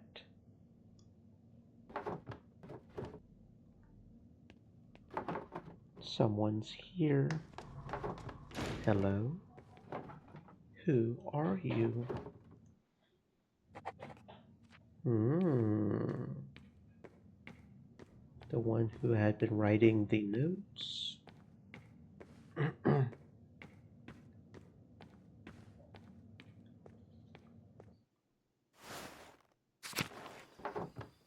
The door. Whoever was watching must have opened it. I don't like this. I think I've seen everything left of the Abbey. I want to get out of here. That might be a good idea.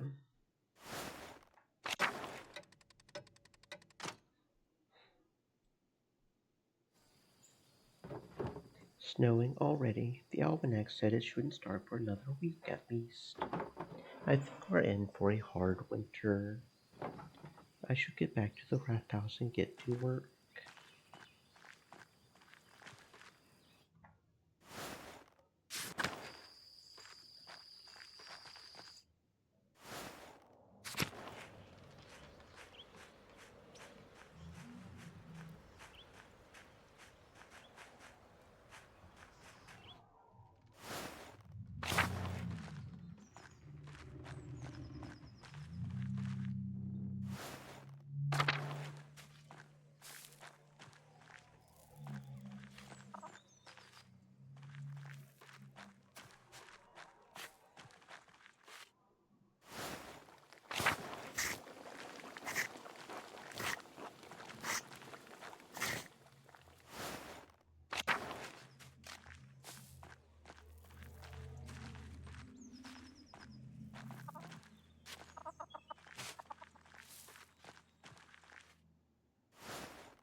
Magdalene, what do you want? Hello, Dr. Stools. I have a book here and I can't read it very well. I was wondering if you could help me translate it. No, but I. No, Magdalene. I can't be bothered by your lack of literacy. You know I can read, asshole. God damn you, I said no. Leave. Oh, fuck you too, Werner. Sack of shite.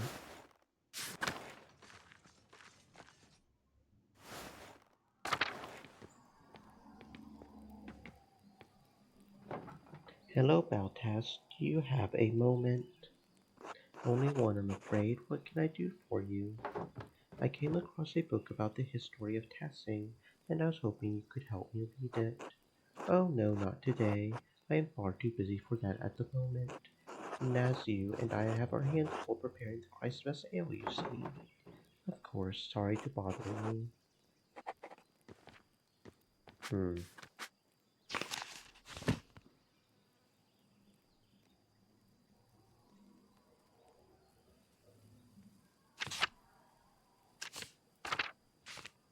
Alexander Reppold, Meister singer from Wartburg, spent in testing for the winter with his partner, Kazimierz.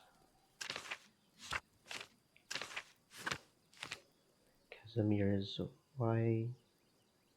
Wierzbita, Polish musician, mute, trapped in testing for the winter with his partner, Alexander.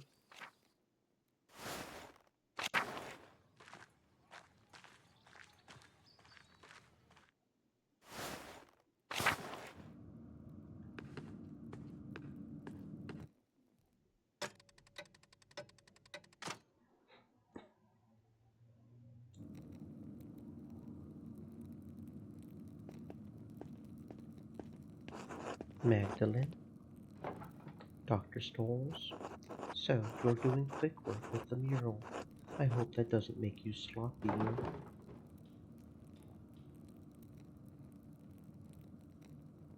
I'm trying to finish it in time for Dad. Do you understand? You had best work quickly then. He doesn't have much time left. Thanks for the encouraging words as always, Doctor. In any case, the Council wants to hear what you're doing. I've been researching the early Christian history of Tassing after the Romans left, learning how people settled in the ruins, how the abbey was founded, why our saints are so important to us. It was a lot to take in, but I've settled on my subject. And let's see, St. Moritz, St. Station, Our Lady of the Labyrinth. I want to know history, how it happened, Lady Curacao founding the Abbey, variants settling among the Roman ruins, starting with Christian history of Tassing. Which one should we do? Decisions, decisions, decisions. Um. Hmm. Thinking maybe the Lady of the Labyrinth, because the Lady of the Labyrinth is a pretty big part of the town. It's like a whole thing over there. It's one of the important things, right? I think I'll go with Lady of the Labyrinth. They are the saints closest to Tassing and Kirsau and have been part of our history for generations. The saints are a central part of Tassing's identity and income. Honoring them makes the town look better than it actually is, so I suppose that's worth something. You must always keep in mind that the mural is not just for you, but for all of Tassing. Good. After this section, there's still so much work to do.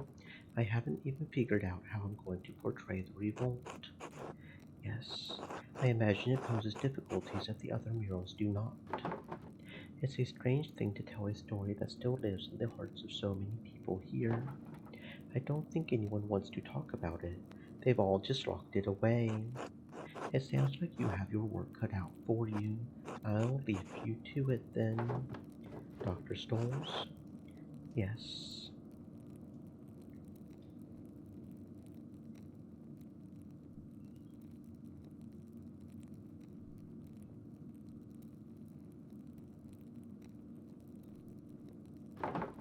Have you ever seen someone lurking around the Abbey? Or heard about it? I haven't been up to the Abbey in years, and no, I haven't heard anything like that. Why? I've seen someone following me a few times. No, I don't know anything about it. Now, if there's nothing else. No. Good night, Dr. Stoles. Good night, Magdalene.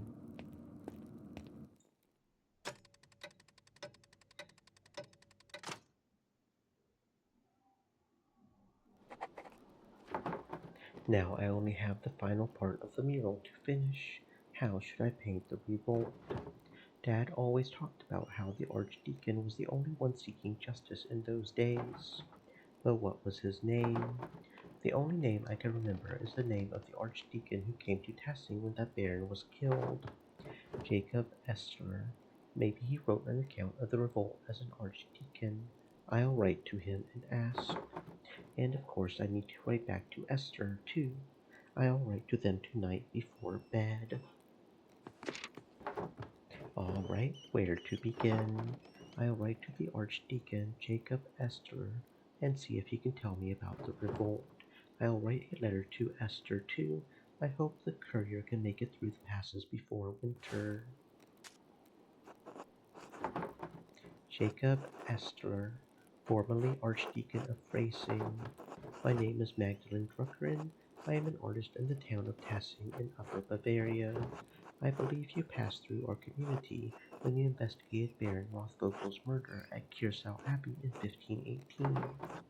Do you remember anything about that case that the people in Tassing might not remember?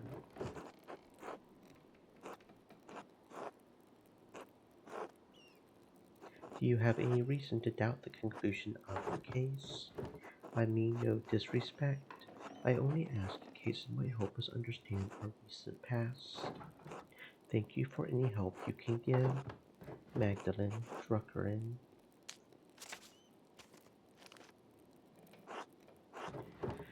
Dearest Esther, I hope you're well. You must know how tremendously happy I am for you and Simon, and Elisha too, of course, and your parents. It warms my heart to know that your family is doing so well. By the time this letter reaches you, I expect winter will have unfolded. Tassing. It's already freezing at night, so I've reorganized the workshop so that the inks don't deteriorate. Do you have to worry about that in Prague? You said it snows, but I always imagined it was warmer in winter. Dad's condition is so much worse, and he's in so much pain. Dr. Stoles has been, well, he's a useless asshole. Only God knows why he's such a bitter old man, but he's neglected Dad almost entirely. It's no secret that he's an utter failure of a doctor, and a drunkard to boot. What a disgusting waste of a man. I worry about Dad. I've asked Agnes for help, but there's only so much we can do alone. He's not going to make it, and there's nothing I can do. Christ, I'm scared, Esther. The mural is progressing well, but I can't shake the feeling that someone is following me. I keep seeing this figure around town.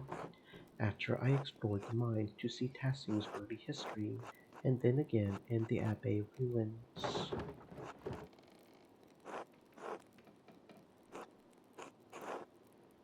If it's the person who attacked my dad, why are they following me? It's the strangest thing, given me a fright a few times already, but I don't mean to worry you. Nothing's happened to me yet, so I think I'll be safe. The only good news I can share at the moment is that the mural is almost finished. I should have it completed by Christmas, or soon after, before the new year at least. Then perhaps, at long last, I shall be able to visit you and meet the seaman. Anyway, I fear that this will be my last letter of the year. The Reichspost has already been late, and we reported worsening snows through the passes. We seem to be stepping into a harsh winter. Stay warm and give my regards to your family and Seaman. Yours always, Magda.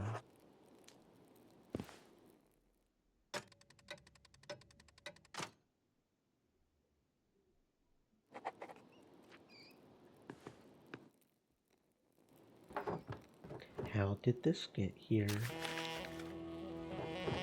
Stop. This is just like the note Dad found. Who's doing this? I have a feeling I'm going to find out sooner or later. I need to ask Dad about this. It can't be a coincidence. But he's been so weak, I don't want to upset him. I just need to wait for the right time. I hope there is a right time.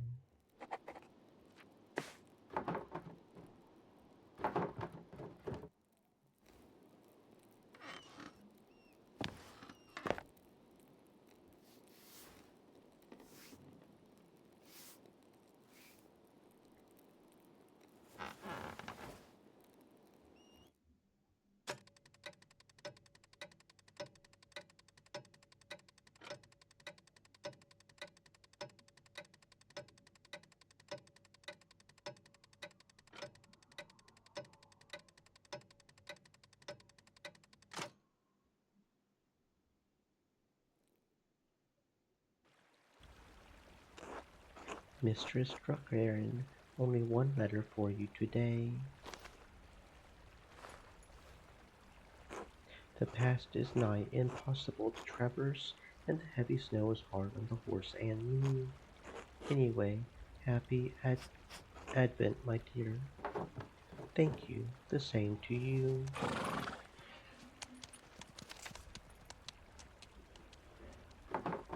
A reply from Jacob Estler.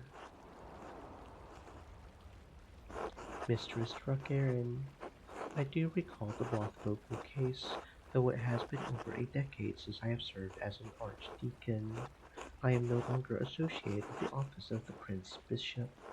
In fact, I am no longer associated with the Catholic Church. If you do not mind conversing with a Lutheran, I will tell you what I remember. I take no offense at your question regarding potential doubts in the case of the Baron's murder. To stand in judgment of others for so many years naturally invites doubt. As with our faith, we must learn to live with those doubts and persevere in spite of them. Even so, it seems that the more relevant question after so many years is if the architect of the murder is still at large. I recall that the artist who testified, Andreas Mather, believed someone was manipulating the would-be killers. If this is the case, a serpent has lain coiled in the bosom of your community for decades. It may lay there still. What causes the serpent to awaken every few years to stage a new killing? I fear that finding the answer to that question may draw you into its reach. However, if you are determined to find the source of the trouble, I believe you must inquire with your neighbors. I urge caution in your investigation into this matter. If the serpent merely sleeps, it may be dangerous to poke into its old resting places. I hope this has been of some help to you. May God bless and keep you safe. Jacob Estler.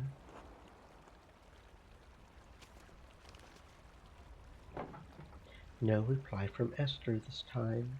It must have been delayed due to the heavy snow. The postman said I won't receive any more letters until spring.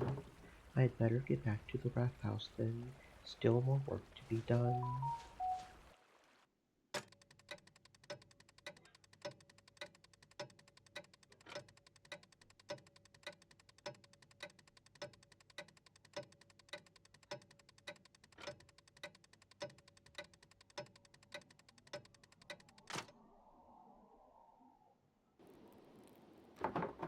Good morning, Dad. I finally caught up on the mural, and now I can start the final part today. I promise I'll get it done. Magdalene, I'm proud of you. Thanks, Dad. I'm sorry, Dr. Stoll said you can't come to the festivities tonight. I know how much you love the Perchtenau, a Germanic folk ritual celebrated around Christmas time in which townsfolk dress as Perchten and drive evil spirits from the town to protect it in the coming new year. There's always next year. Right. How are you feeling? Dr. Stoll said he would come by again today. Fine, fine. I'm fine. Maybe I should stay home with you today. No, Magdalene. If you want to work, you should work. It's all right. In fact, my spirits are lifted today. It's Christmas Eve after all. Of course. What's wrong? Dad, I found a note back in November. A note? What do you mean? It was like a note I found in your plans for the murals. Just a scrap of parchment and looked like it came out of an old manuscript. The writing was elaborate, probably from a Bavarian scriptorium in the last century, and the ink was a rare purple. I've only seen it in a few other books. It just said, "Stop." Do you know where they came from? Who wrote them? Magdalene. I. Oh God, that must be old Ott's. He said he would drop by with more firewood. If you know something, I would like you to tell me, all right? I know. I will. Can we talk about it later? I'll be back later. Good. Take care of yourself out there.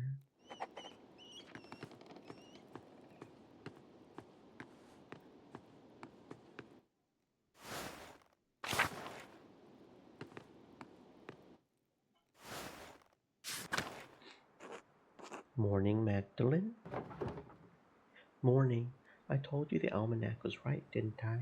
The moon forecasted a cold winter this year. Fine. You were right.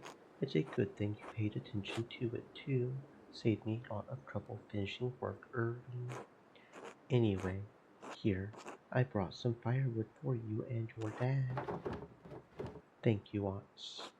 You're welcome. So, how's your dad? You think he can join everyone for Christmas Mass? I think he'll stay in bed tonight. I'll do my best to be there. I need to keep working on the mural, though. I'm working on the final section. About the peasants' revolt, right? It feels weird to talk about.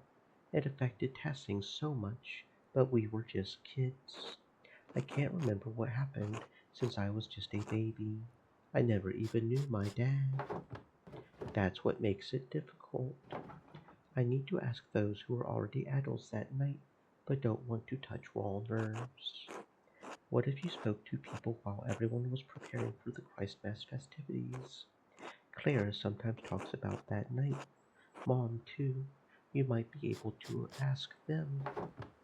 Woslav and Matilda are the only two Benedictines left living in Tassing. Maybe they'll talk to me. I didn't think of that. Still, the mural is for Tassing, not the old Abbey. Agnes has always been in Tassing, right? I would go to her if I were you.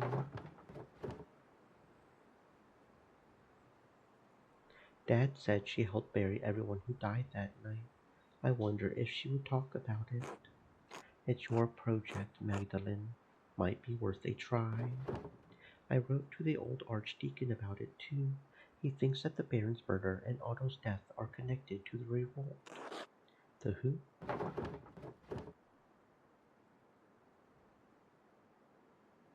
The man who came to Tassing for the Baron Rothvogel's murder. What about him? He was the judge for the Baron's murder. What if all the deaths in Tassing are connected? I don't see how that old Baron has anything to do with the revolt. Are you feeling all right? I think you're looking for connections that aren't there. Maybe this mural project is getting to you.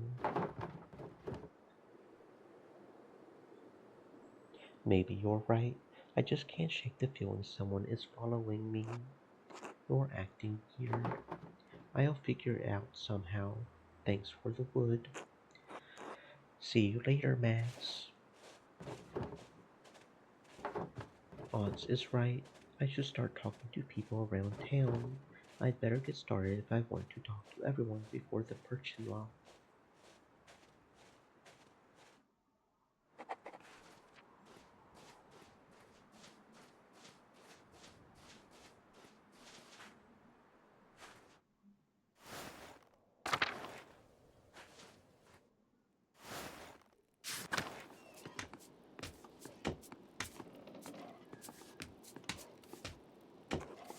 God bless you, Magdalene.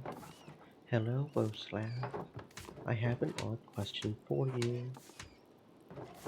When I was exploring the Abbey for the mural background, I stumbled upon some stray cats. Were there a lot of cats during your time? Yes, as a matter of fact, there were. There was always cats around the Abbey, but one summer they started begging for food. Persistent little creatures. Brother Lucas swears he never fed them, but I have my doubts. Well, they seem to have made the Abbey their home now. Good for them. At least someone is making use of that old structure. Thank you for telling me, Magdalene. Be well, Woslav. God bless you and your father, Magdalene.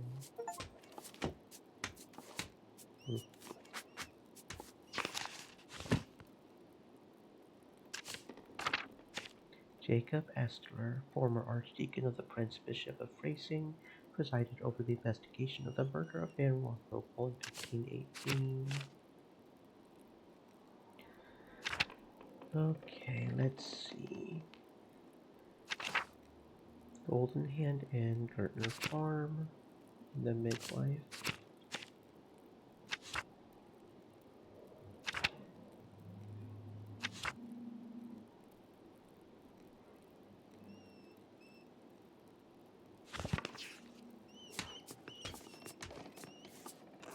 Hello, Magdalene.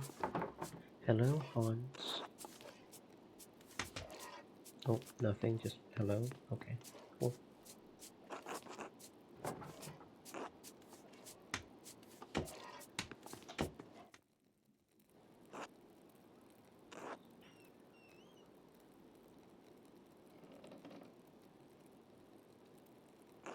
Hello, Magdalene. You're Kazimierz, right? You're with Alexander, musicians.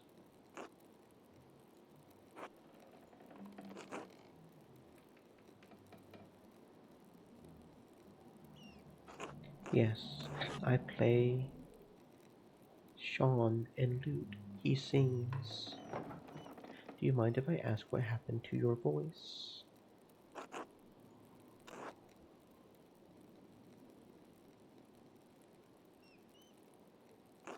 Rather not. What are you two doing in Tassing?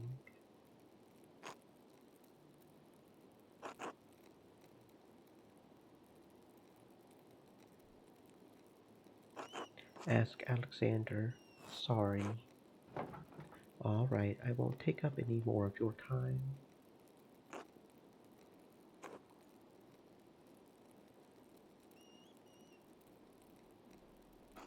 Thanks. God bless you.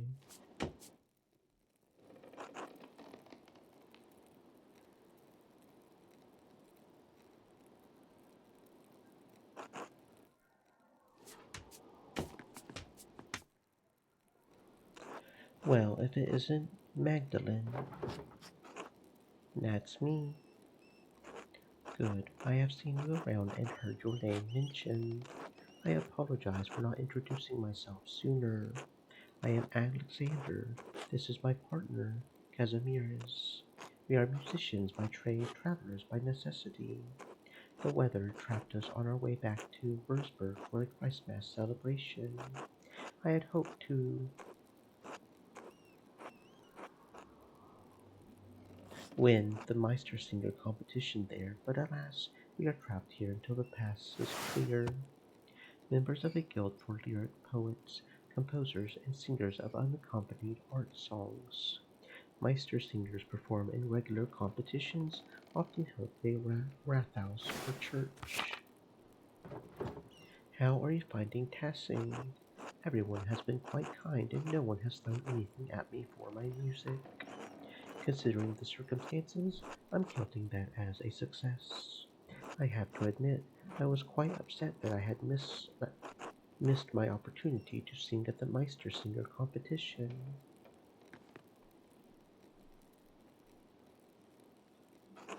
We practiced so much for it. Yes, it's hard not to view the last year as a waste. You can try again next Christmas, can't you? Of course. Though the older I get, the less comfort I take in the possibilities of the future. Missed opportunities seeing more with each passing year. Well, you have an audience here, the people of Tassing, and perform for them I will. I love performing for people wherever I go. When I sing for people, I want to move them. I want to see it on their faces. It's only in that moment that I can connect with them. That's the only truth I know. Meistersinger judges will rate me as they will, but that's not why I want to perform for them. I want to move the masters the way they moved me. Does that make sense?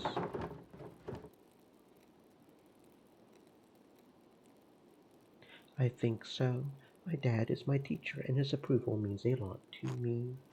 I think we all want the approval of those who came before us, and someday someone will look to me for approval. Hard to imagine. I'm sorry, just feeling a bit melancholy, I suppose. It's the long nights. I suppose you're right. All that darkness. Perhaps the Christmas feast will lift my spirits. Will I see you there? Absolutely. Almost everyone in town should be there. Then I look forward to it. Until then.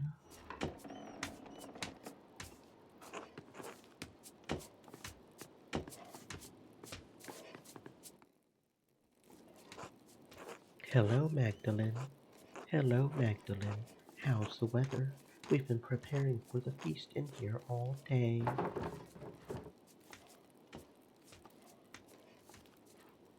Fresh and brisk, perfect for a walk. Better you than me. I'll stay in here where I can keep my fingers warm. You had better keep your fingers out of my dough, Master Bauer. I didn't do anything. You've snuck your little fingers into my cookie dough 3 times today. Do it again and I'll rap your knuckles with the back of my spoon. Don't anger Mistress Matilda, Simon. Yes, sir. Sorry, Mistress Matilda. We need enough dough to make cookies for the entire town. You can't be eating it all. Anyway, what did you come in for, Magdalene? I was hoping you could tell me what you remember of the revolt. I was too young to remember much of it. No one ever seems to talk about it, and Mistress Matilda and Master Woslav, you two are the only ones left who used to live in the Abbey. The only ones who stayed, anyway. Matilda and I had been friendly enough with the people in town. We put it behind us in time. You can imagine the other brothers had little reason to remain. Old Adolf made it out. I think Father Gernot paid for him to go back to an abbey in Cornwall. Farron joined the Dominicans and became an inquisitor. I've seen him around these parts over the years. Time has turned him friendly enough, considering his vocation. I'm not sure what happened to the others. All gone, in any case. But the whole thing is a sensitive subject, Magdalene. Why are you asking? I want to honor everyone who fought in the revolt in the Rathaus mural. That sounds lovely. I'll tell you what I remember, Magdalene. Wait, Magdalene, here, come cut out cookies with me first. That way we don't fall behind while we chat. We would be grateful for the help. Oh, cookies, I can do that. Alright, Magdalene, cut out cookies from the dough and set them aside so Simon can put them on a tray. We'll need a good number and a variety of shapes, so don't hesitate to change which cutter you use.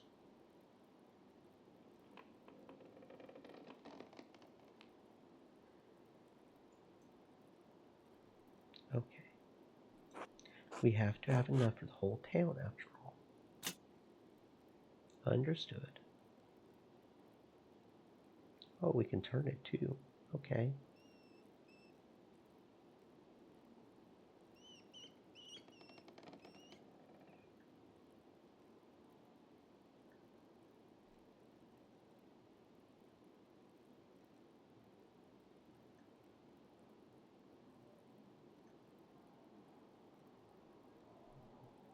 I can't tell if I'm actually cutting it or not.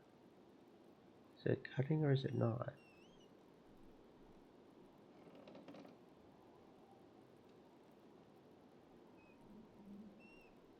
Hmm.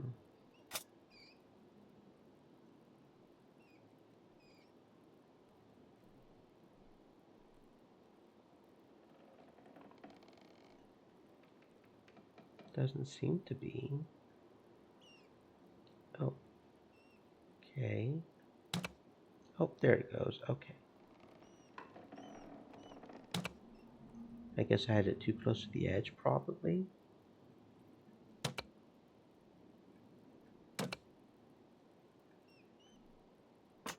Okay, yeah, that's probably what it was. Okay, I see how it's blinking red. I have it too close to the edge or something. Okay, I understand.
Are you done?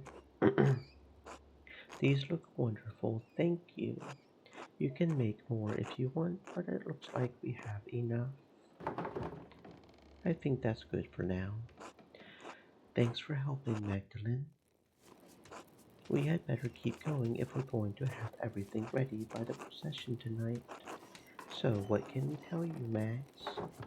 I heard the Landsnets came into town before the revolt and warned everyone to leave the Abbey alone.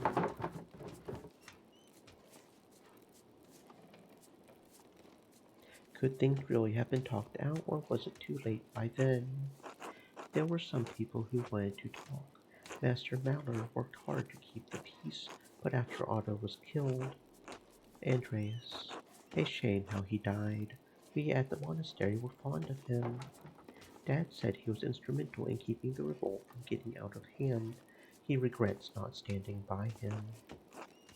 Yes, he was. He had a personal dinner with the abbot to try and discuss things, I believe. A pity they couldn't come to an agreement.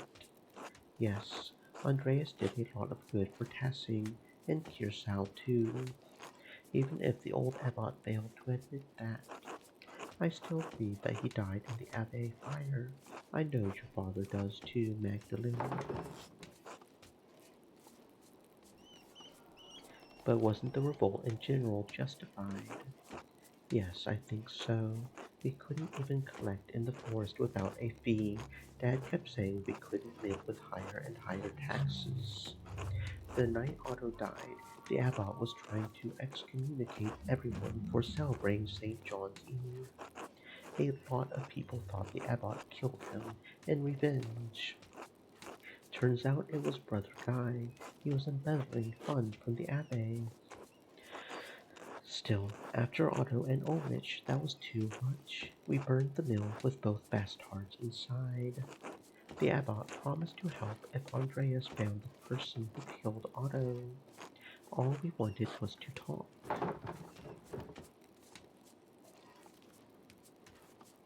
You mean no one was supposed to burn the abbey down? Why would anyone want that? We sought justice, not murder. It was too much for Peter. Linhart was one thing. He had just killed Ulrich, but to burn the abbey. But when the Landsnets saw the fire, they thought they had another revolt on their hands. Even Father Gernot couldn't stop them. We all fled. Brother Florian saved us many as he could, but Peter was wrong to burn the abbey. But what the soldiers did, that was awful. Dad died protecting me, stabbed in the chest. I don't even remember what he was wearing, but I remember how dark the blood was when we found him. Almost black and sticky, like treacle. Dad socked one of the soldiers in the face, but another was right there, and Magdalene, can we stop talking about this? Of course, I'm sorry. I didn't mean to upset anyone. Thanks, Magdalene. It's hard to discuss sometimes, you know? Good luck. We'll see you at the procession later. Until then.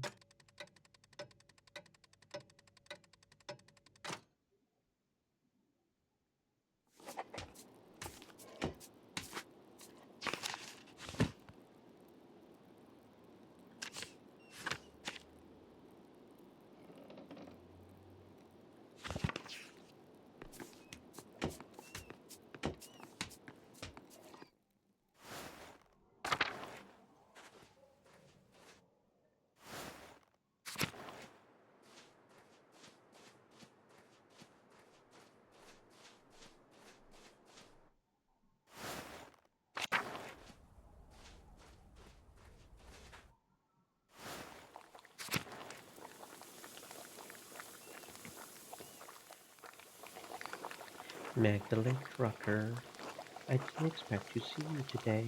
How is your father? He's not well, honestly. No, I'm so sorry. He'll be in our prayers tonight, ours as well. Now then, is there something we can help you with here? I have a small favor to ask. Oh, go on then, spit it out. If it isn't too much trouble, I would like you all to recount what you remember of the revolt. I'm nearly done with my mural, but I need more details. I was so young I don't remember much of that night. Oh, for that project of yours in the rathhouse. I'm afraid I won't have much good to say about the matter, but all right. Come sit down, Magdalene. Don't worry about helping with the geese. It took me years to get the technique up to Mom's expectations, so you're better off not helping. You always did fine, Brigida.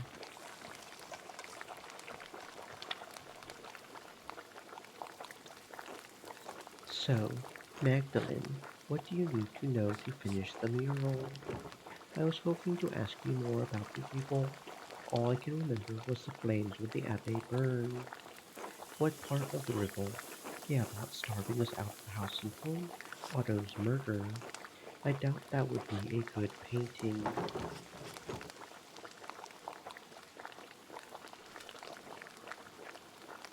I thought there was an attempt to talk to the Abbot. There was, until Otto was killed. After that, the monks shut themselves up in the Abbey library. Meanwhile, that bastard Abbot only ever cared for how many pfennigs he could get from us. Brigida, don't forget to twist the ends in. Can't have it looking like a Christmas hedgehog. I'm getting there, Mom. I've looked after Martin and Kraft well enough, haven't I? I can manage this. Yes, well, after your father died, I've got no one left to nag besides you and that husband of yours. Thank God I have the both of you. As a matter of fact, let an old woman have her vices. After that bastard artist got your father killed,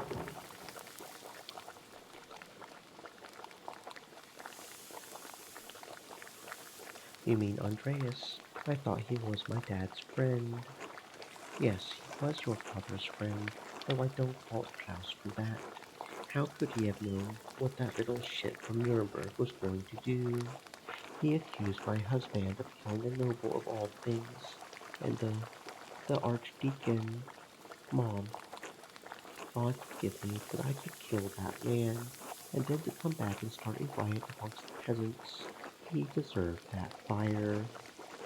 Mom, calm down. It was 20 years ago, and some of it came to good, right? After the abbot took Altilda's house away, she stayed with you. Yes, yes, that's true. God provided a place for her to live in Tassing. The Lord sees justice done in all things. He knows my lucky's heart.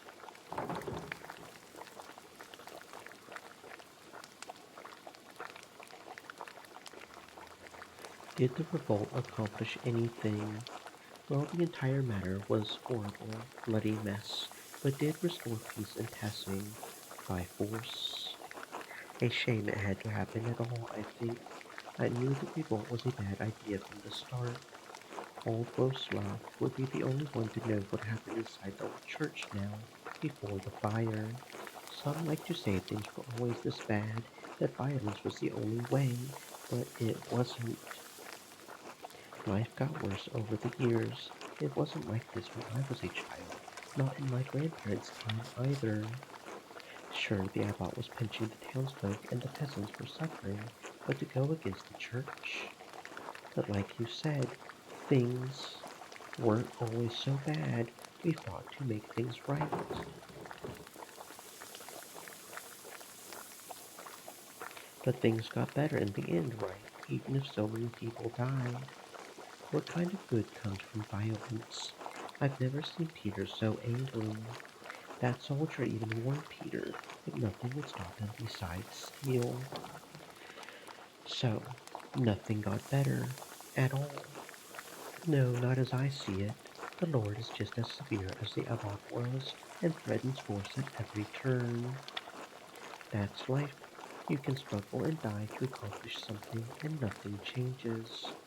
The dead are luckier. They died believing they changed something. We're stuck with the harsh reality. This is all you've known, Magdalene. You've grown used to it. We all have. Thank you for sharing your story with me. It's important to share our suffering with the younger generations.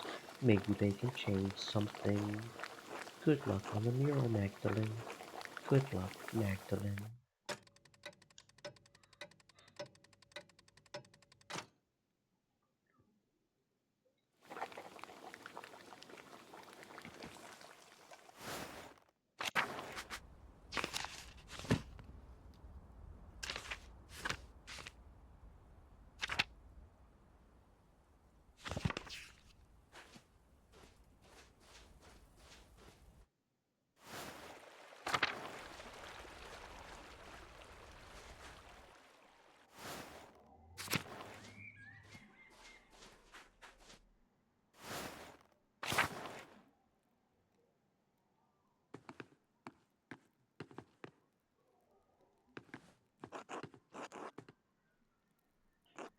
Hello, Magdalene.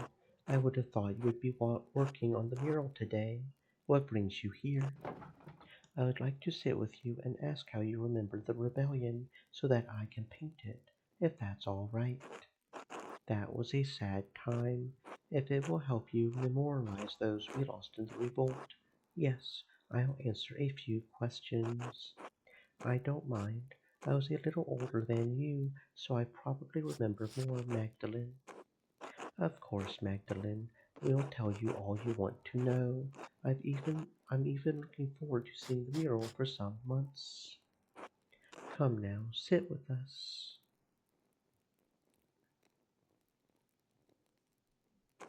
Now that you're all settled, what did you want to know? Did the revolt have anything to do with the other murder that happened in Tassing? Oh, the murder of the Baron, you mean? No, not really. I only remember that Andreas attempted to be a peacekeeper in both situations. I suppose that's when things started going poorly. Oh, poor Agnes. Lucky was a strong man. She's still heartbroken over the matter.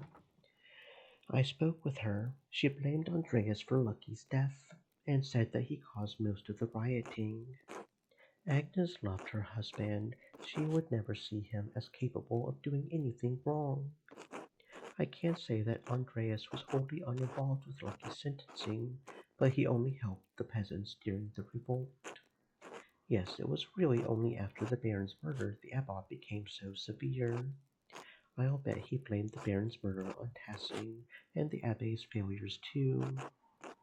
I don't know about any of that, but his taxes and restrictions and his attitude to us, became harsher after that.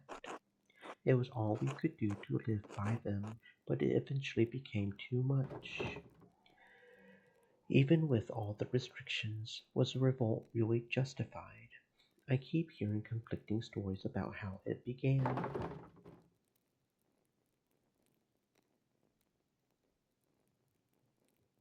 I know things were bad for the peasants, but was it worth all the loss? You wouldn't remember it, Magdalene, but the abbot forced us to starvation. We would have died either way.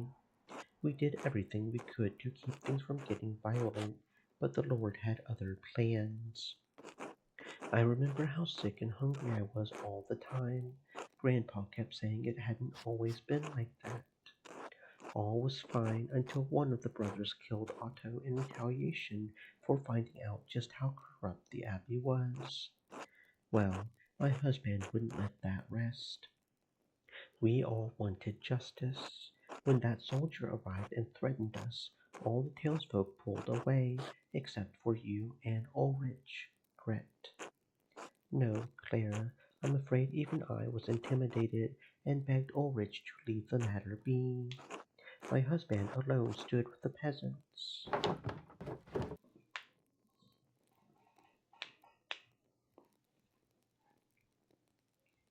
Dad always talks about how he regrets that choice. That's why he wanted to paint the mural. Your father is unique in that regard. Most of the other townsfolk see the revolt's failure as proof that it was doomed from the start. Truly, if the entire town banded together, we likely could have succeeded without violence at all. By then, we were so starved and wanted justice so much, Peter truly thought success was possible. There was still some discussion. Ulrich and Andreas wanted peace. Then what? Then that fucking Bill protected that tonsured bastard. He always hated us, thought he was better than us. Ursula. Language. What, Mom? It's true. Linhard even shot Ulrich out of nowhere. It was unprovoked. Yes, Linhard always did hate the rest of the townsfolk, and he would take advantage of anyone he could. My husband sought peace to the last. He was a martyr to us. I think the miller shot Ulrich to retaliate, but after that, Peter couldn't be stopped. We had lost too much. The burning of the abbey was a grim night, and the soldiers coming in. Our men fought to protect us, to protect Tassing, and many died in that fight.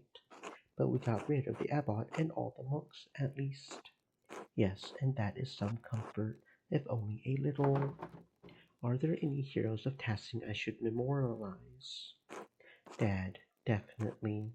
Peter always wanted the best for Tassing, even if he acted rashly by setting fire to the abbey. I hope you can portray him in the best light, Magdalene. I would rather not talk about that night anymore. I hope we provided enough insight for your work. You did, thank you. I'll let you get back to work. Thank you, Magdalene. I'm certain the mural will be beautiful.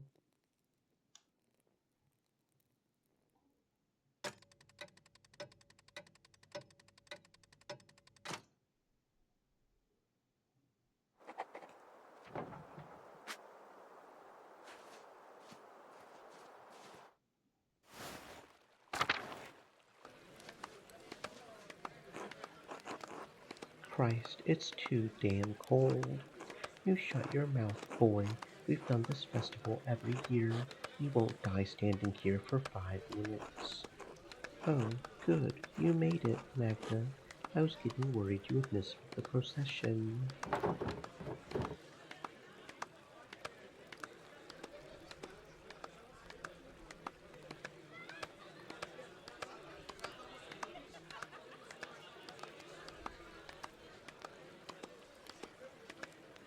I wouldn't miss the Perkin laugh for the world. The costumes are just too wonderful to miss, aren't they? I remember the mess scared me when I was little. It's starting. Oh, Artemis looks so lovely. I would love to be the bright saint one year, leading off all the demons into the woods. That's the only type of noise that'll follow you, Artemis. Apollo, stop that. Sorry, Mom. Christina, see the Perkten? Named after the Germanic goddess Perchta. Perkten are supernatural creatures similar to devils who follow Perchta in the wild hunt. So scary. I I don't like it. Shh, Stay Andreas, harmless, you're all right. said. Stay moist, my friends, hydrate. They're only costumes, big masks that our neighbors are wearing, remember? It's so cold. Magdalene, would you want to be the bright saint or one of the Perkten?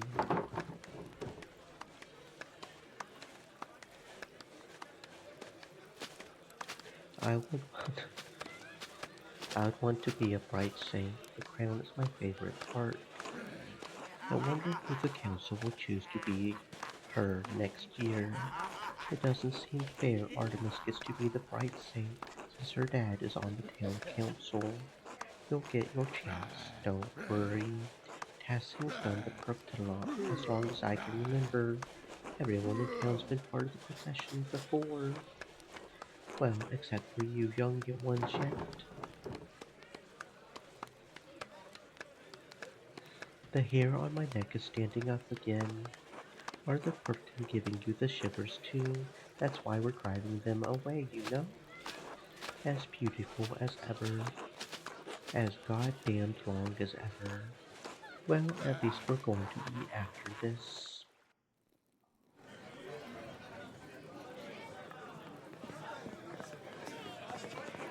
Hey, Max. Magda. Whatever. Mags, you made it.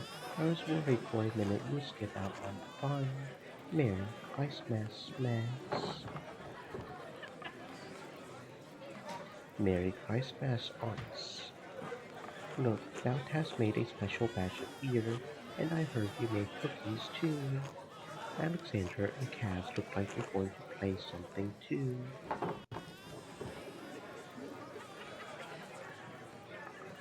I hope they play Christborn on Christmas Day. That's my favorite. Which one is that? Odds, we sing it every year. We sing all of them every year. Mags, I can't keep them straight.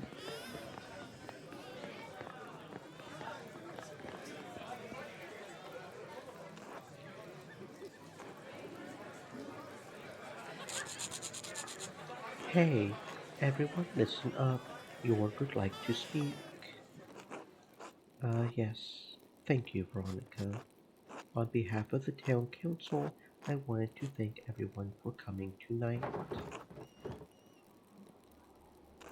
This year has been tough on all of us.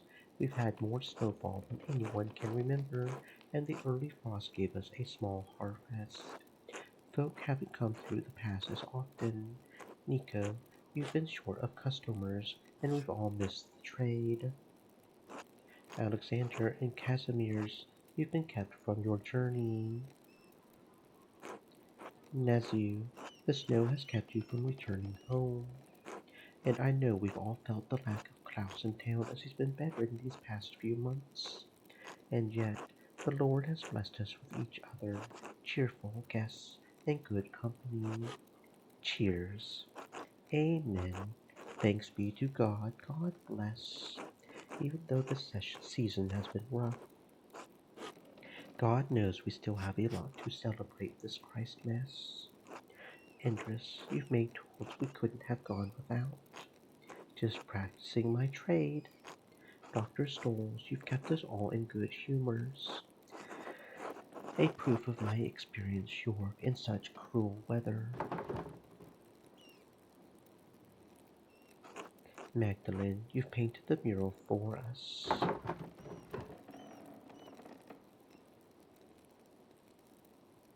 Thank you all for entrusting me with this task. I've done my best to honor Tassie's history. Alexander and Casimir's, you spread good cheer in the early winter nights. Our pleasure, truly. And, especially tonight, I think we should thank Baltas for making such a wonderful beer for us all to enjoy. Huzzah! Hooray for Baltas! God bless! Hear, hear! No, no, please, Guns, you helped tremendously. It's thanks to him, really. Ah, well, Grazi, Grazi. And thanks to our Lord, who has so graciously provided for this feast. Lord protect him. Yeah, yeah. Thanks to the man's deep pockets. Cheers, cheers. Casimir's and I shall play later in the evening, so please come to us with songs if you have one in mind. Sing the shepherd's main. Let's have a dance. Well, that's it, everyone. If I may, York, I would like to bless this great feast our Lord has provided for us. Of course, Father. Today we have come together to celebrate the birth of our Lord and Savior, Jesus Christ.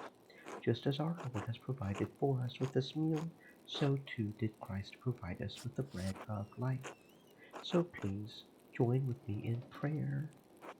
Bless us, O Lord, and these thy gifts which we are about to receive. Through Christ our Lord. Amen.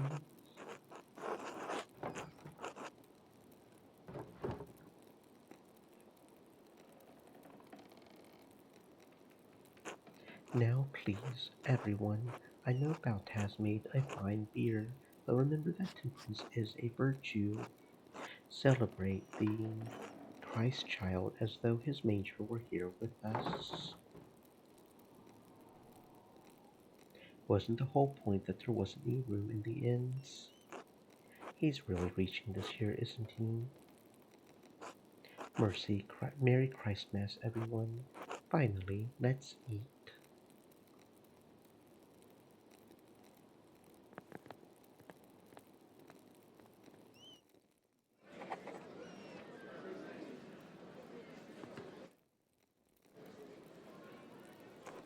Magdalene, you finally came over to say hello. Hello, hello again, aunts.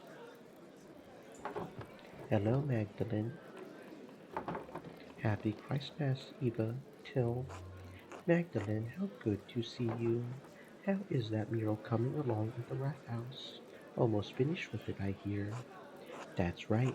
The last I heard about it, you were still working on the middle section, the history of the saints, right?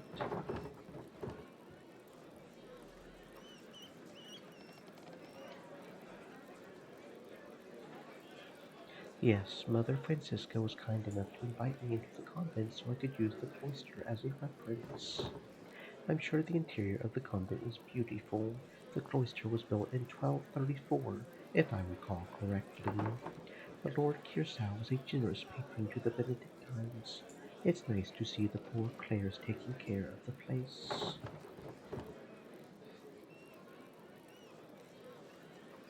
There's a beautiful mural of the abbey's construction in the convent chapel.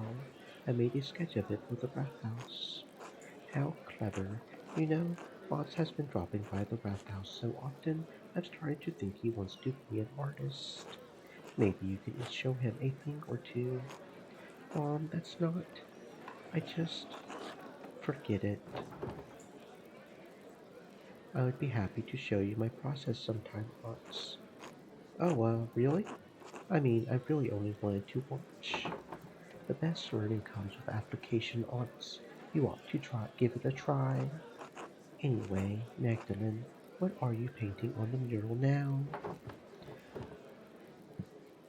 I'm working on depicting the revolt, but I think I angered Aunt Agnes when I asked her about it. That's right, you were just a few years old then. God, has it been that long? Oh, dear old Agnes. The revolt made her bitter, especially after losing Lucky. I think that helping Brigida with craft has helped her recover, but I'm not surprised she didn't want to talk about the revolt. It took years for Tassing to recover after that night. Thank God, we've come a long way since then. Otto would be proud of what the town has accomplished. I think so too. You know, Magdalene, I think he would be especially proud of you for memorializing Tassing in the mural. He would be thrilled to think that you would become a part of the family. I'm honored you think so. Of course, Oz has been charmed by you for years now, and I don't blame him. You're a beautiful young woman. Mom, you'll have to speak with Klaus, of course, but you and Oz are a good match. Anyway, I don't mean to keep you chatting away with us older folks. Have fun and Merry Christmas. Merry Christmas, Eva. Till. Merry Christmas, Oz. Yeah, Merry Christmas, Max.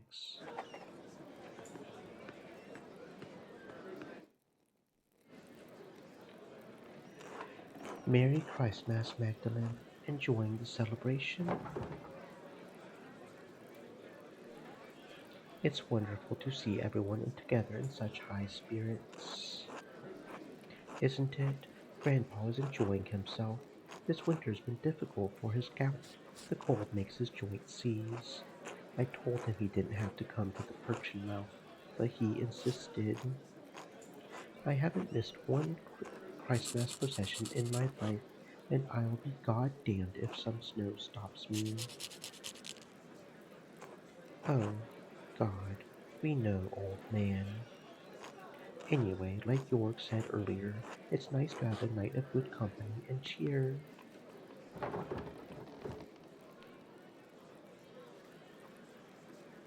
Yes, you gave a lovely speech, York. Oh, thanks.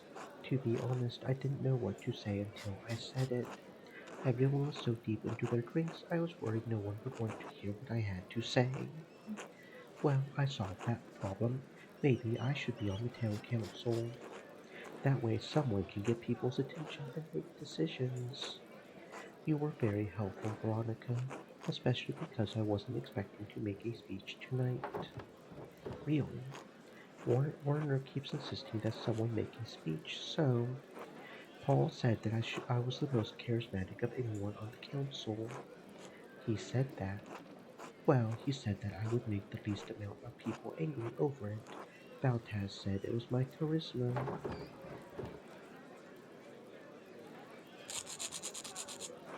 To be honest, I never thought I would be someone people in Tassie listen to. But you've always been a part of the town council. We didn't always have a council, though.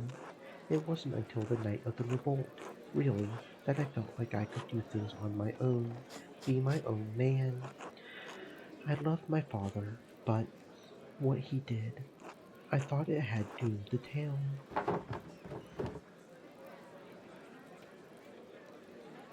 A lot of terrible things happened all at once.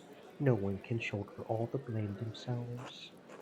No, but my dad chose violence. He chose to destroy the Abbey. I always went along with him because he was my dad. He had to be right. That night was the first time I thought any different. I learned that night that you can fight for something right and still choose the wrong way to do it. And I swore that I would never let that happen again. The revolt broke down everything I thought I knew about Tassing, about myself. But it made a lot of things better for Tassing, and that makes me hopeful. What do you mean? Well, our new lord is strict, but he made a deal with us. The council lets us govern ourselves. As much as I was grumbling earlier today, York is right. Life changed in Tassing, and even though the first few years were hard, we're better for it now. No Abbot looking down on us, making stupid laws as he sees fit. Our Lord lives days away. As long as we pay our taxes, we're left alone. It's a better life for Artemis and Apollo than we had. Don't you talk ill of my son, boy. He gave you everything he had. God rest his soul. I know, Grandpa.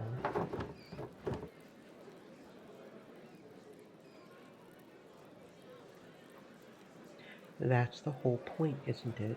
Without the revolt, you wouldn't be able to give the twins a better life. In some horrible way, I guess that's right. God grant us the courage to live with our actions. I've done the best I can to do right by the town. And Dad, you're his son. You've done him proud, boy. Thanks, Grandpa. Anyway, I'm going for another pint. Anyone else? Yes, yes, bring a pitcher. You've had enough, Grandpa. Your humors might become unbalanced. Another for me, York. Magdalene? I'll get myself another later, thanks. All right, we'll see you later then, Magdalene. Merry Christmas. Merry Christmas, everyone.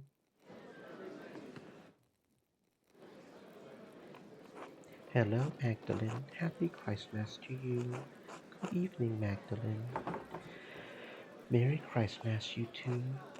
All, ri- all right, Andreas. Say hello to Mistress Rucker. Hi.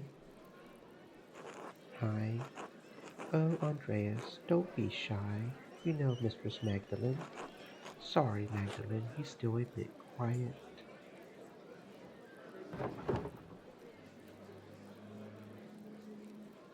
Hello, Ulrich. Hello, Andreas. How did you like your speech, Magdalene?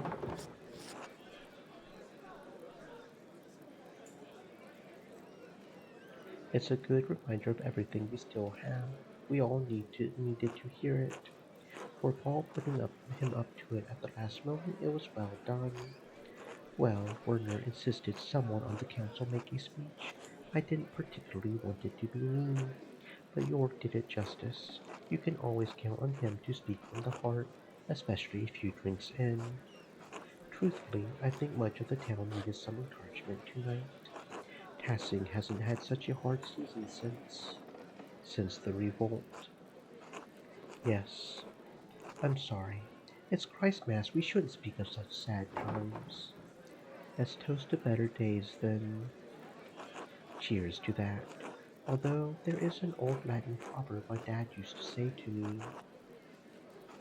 Fire is the test of gold, misery is the proof of strong men. A saying from Ovid, was it? I never knew.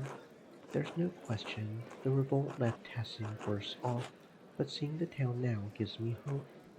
You're an artist, Magdalene. I think you can see it too.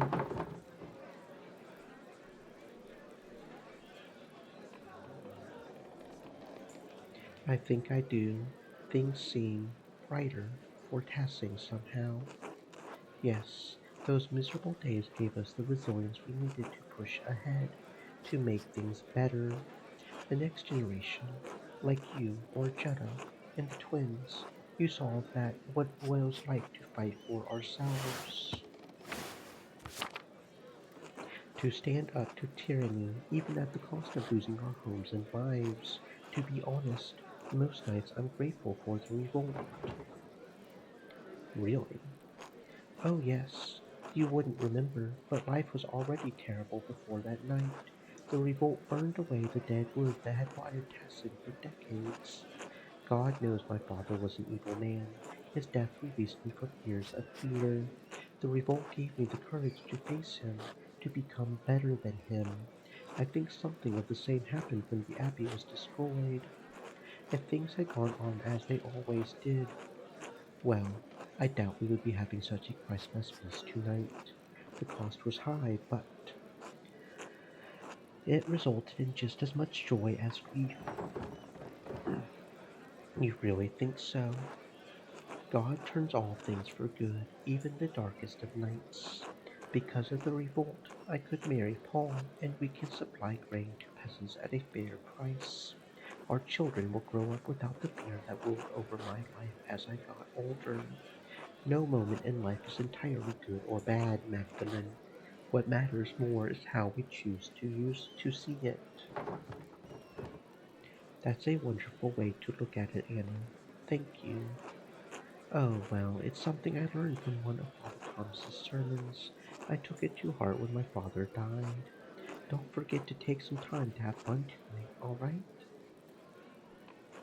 Mommy, I want another cookie.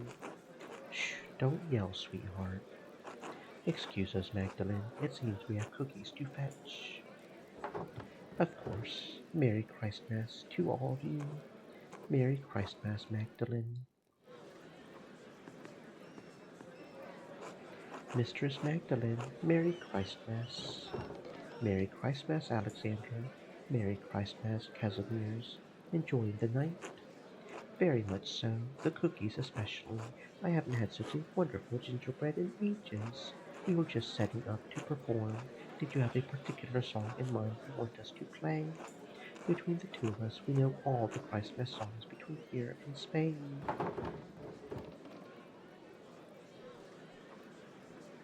What about I always like good Christian men rejoice? A folk tune, one of Casimir's favorites.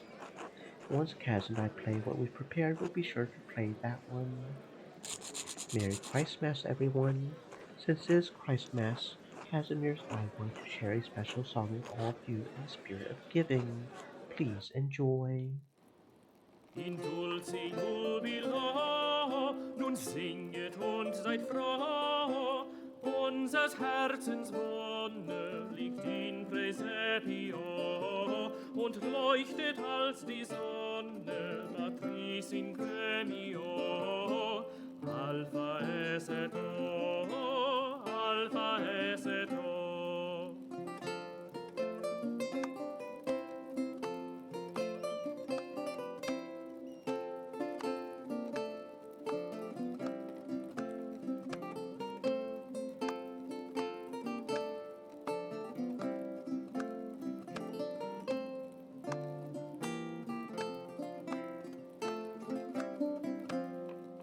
O Jesu parvule,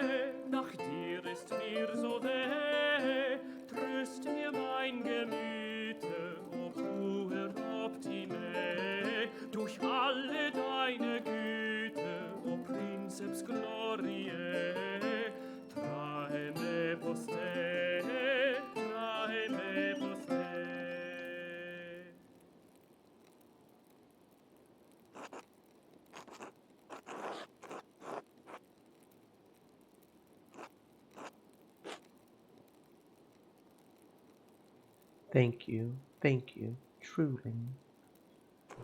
Please return to your drinks. We'll be playing all night. Happy Christmas. Hey, Magdalene, sorry to bother you during the feast. Oh, hello, York. Did you need something? Well, all the chatter around the revolt earlier had me thinking. You're nearly done with the mural, aren't you? The last time you talked with the council, you said you were working on the final portion, painting the revolt. I don't mean to nag during the feast, though. That's Veronica's job. I should have it done soon. I've been listening to people around town talk about the revolt so I can get a better idea of how to paint it. Everyone has a different idea of how that night happened, but I think I finally settled on how I want to depict it. Yeah,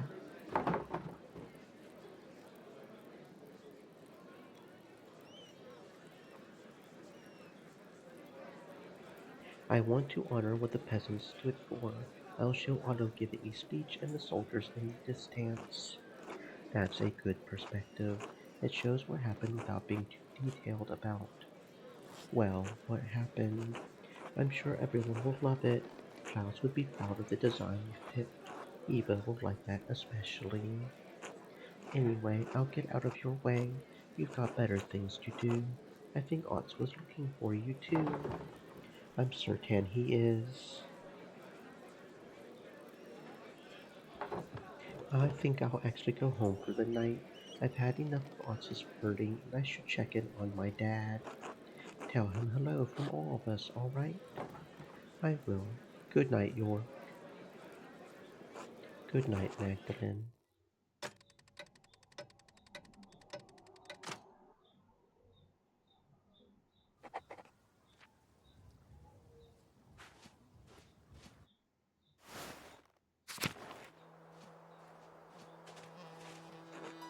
God bless you and Merry Christmas, Magdalene.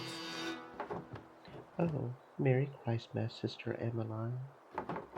Were we bothering you with the noise next door? No, not at all. Hearing people celebrating Christ's birth brings me great joy. Christmas should be a heartening time of year for us all.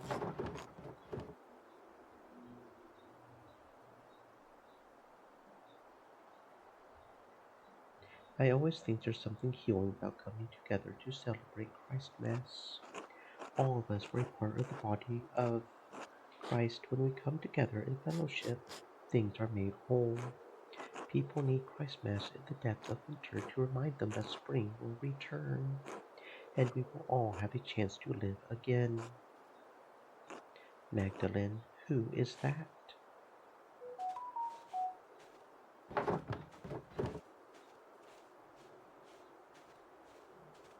You. Hey, wait. Please excuse me, Sister Emmeline. I need to go check on my father. Of course. God bless you. Thank you, sister.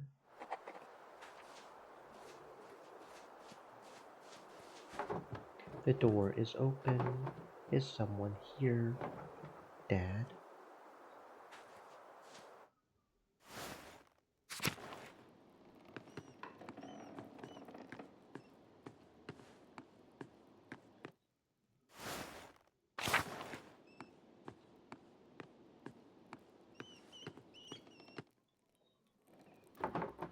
Oh, thank God.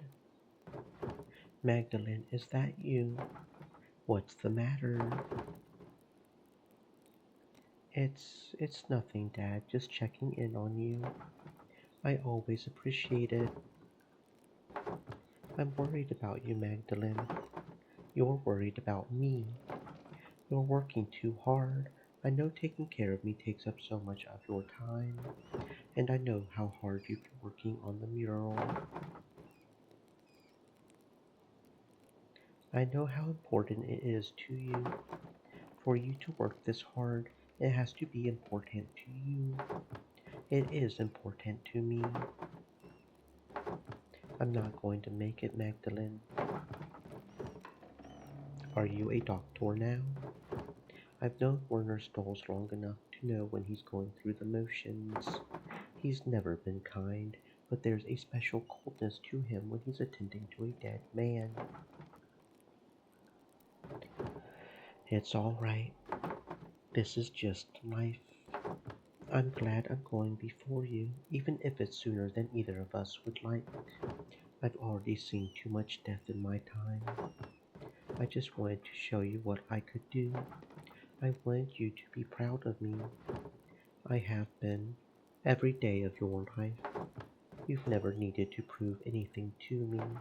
I wish I could stay to see the mural when you finish it, but I don't need to. I know it will be more beautiful than anything these old hands could ever have made. Mom was the artist. She was. I just followed in her shadow. But you don't have to follow in mine. You can already see things that I never could. See things and make them real. I'm trying. You're doing it. Whether I die tonight or tomorrow or the next day, I'm not going to be here much longer. One morning, you're going to wake up and you'll have to do things for yourself. Love things for yourself, and you'll have to share it with the world. Love is the only reason to do anything in this life. Oh, all this talking. Too much. Could you bring me something to eat? Of course, Dad. You haven't eaten all day. And I missed the Christmas feast too. I can't believe no one brought me a cookie. I'll go get some soup.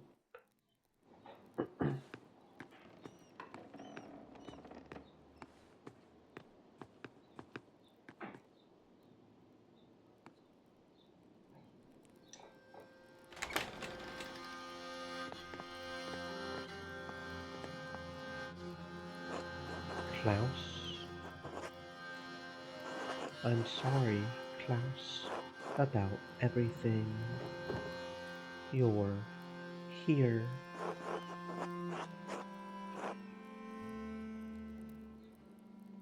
I've been trying to keep Magdalene safe.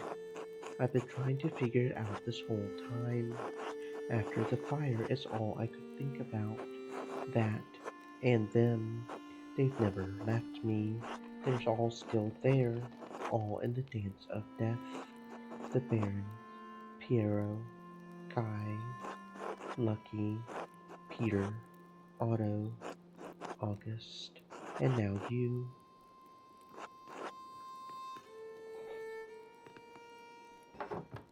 Dad?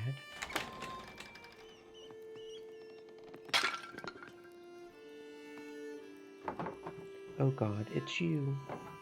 Who are you? What are you doing to my father? Magdalene, it's all right.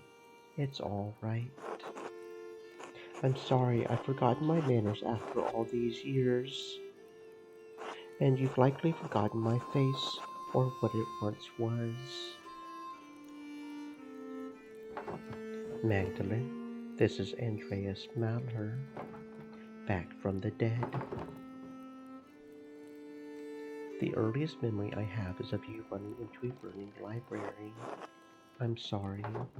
I don't understand. No one could have survived that. Maybe I shouldn't have, but I did. I don't understand, Andreas. Where have you been all these years? Hiding from the world, in the ruins mostly, sometimes in the woods when it was warm, stealing bread from Bert, stealing books from you. Oh, so I wasn't going crazy. It's the only thing that's kept my mind from forgetting what words are. Wait, how did you survive the fire? With some difficulty. I grabbed as many books as I could and placed them in the scriptorium. When the smoke got too thick, I started to black out. The next thing I remember was Caspar pulling me into the crypt. Your apprentice, the boy? You sent him back to Salzburg. He didn't leave. He waited in the woods and watched what was happening. When he saw me in the window of the library, he ran through the crypt to save me, and he did. But he saw that I was trying to save the books, and He went back in. I couldn't stop him. I was barely conscious. He never came back out, Klaus. When I woke up, everyone was dead or gone. I couldn't face any of you. I couldn't go back to Sabine, that empty house. So I hid. You painted over the Dance of Death in the Abbaye. It turns out I had a reason to keep painting. I'm sorry if I scared you. No one's come to the Abbaye for years. I thought I was safe there. I was afraid to talk to you, afraid to talk to anyone.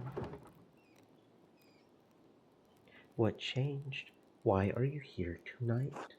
To help you, to help Klaus. Help me with the mural. Help you survive to finish it. The hand that tried to kill your father will likely strike again, as killed before to prevent Tassing's history from being known.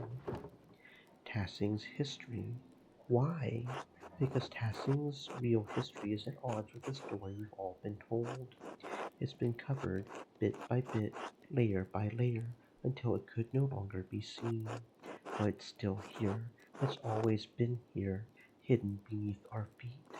And it's still protected, haunted by the specter of death that has hung over this place for generations. The thread-pour, beneath our feet. What are you talking about?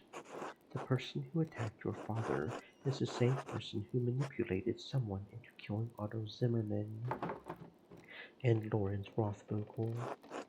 Yes, and they travel through the Roman aqueduct that connects Tassing and Kiersau.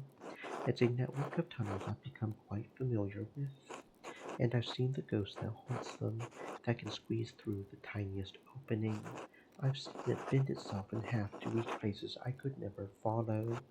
I've traveled along every inch of the aqueduct and the old city, but there's one place I have never found. The lair where the thread-pour retreats to, the ancient Roman temple that is determined to hide from sight. The Mithraeum. You found it? No, but I mapped out a darkness between the collapsed tunnels, and I believe I know how to get there. Come with me. I'll show you. All right. Good. Let's go. Will you be all right? Yes, I'll be fine. Protect my daughter, Andreas. With my life, Klaus. I promise. All right, let's find the Mithraeum.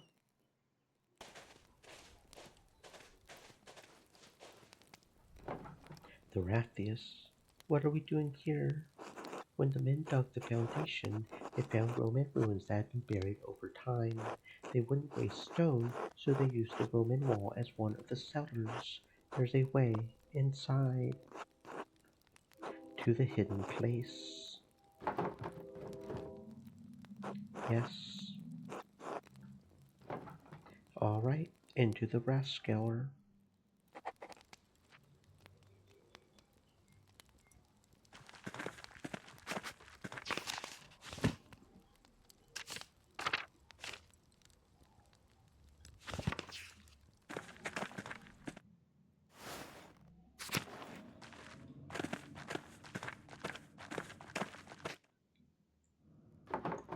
All right, that wall is different.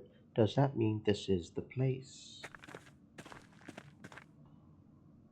No, it's two-sided, new and old. This was above ground once. It carried water. Look.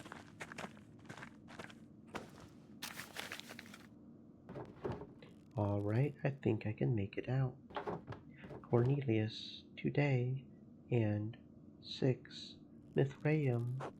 Cornelius goes to the baths today and completes the 6th rank in the Mithraeum. You see? No, I most certainly do not see Andreas. Well, here.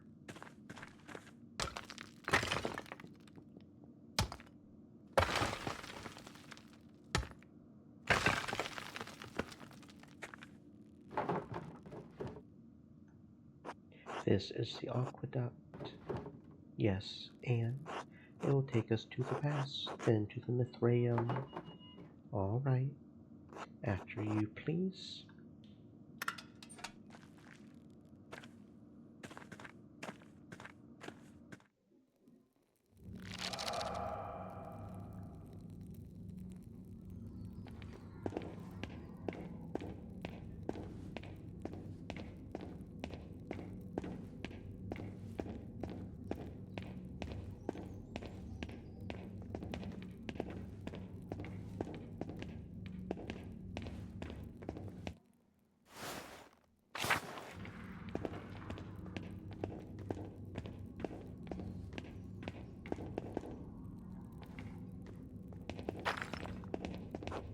decoration. These must have been the best. It doesn't look like there's a way through. Silt, all the floods kept carrying it down here. Hundreds of years of floods. What if we can't get through? What if it's buried forever? It's too early to get this discouraged. Let's keep looking.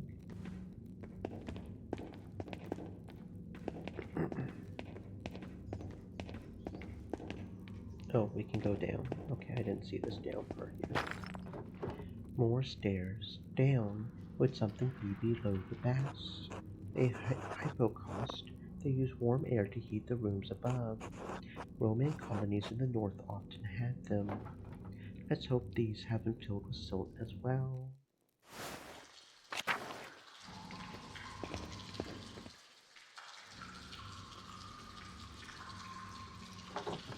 Do you know where we're going? These pillars just kind of go on in all directions. Andreas, could you look that way? I think I'm going to try exploring ahead. Of course.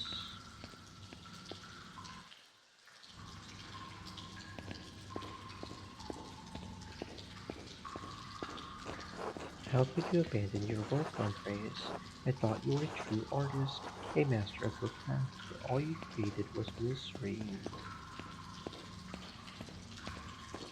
Did you even believe I was the one who did it, or could you just tell me my death more easily? An eye for an eye, Andreas. You may have condemned me, but in doing so you damned yourself as well. Master, why did you send me back into the flames?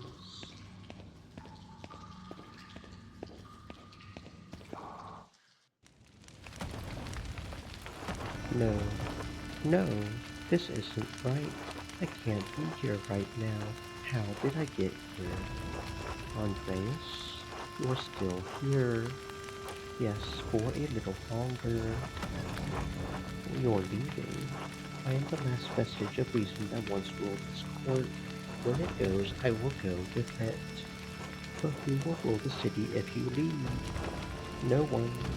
You must leave this place forever, Andreas. You must abandon it for good. But how? What can I do? I don't even know how I got here. This was once a place of refuge for you, Andreas, but has become a prison you constructed to protect yourself. From what? From pain, from risk, from life itself. If I can't stay here, I have to help Magdalene. How do I get out? Andreas, you are the architect. I will help you as best I can, but you are the only one who can answer that.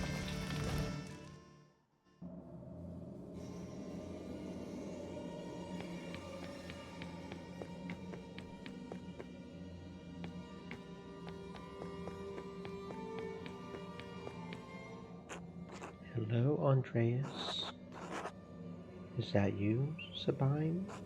Yes, of course, I'm still here. Part of me will always be here with you. We haven't talked in so long. Why? Everything. You remind me of August. Remind me. It wasn't all bad, Andreas. We lost him, but we had 4 years together. They were happy years, weren't they? It's hard to remember. This great black pain blots out all of the joy. I know. It was hard for both of us. I don't blame you for anything, and you should stop blaming yourself. It may be too late for us, but it's not too late for you, Andreas. It's not too late for Magdalene. Yes, Magdalene, I have to help her.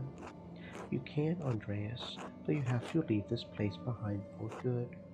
I know. I can. I will. You will. Thank you, Sabine. Will I ever see you again? Not in this place, but maybe someday in a better place, in a better dream.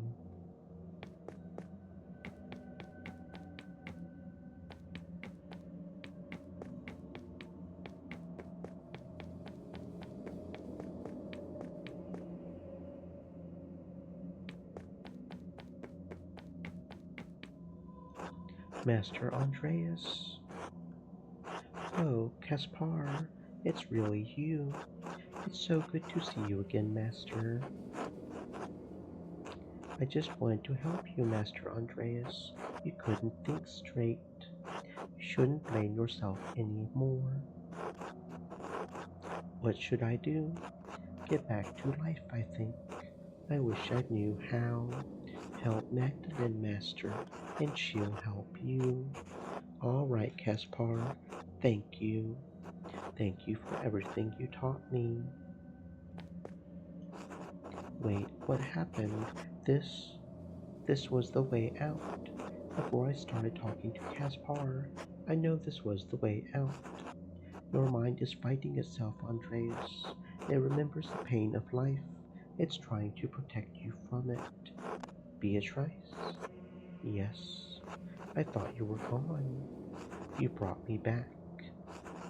Oh, so what do I do now? Keep going.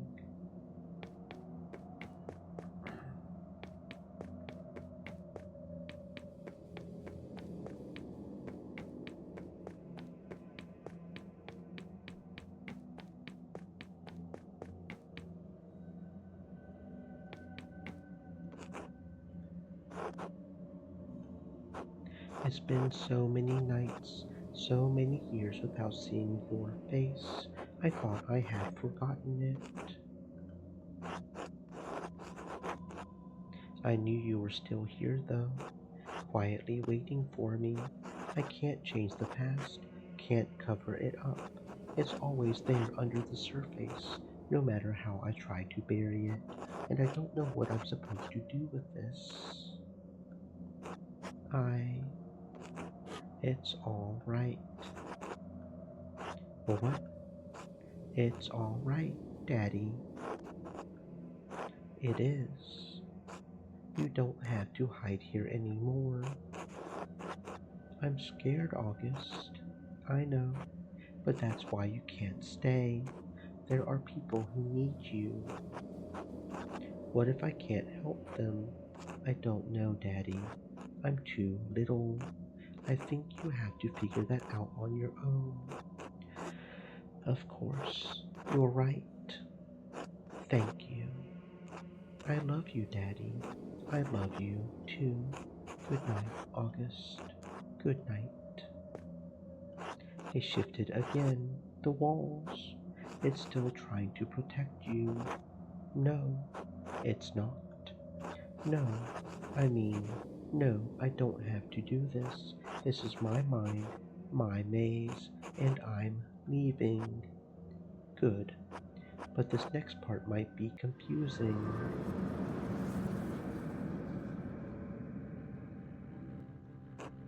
What? I don't understand. I don't understand any of this. Why are you holding the maze? Two things are merging in your mind. You and there are layers to everything, even our memories. Over time, the foundations become buried. We can no longer recall how we got here, no longer recall what came before. And what came before? Our Lady watching over the labyrinth as I watch over you, and even this has roots that reach deep into the past. There was not always a lady to watch over the labyrinth, but there was a labyrinth.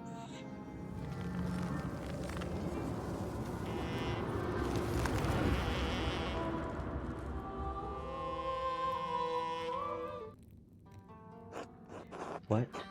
I don't understand, Sister Amelie. Is is this real? Am I still in my mind? You are here with me, and we are here in spirit. You looked like Beatrice a moment ago. Beatrice, I don't know her. We are in the tabernacle, the heart of the labyrinth. Your spirit was wandering, and the Lord brought you here. But I don't understand. How did you leave your cell? I have not. We are only here in spirit, Andreas. Is this real? Am I finally experiencing that which I had only read about in the testimony of mystics? I told you long ago that reading cannot communicate a spiritual experience. But yes, this is real, and you need not be afraid. Have faith. If you are here with me, it is the Lord's will. Andreas, Sister Emily, what are you doing here, sister? This is the center of the labyrinth. The tabernacle is where the Lord sends my spirit to do His will. He has also guided your spirits here. There must be a purpose to it.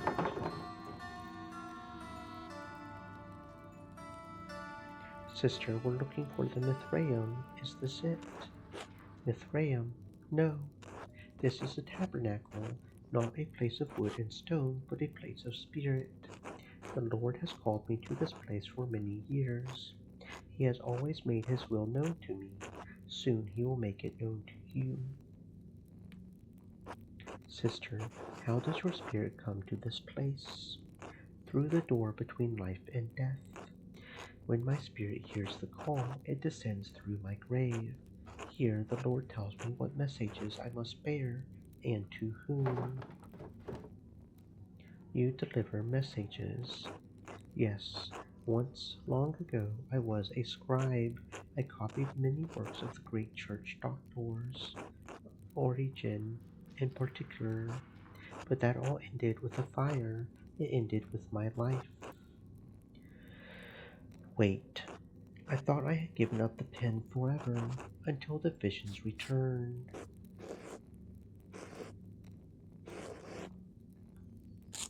No, when fire took my abbey, I couldn't save my sisters. Not one.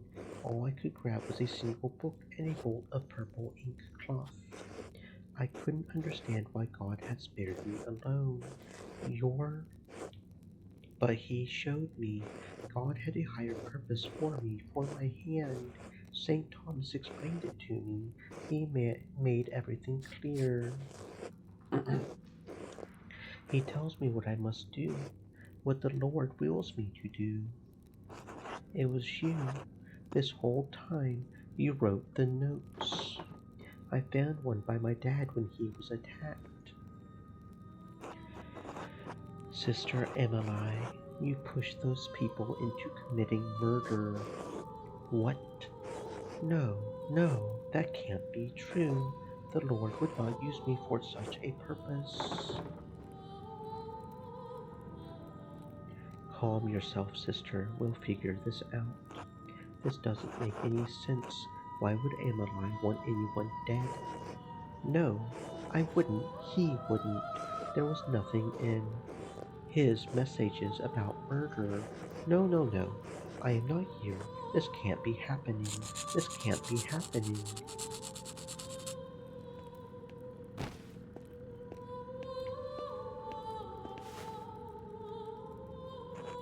Sister Emily, shh, it's all right. Father Thomas, how did you get down here?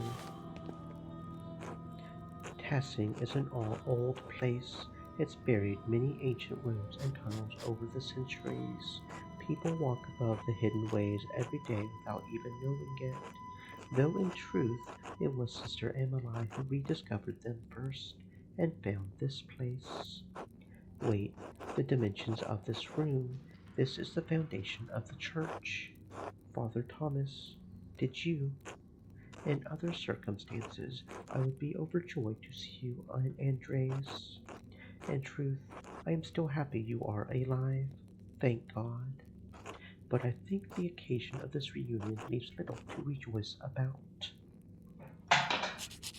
You. You and Sister Emily were behind all the murders. No, she had no part in this. But the notes, she wrote them. She did, but she did not understand their purpose. I guided her. I told her what to write. You abused her love and her trust for your own purposes. He who wishes to follow God's way must regard neither cost nor shame nor pain. He must stand to everything, even her most terrible commands. I am ashamed to admit it, but yes, I did.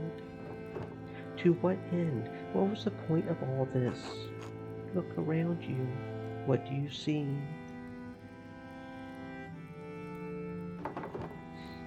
A room in desperate need of some cleaning. Look closer. It looks like the statue of St. Moritz from the meadow, and the images of St. Satia from the shrine. I don't understand. It's St. Moritz and St. Satia, and Mars and Diana. The saints are the gods. When the Romans left Tassing, their buildings, their temples, their statues remained. Christians settled here centuries later. They found time-worn fragments of that imperial grasp.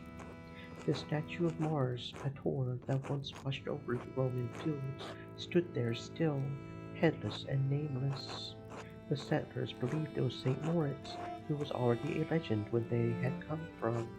They found the shrines to Satia, and, not understanding she was an aspect of Diana, believed she was another local saint. So the people turned them into saints. Sanctity and sainthood exist outside of what people believe, Magdalene. People cannot turn someone into a saint any more than they can unmake the divinity of Christ.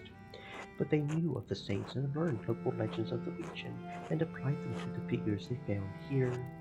No one knew they were Roman gods because there was no account of what the Romans did and left here, except for Historiae Taciae. But Historiae Taciae was not known then. Perhaps it had not even been written then.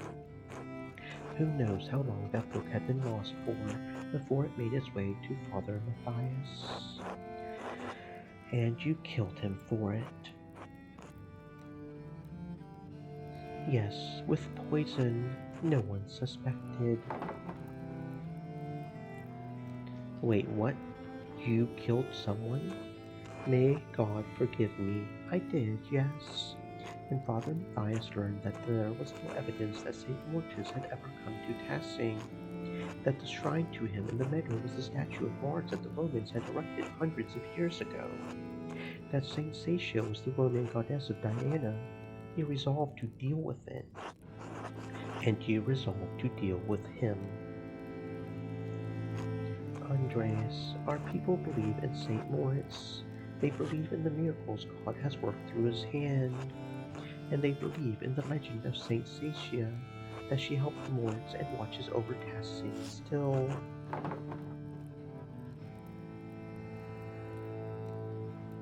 And that was worth killing the abbot.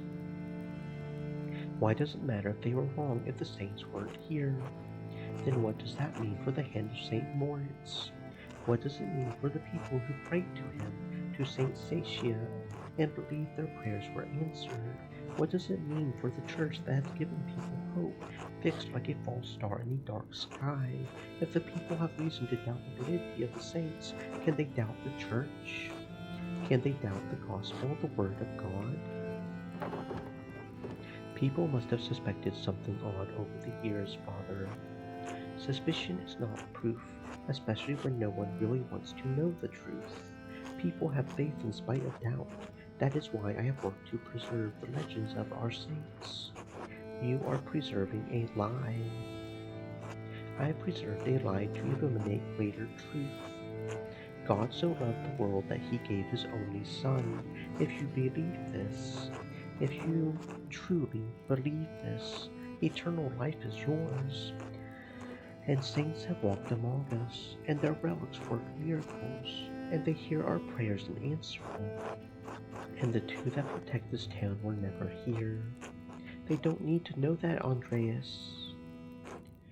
There are times when he feels so far away from us in these mountains. But a peasant in Tassing can stand in a field, look over our valley, and say, St. Moritz was here. God was with us, and he is with us still, and he will be with us always. And that is the truth, even if the legend of St. Moritz is a lie. And you think that justifies all of this? In the end, no. But at each step I thought it was right. I was wrong. I know this is hard to believe, but I was trying to save lives, to prevent death. But one murder didn't solve the problem, did it? Because one day Baron Rothvogel rode into town with another copy of Historiae Tessiae, a copy he promised to give to the abbot so Kiersau could come to terms with its past.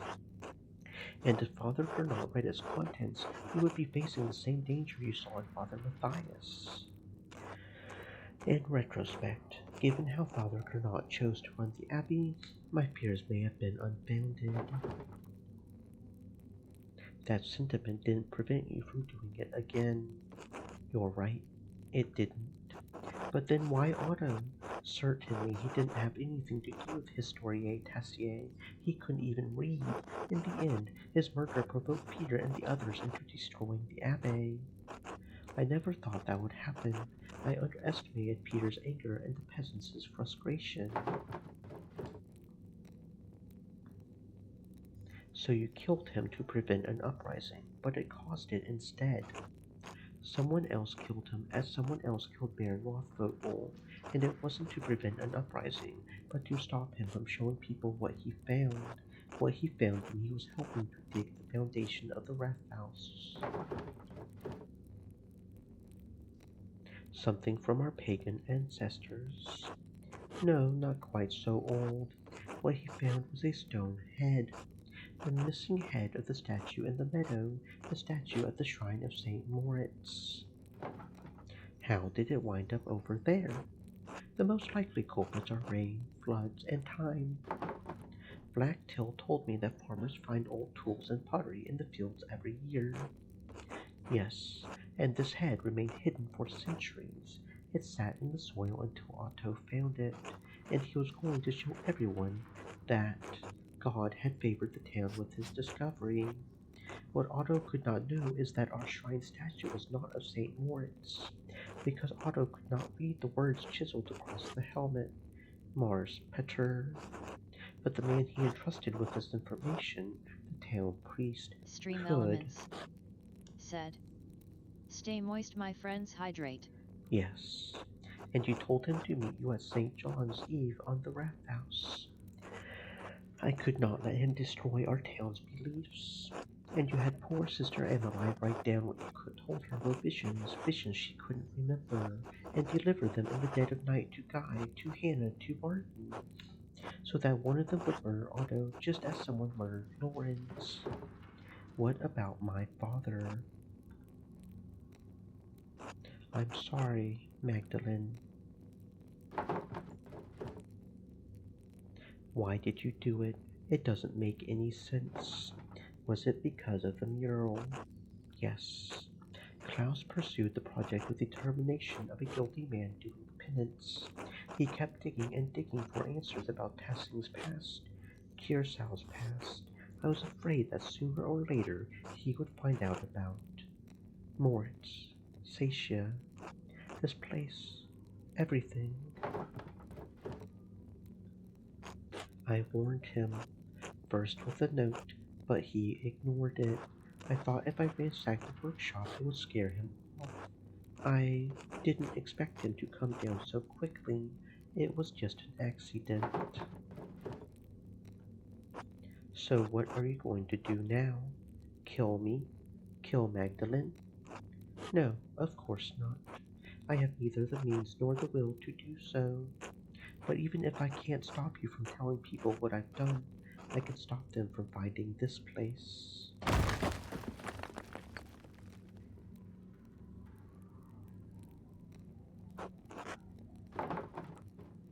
What are you doing? Burying the past.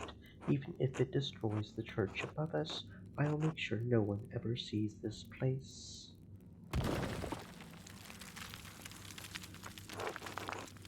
Father, you're going to kill us all.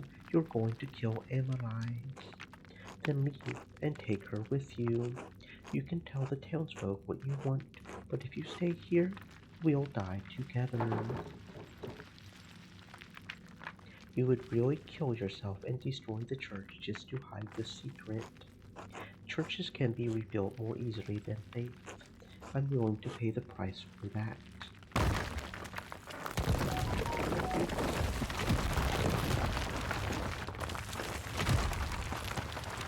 Father, go.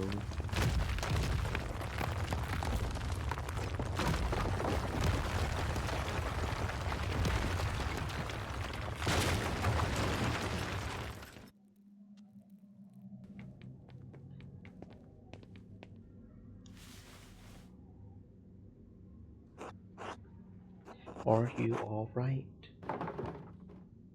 How is Sister Emily? She's still out, but I think she's fine.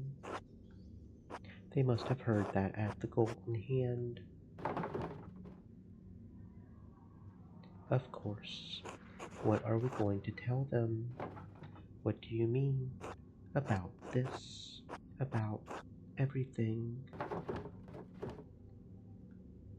He's dead, Magdalene.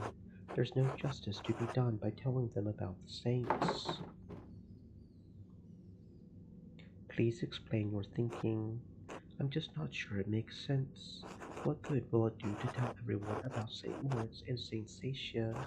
Maybe Father Thomas was right about that, if nothing else. Maybe it would break their faith. I suppose the people here have had enough things in their lives broken. You included. I'm sorry, Magdalene.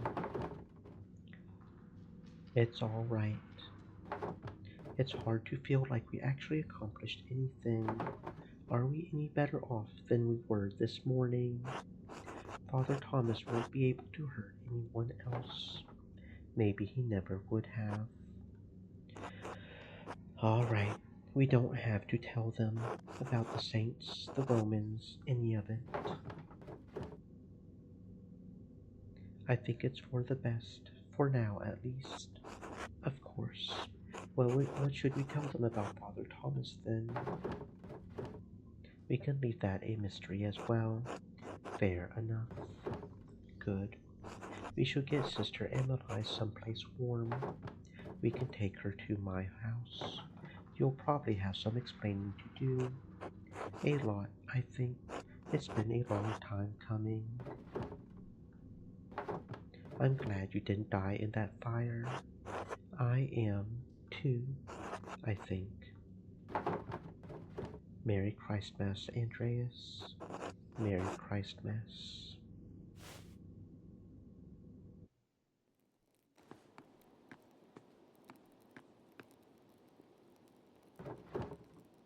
Oh, Magdalene, you made it back. Andreas and Sister Emily and I all made it back. Sister Emily, was she in the church? I heard a terrible din and the house shook. Is everything all right? I don't think so, Dad, but it will be. Are you all right, Dad? Yes, I'm sorry. Just tired. Sit by me. Tell me what happened.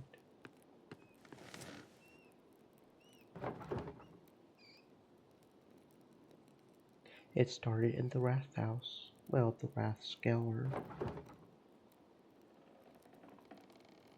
Did you know the back wall was part of the old Roman aqueduct? So we went into the aqueduct. The section we found must have been closed off for centuries. We found an old Roman bathhouse. We couldn't go through, so we found our way down to a level under the baths. I think Andrea said it was a hypocaust. I got separated from Andreas. I was really afraid I had lost him, that we had both gotten lost down there. But then I heard his voice off in the distance, and I was so relieved. Dad? Are you still listening?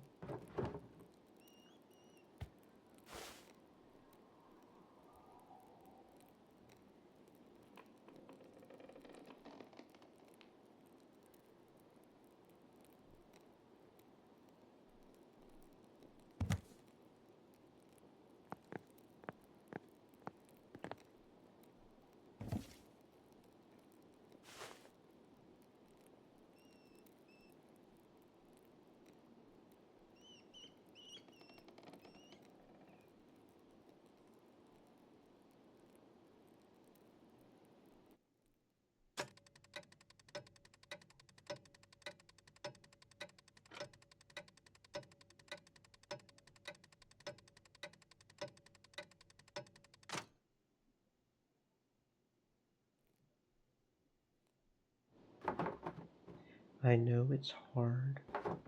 I mean, I can only imagine how hard it is. But we will all do our best to make you feel welcome when you get here. It's strange to think this will probably be the last letter I send to you. So I will end it with my love. Esther. Esther.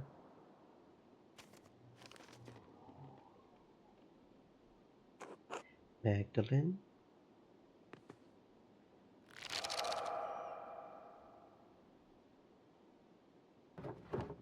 Yes. I am sorry to disturb you, but I wanted to let you know that everything is in order.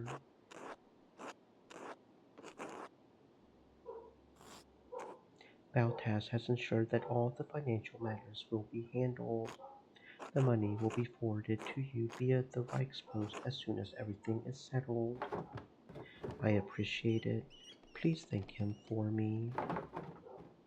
Thank him for everything. Of course, Mistress Drucker. I did not know your father well, but I know that he was well regarded by everyone who spoke of him.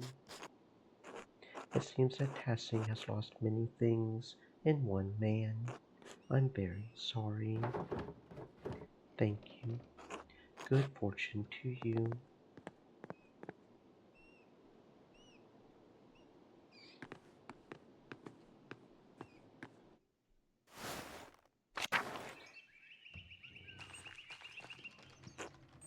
Are you sure you have everything you need, Magdalene?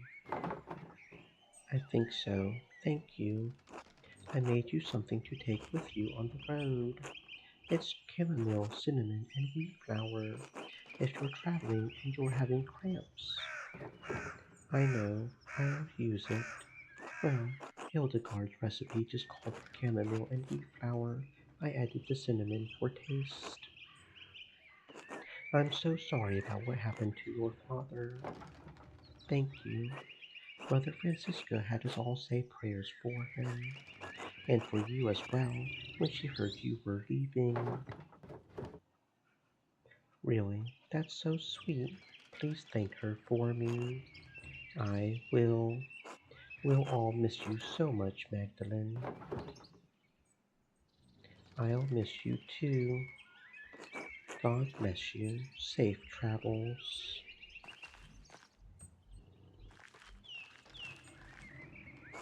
Magdalene, I can't believe you're really leaving. I'll miss you all dearly. The boys will miss you even more. Yours at least. Oh, don't tease him. I think he's really having a hard time of it, despite appearances. I'll go easy on him. That's kind of you. I appreciate it. Safe travels and God bless you.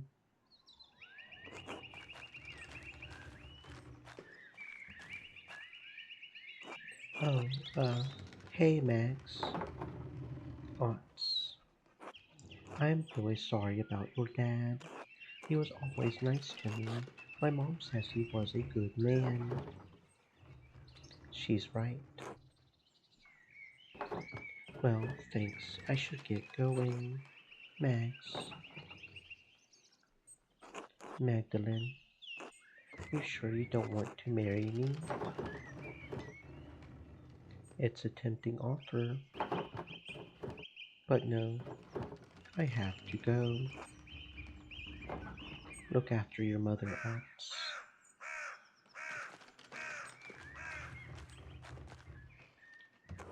Good morning, Mistress Drucker. Are you off soon? Yes, Father, just saying my last few farewells. Of course. I'm sorry I didn't get a chance to know you or your father. God rest his soul. I am too. Don't let those bohemians put any heretical ideas in your head. Once the pernicious seeds take root, they can choke the faith right out of you. St. Moritz will protect me. Indeed, though you travel far from home, he will hear your prayers wherever you go. God bless you, Father Elias. God bless you and your travels. God bless you as well, Sister Emmeline. Are you leaving today? I am. I'm just heading up to the mill in a bit. I'm so sorry for everything that happened. Well, that was winter. It's spring now. True, we all must try to live again. Thank you for helping me. Do you know what you'll do now? Will you become an anchoress again? I don't know, honestly. Father Elias is trying to help me, but I need to learn to rely on my own judgment a little more. It's going to take a long time to atone for my part in what happened, perhaps the rest of my life. God knows you didn't mean to do harm. He does, but harm was done. I am writing an account of what happened here. He, as well as I can remember it anyway.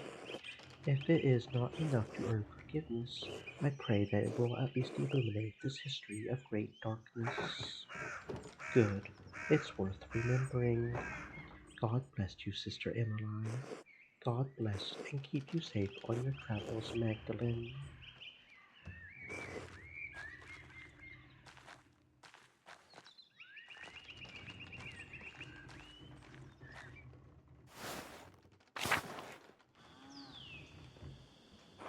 Magdalene, dear, I wish you would stay with us. Little Andreas and Ulrich Reich will miss you greatly. I'll miss them also. Tassing is not the place for me. It's past time to leave. You will find your happiness out there yet, somewhere beyond the hills and valleys. I know it in my heart. God looks after you as He does for us all. That is my hope. Hope is what drives us forward. Maybe one day you'll come to visit us again with your own family too in tow. Maybe. If not, please do write of your life out there. When I was younger, I often dreamed of traveling, visiting the many kingdoms, but I found my peace here and now in Tassing, even after all that happened with your husband. He was an awful man. I think I. No, I think he. It was his fault. Agnes always said that. It was his fault. But then, later, he gifted me Paul. At least I got Paul, and the two of us survived those frightening times. When Paul and Anna found each other after all we had suffered, it was like a miracle. My little darlings. Without them, I would never have had little Andreas and Ulrich. I am rambling. Stay safe on the road, Magdalene dear. We're still in dangerous times. I will. Godspeed, Magdalene.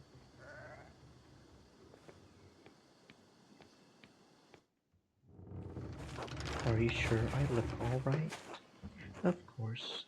Andreas, you look perfectly respectable. You're a little worse for wear, but a good sight better than you were. It was kind of the woman to help me clean up. I'm afraid I had forgotten how to look after myself. Some would say you took care of yourself quite admirably. How many men here could have survived in a burned out cellar for the better part of 20 years, subsisting on our discarded rye, no less? I'm sorry about that. Andreas, we already told you. It's all right now. Magdalene. Hello, Magdalene. Are you off soon? Hello. Yes, I'm riding with your flower to Littlewald and then down the Isar. I'm sorry to see you go, Magdalene, but I hope Prague is everything you've dreamed of. If it's half the city Esther describes, I'm sure I'll love it. It was a wonder the last time I saw you have a chance to make a life of your own there. God knows I've squandered so much of mine. Use the time you have and use it well. I will. I don't know how, but I will. I wish he could have seen it, Andreas. I know. He would have loved it. I hope so. Magdalene, if angels carried him down to bear witness, the heavenly host would have wept at it. You should have become a poet. I don't have the talent for it. Maybe not, but you do have the temperament. Magdalene, I wanted to ask you something about the mural before you go. I thought it was supposed to cover the whole wall. Why did you leave a section blank? For the future. Unless history is going to stop in passing the moment I roll down the road. I think your wagon is about to leave. Oh, it is. It hardly feels like enough time. Thank you for everything you did for me, for my family. God bless you, Andreas Maurer.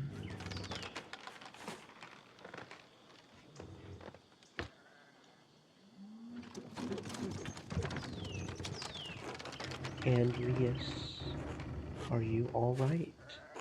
I'm lost. That's alright. You're welcome to stay with us for as long as you need. Besides, you can't leave yet. The children require your expertise. Oh, they're up on the mill, the walkway. I'll have supper ready when you're done. Just remember that you're always welcome in our home, and yes, thank you.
trösta mig